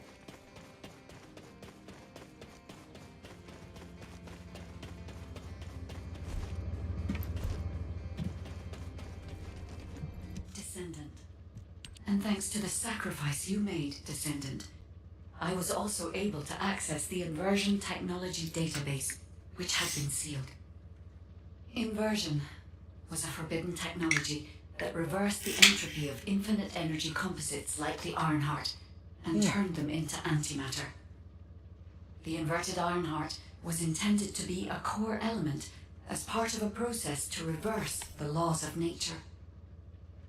Anti-particle weapons, destruction of the dimensional wall, multi-dimensional space-time connections. I see traces of countless unthinkable plans. According to the development logs, Inversion was created by extremists among the Ancestors who were obsessed with using the Ironheart. But it seems the Vulgus somehow obtained this inversion technology. I think the Ancestors and the Vulgus were connected in some way, long before I was created. I can find no records as to whether that relationship was one of conflict or cooperation, but there may have been no reason to include that in my files. As you know, I am not here to protect the Ironhearts. I am essentially a track and annihilate program, designed to destroy them and everything about them. I believe in you, guy. And through this recent research, I have become more certain of my role and my mission. Descendant, I have acquired an algorithm to analyze inverted energy and have derived a way to destroy it. My next step is to try and apply this to our current situation. Although we can only extract the inverted Ironheart from within RK once, theoretically, there may be a faster and more certain way to destroy it than the process we might use for a regular Ironheart if we use the properties of antimatter. Wait. Descendant. A wave that I have never previously felt within the void is approaching. It More seems the loot. Colossus has been drawn to the inverted energy. I'm sure we'll hear from Albion soon. Colossus closing in, moving towards the Hagios Prime path at a rapid speed. Classification type, Swamp Walker, a deadly Great Walker mutation. Descendants in Albion, commence with the intercept battle. Come on, Mr. Colossus expert. Hagios is Vulgus territory. Can't we just leave it to them? I agree.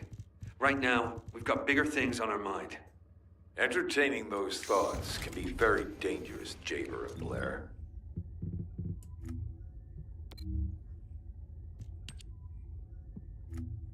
More challenges.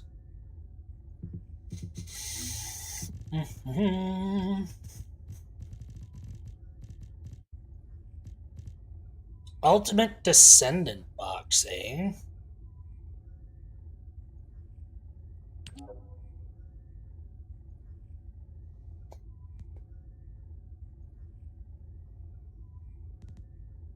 Lepic, Ajax, and Viessa. So all the starting ones.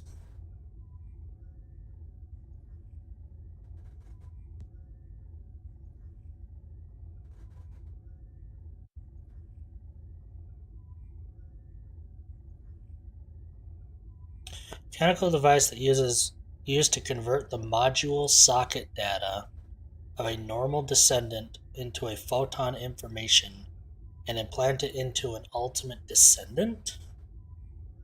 What's that mean?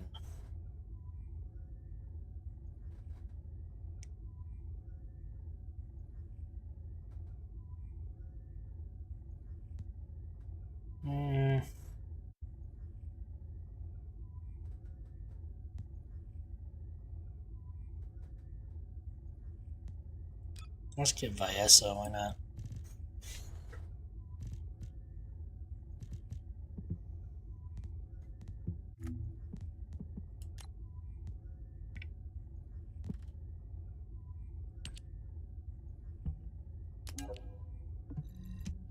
Ta-da!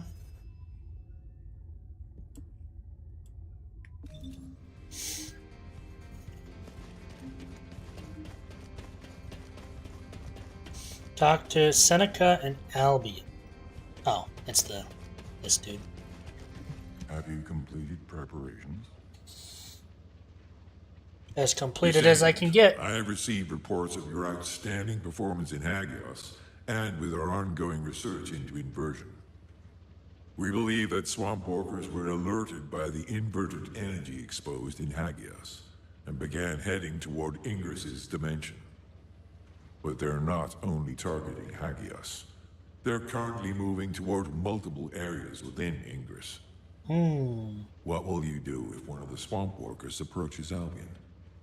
Kill it. I heard that you have submerged the inverted Ironheart in your arcade. Can you guarantee that they won't be drawn to that energy, Descendant? We cannot always assume a best-case scenario. That kind of carelessness is how humanity was almost totally annihilated a century ago.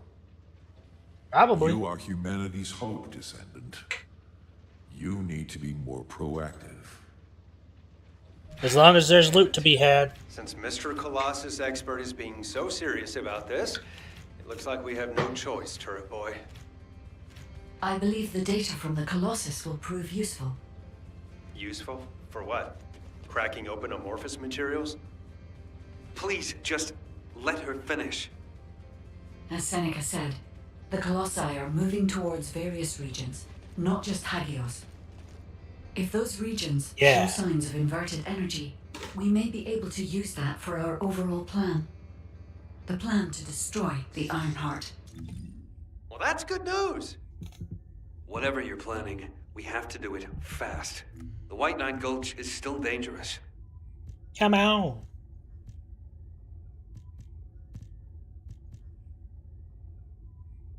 An emote that can express a wide range of emotions.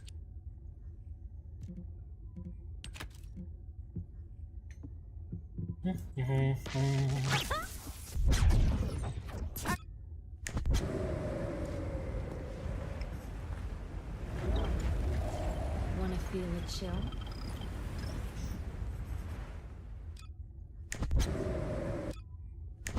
So it's like slightly better, you know?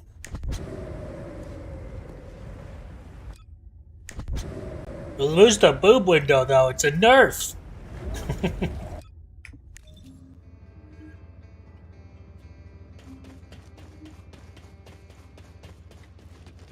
you ready to undertake a void intercept battle? Wait, what does he tell me to do? Swamp Walker. You need information about the Colossi.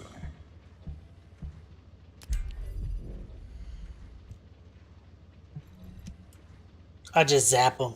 Just like I do everyone else. Zap.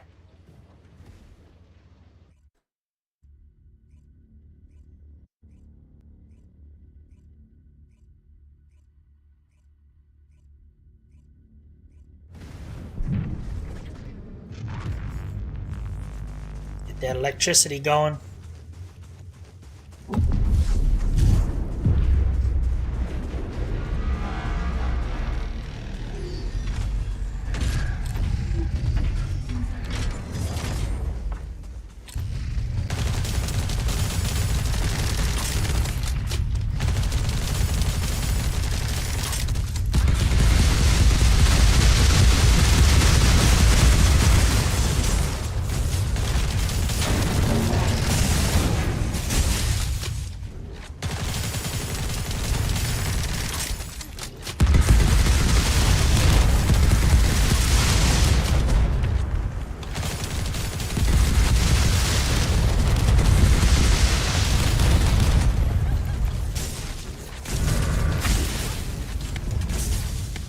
Oh, he farted on me.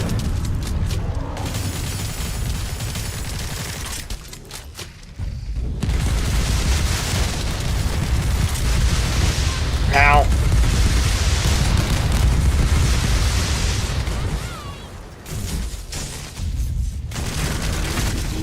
Blah.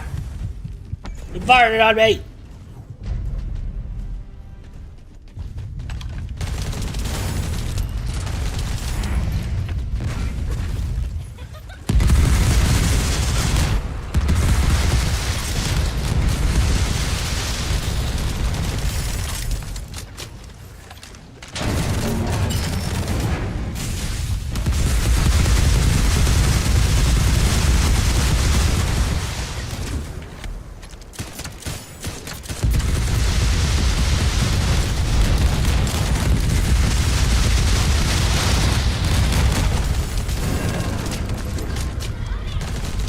No eyeball for you.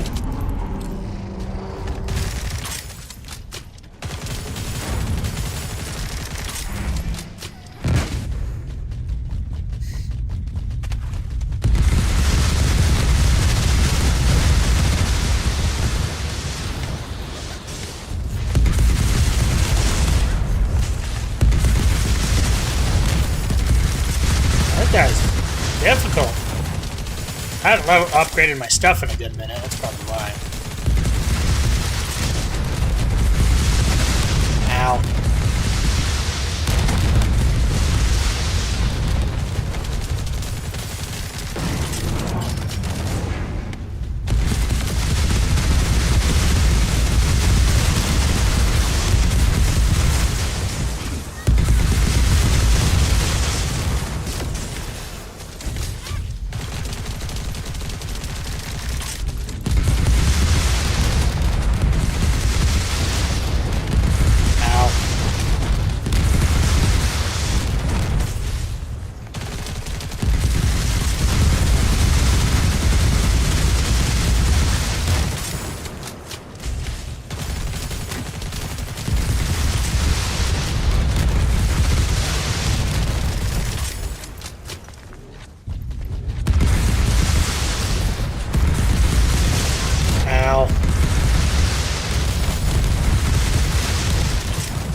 I think I might have to back out of this one.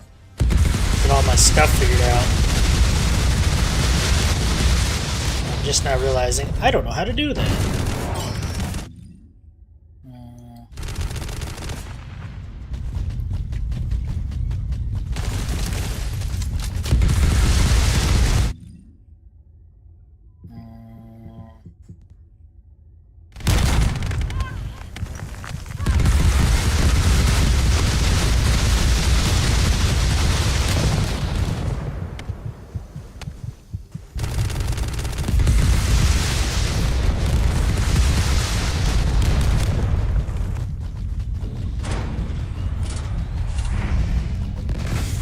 The recent intercept battle.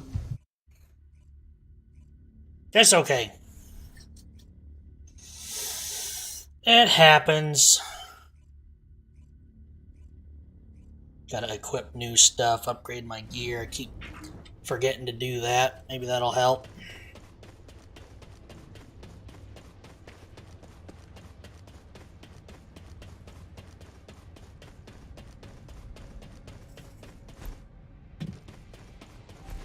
Quest change, though.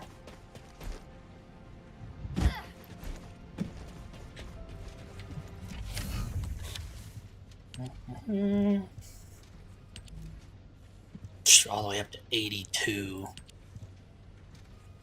Quite the upgrade, god dang.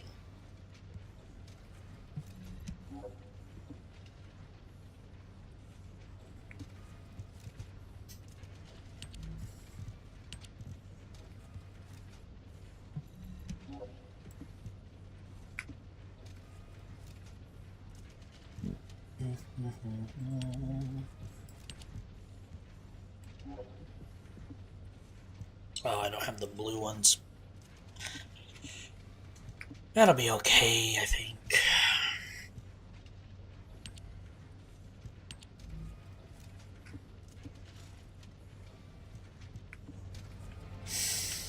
And we want 82. Ooh, yeah. Oh, yeah. Big old chunky upgrades. Is it the perfect match? Probably not, but it will work.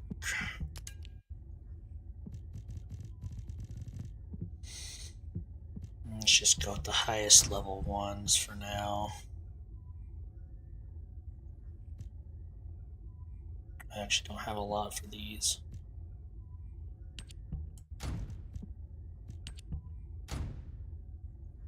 $70, $76, but it's blue. I'll live with it. It's fine.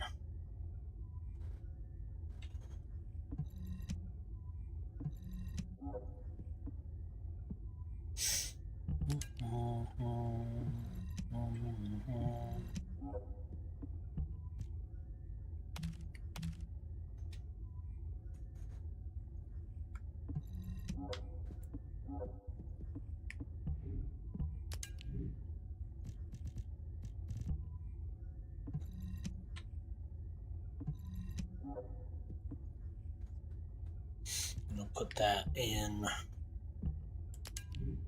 Actually, you know what? Where is storage?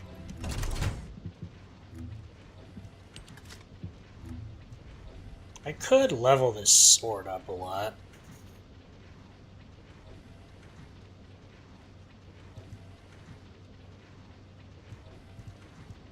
You know what? Why not?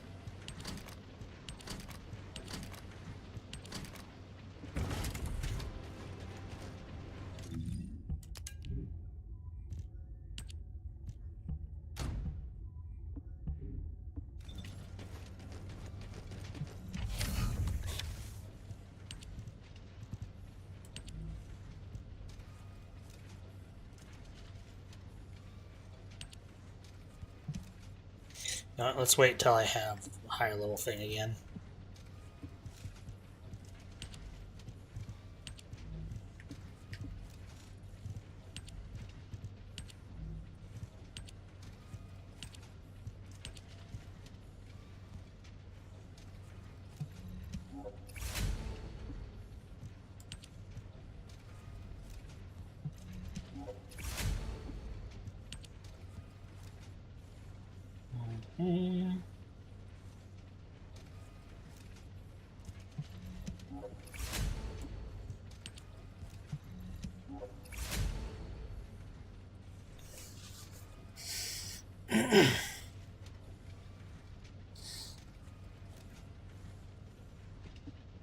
Sweet.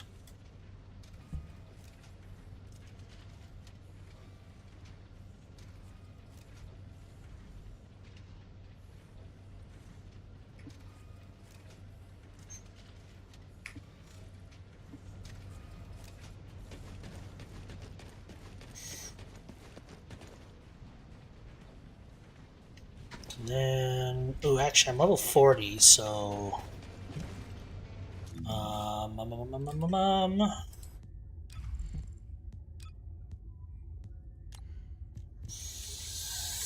I had a thing that told me what to do, but where is it?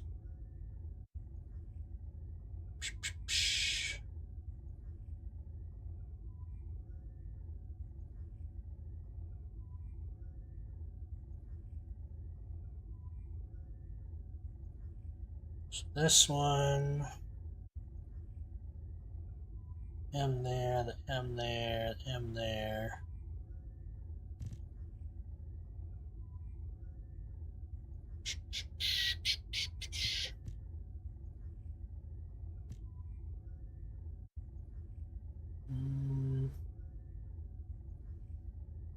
Isn't one here.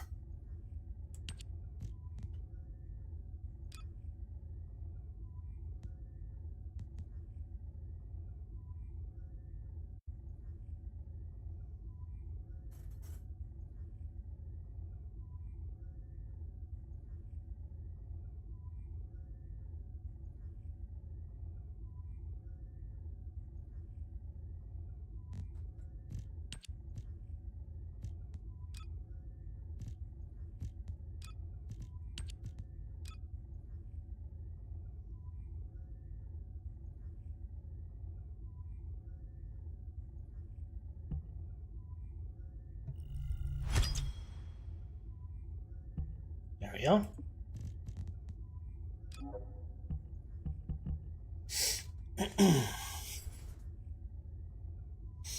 MP conversion, that's a good one. Increase HP is kind of meh. So let's hold on. That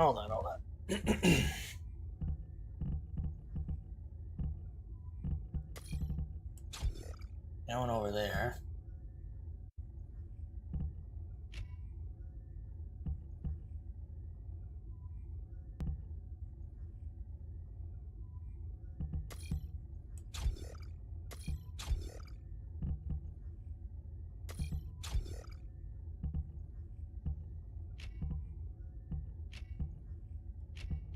I'm trying to get rid of everything. Fast singular amplification. A cooldown, that's good.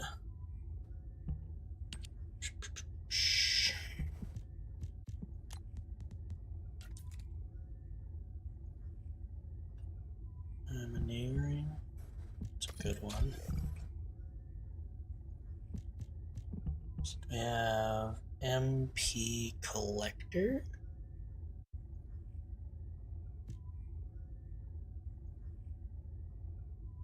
MP collector right there. Boom. Instantly recovers 12.2% of maximum AP at 4% chance.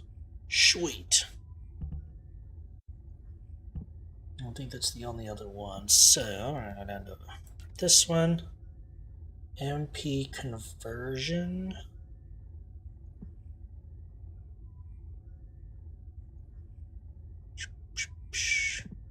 So we go MP.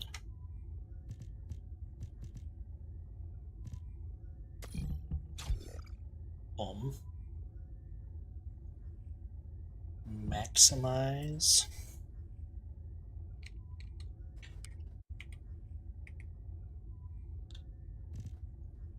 So what it wants is maximize conservation.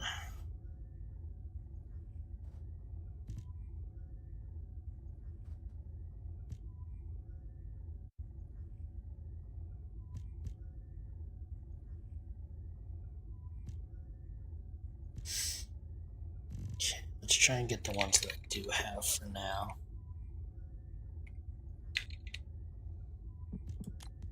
Do tier all. Nimble fingies. Boom.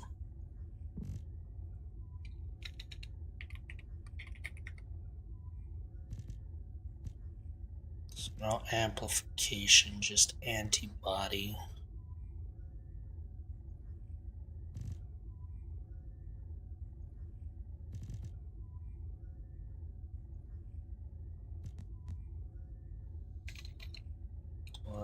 Focus on chill singular fusion.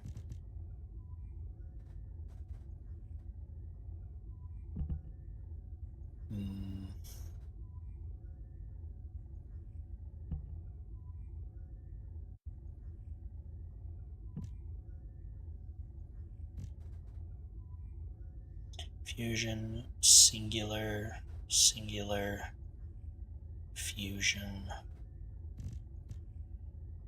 Singular cool down. Already have a focus on singular.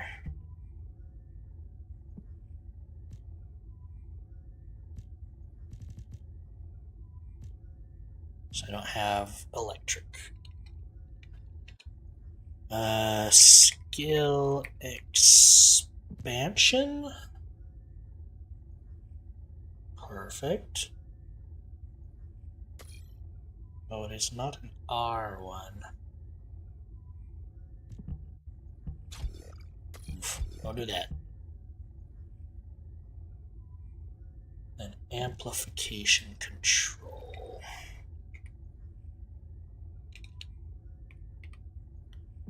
This one.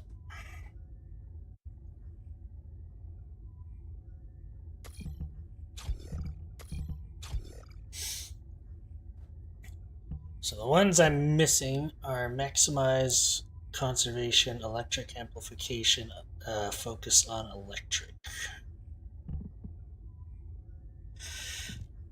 I can deal with that, I think.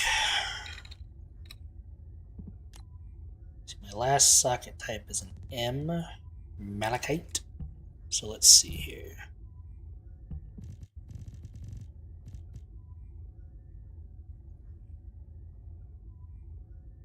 Skill cost minus 4%, max MP.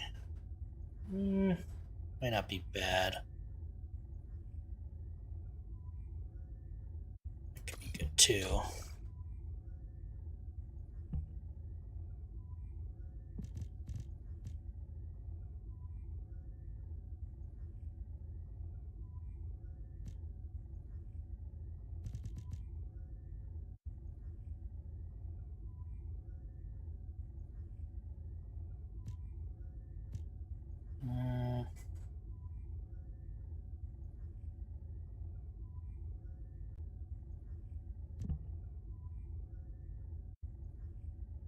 Kind of like that one.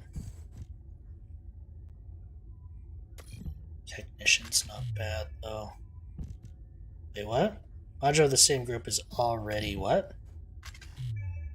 Equipped.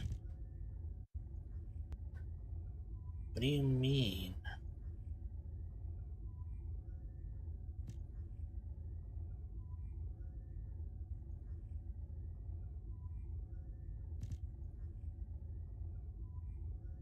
Whatever.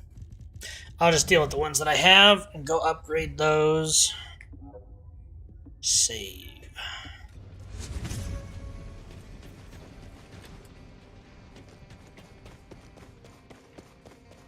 Hey, buddy. Welcome to the modules lab.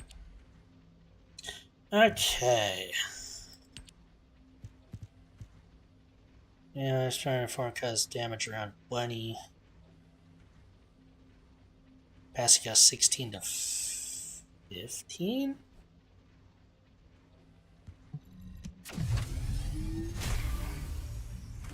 Oh, it goes down. That's really cool, actually.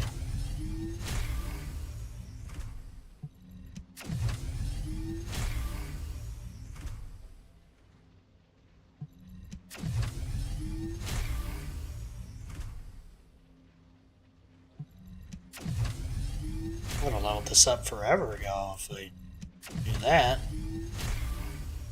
I just...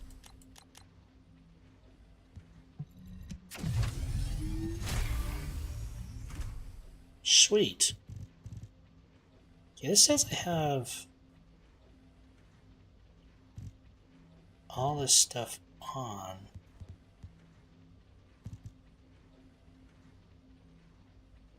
I thought I was missing 3. Am I stupid?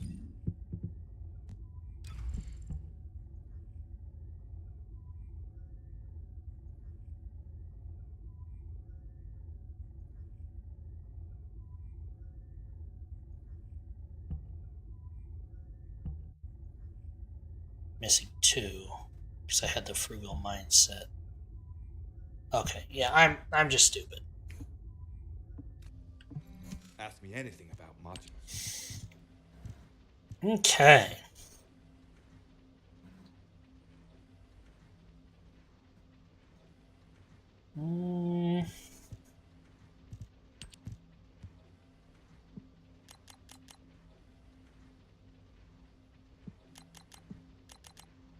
And 17% chance. More MP means more running around, baby.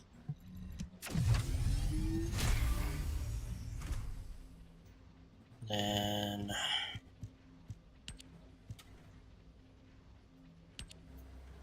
well down, max MP down.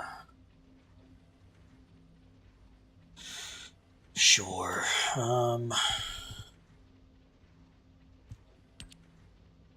Probably level the ones that are on.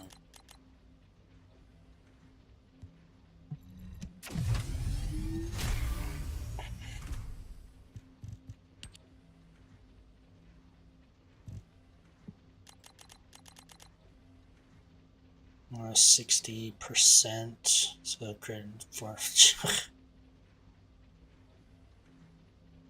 skill critical hit rate minus 140%. So I hit harder normally, I just can't crit. I'm okay with that.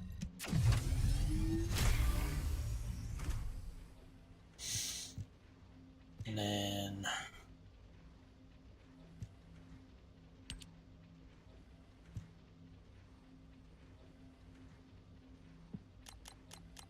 why not? It'll be a good one for a bit. And then skill cooldown.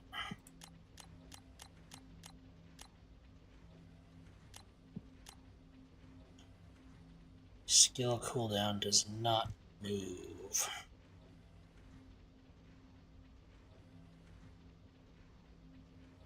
What if I did this one? So that does give me max shield and skill effect range.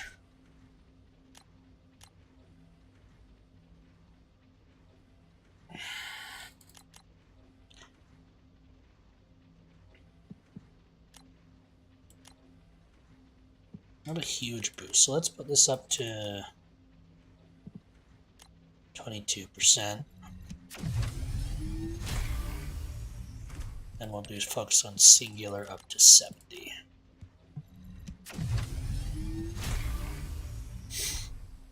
Boom. Damn's gonna be some chunky numbers now.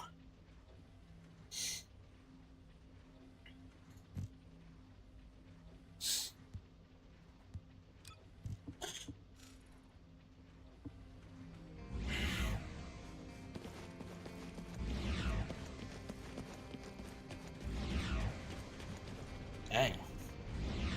Dang. Dang.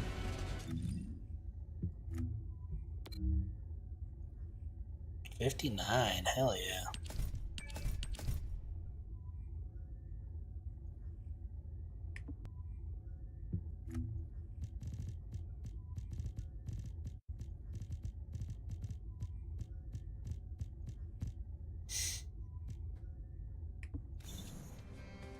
Sweet.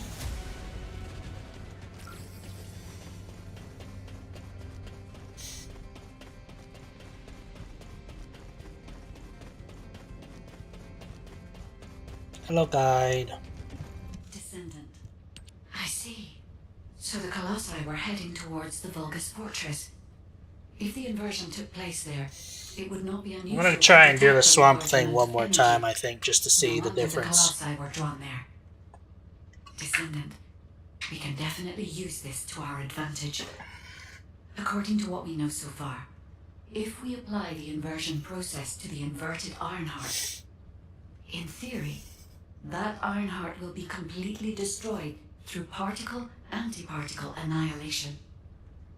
This is the fastest and most certain method of destroying the Ironheart that we currently know of. Yay! The only drawback is that it will also destroy everything around it. But we can use this to our tactical advantage. If the operation is a success, the Vulgus will have nowhere to return to. Descendant, if you cannot retrieve the Ironheart from the White Knight Gulch, you must make a decision regarding this alternative plan while it is still viable. Please discuss it with HQ. It will be a difficult decision, but everyone will need to be in agreement. Alpha, these are the details of the operation that the guide has laid out. What do you think? Enzo, this isn't an easy decision to make. But it's not like we have any other option. Let's at least assemble everyone to discuss this.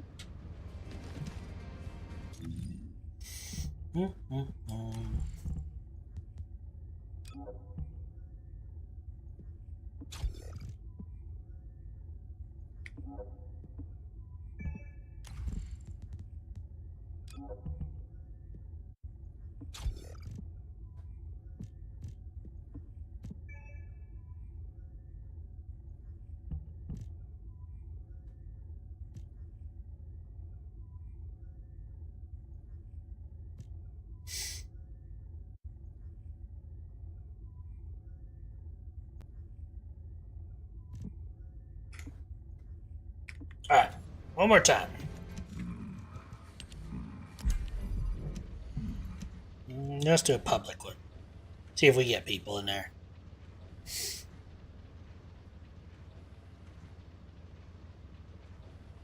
If not, it'll just chuck me into a solo one anyway.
Maximum wait time.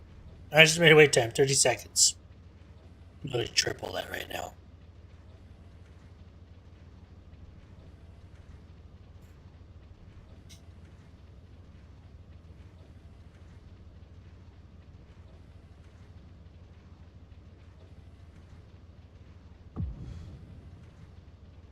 Matchmaking complete.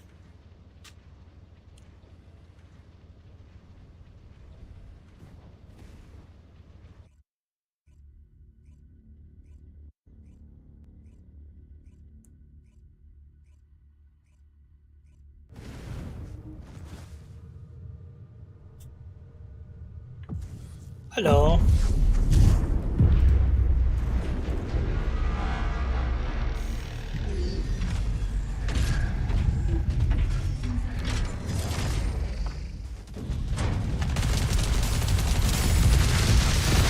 Ooh, ow.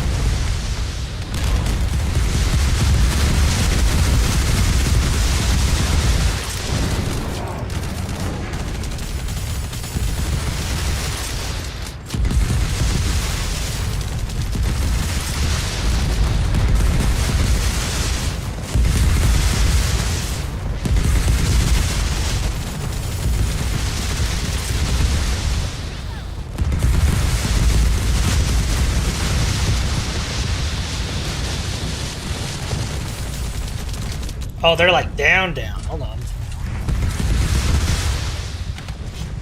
I didn't realize they were like down. My bad. Sorry.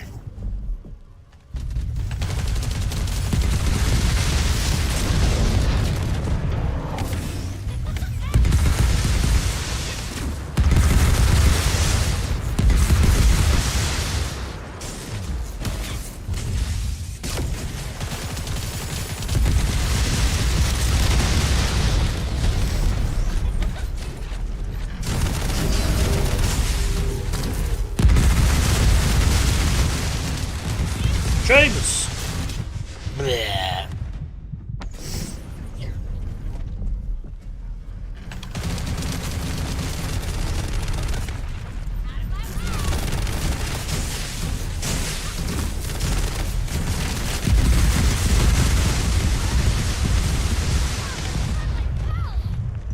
Dang.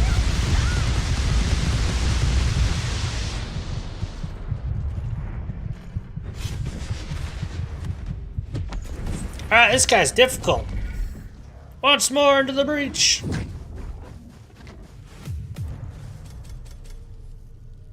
Aw. I'm gonna try again.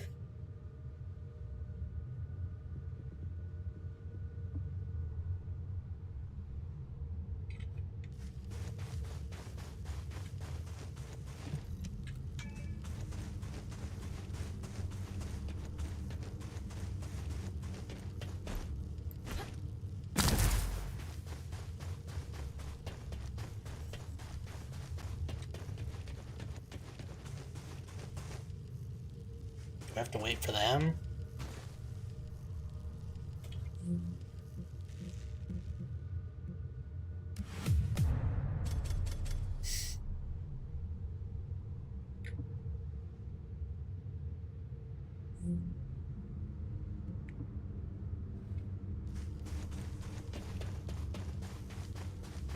It says I'm in Matchmaker.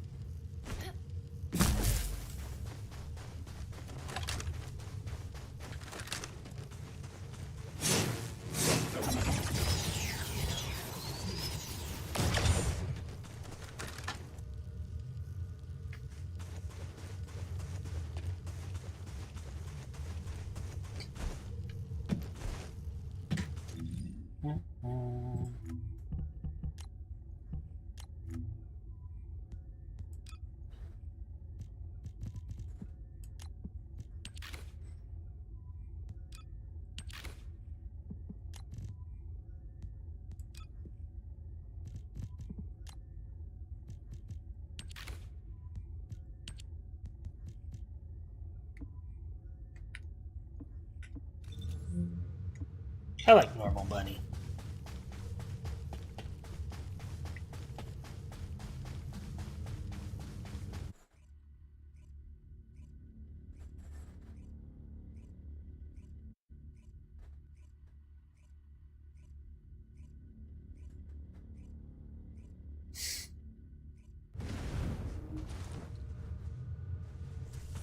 There's that Jessica again.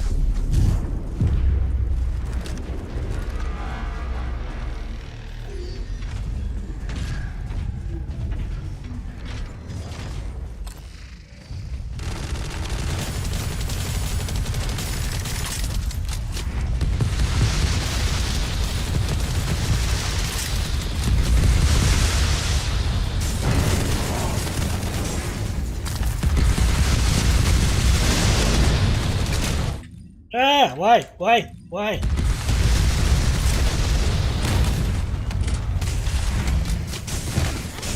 Ooh.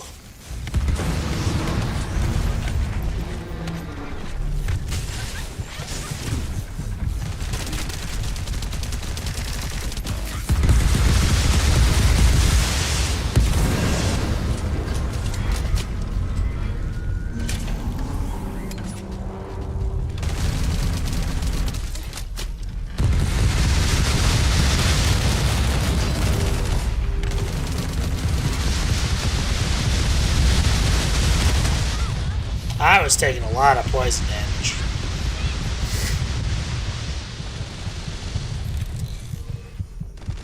Thank you.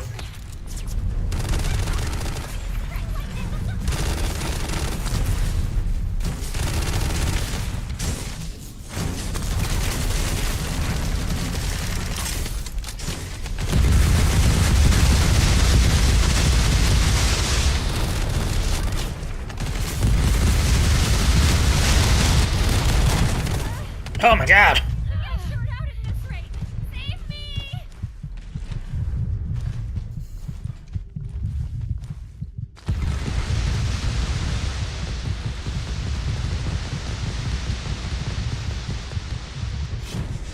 Yeah.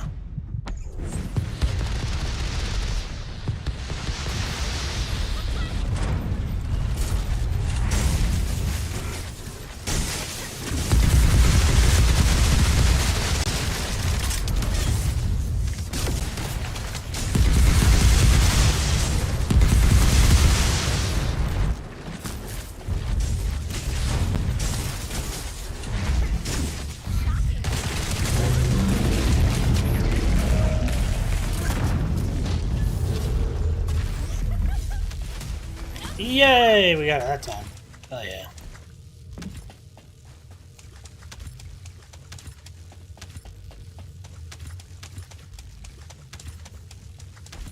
GG's, y'all.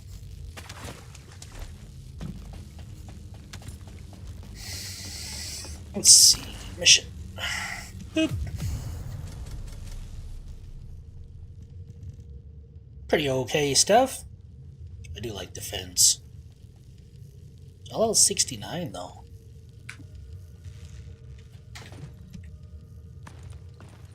Heck yeah. High five.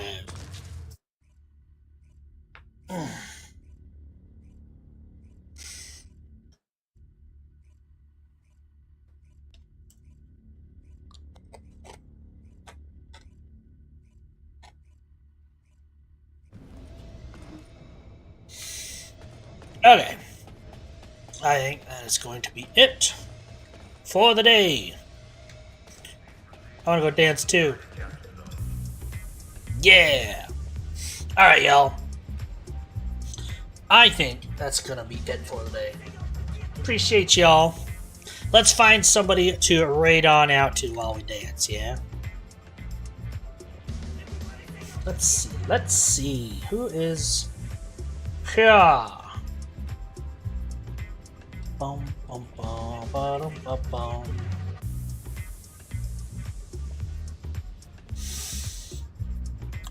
Who's online?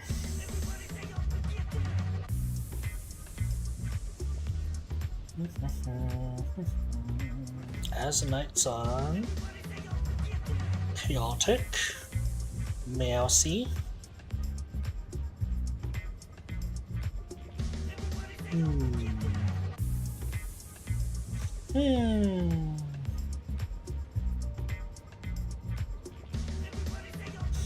I think we're gonna go raid Azanite. She needs some fresh, gooey brains, you know? Playing some vintage story. Kinda looks like Minecraft. Interesting. Let's start that raid. Alright, y'all. I had a lot of fun today. I appreciate y'all being here. Thank you for being here. You're amazing. I hope you have an absolutely wonderful day.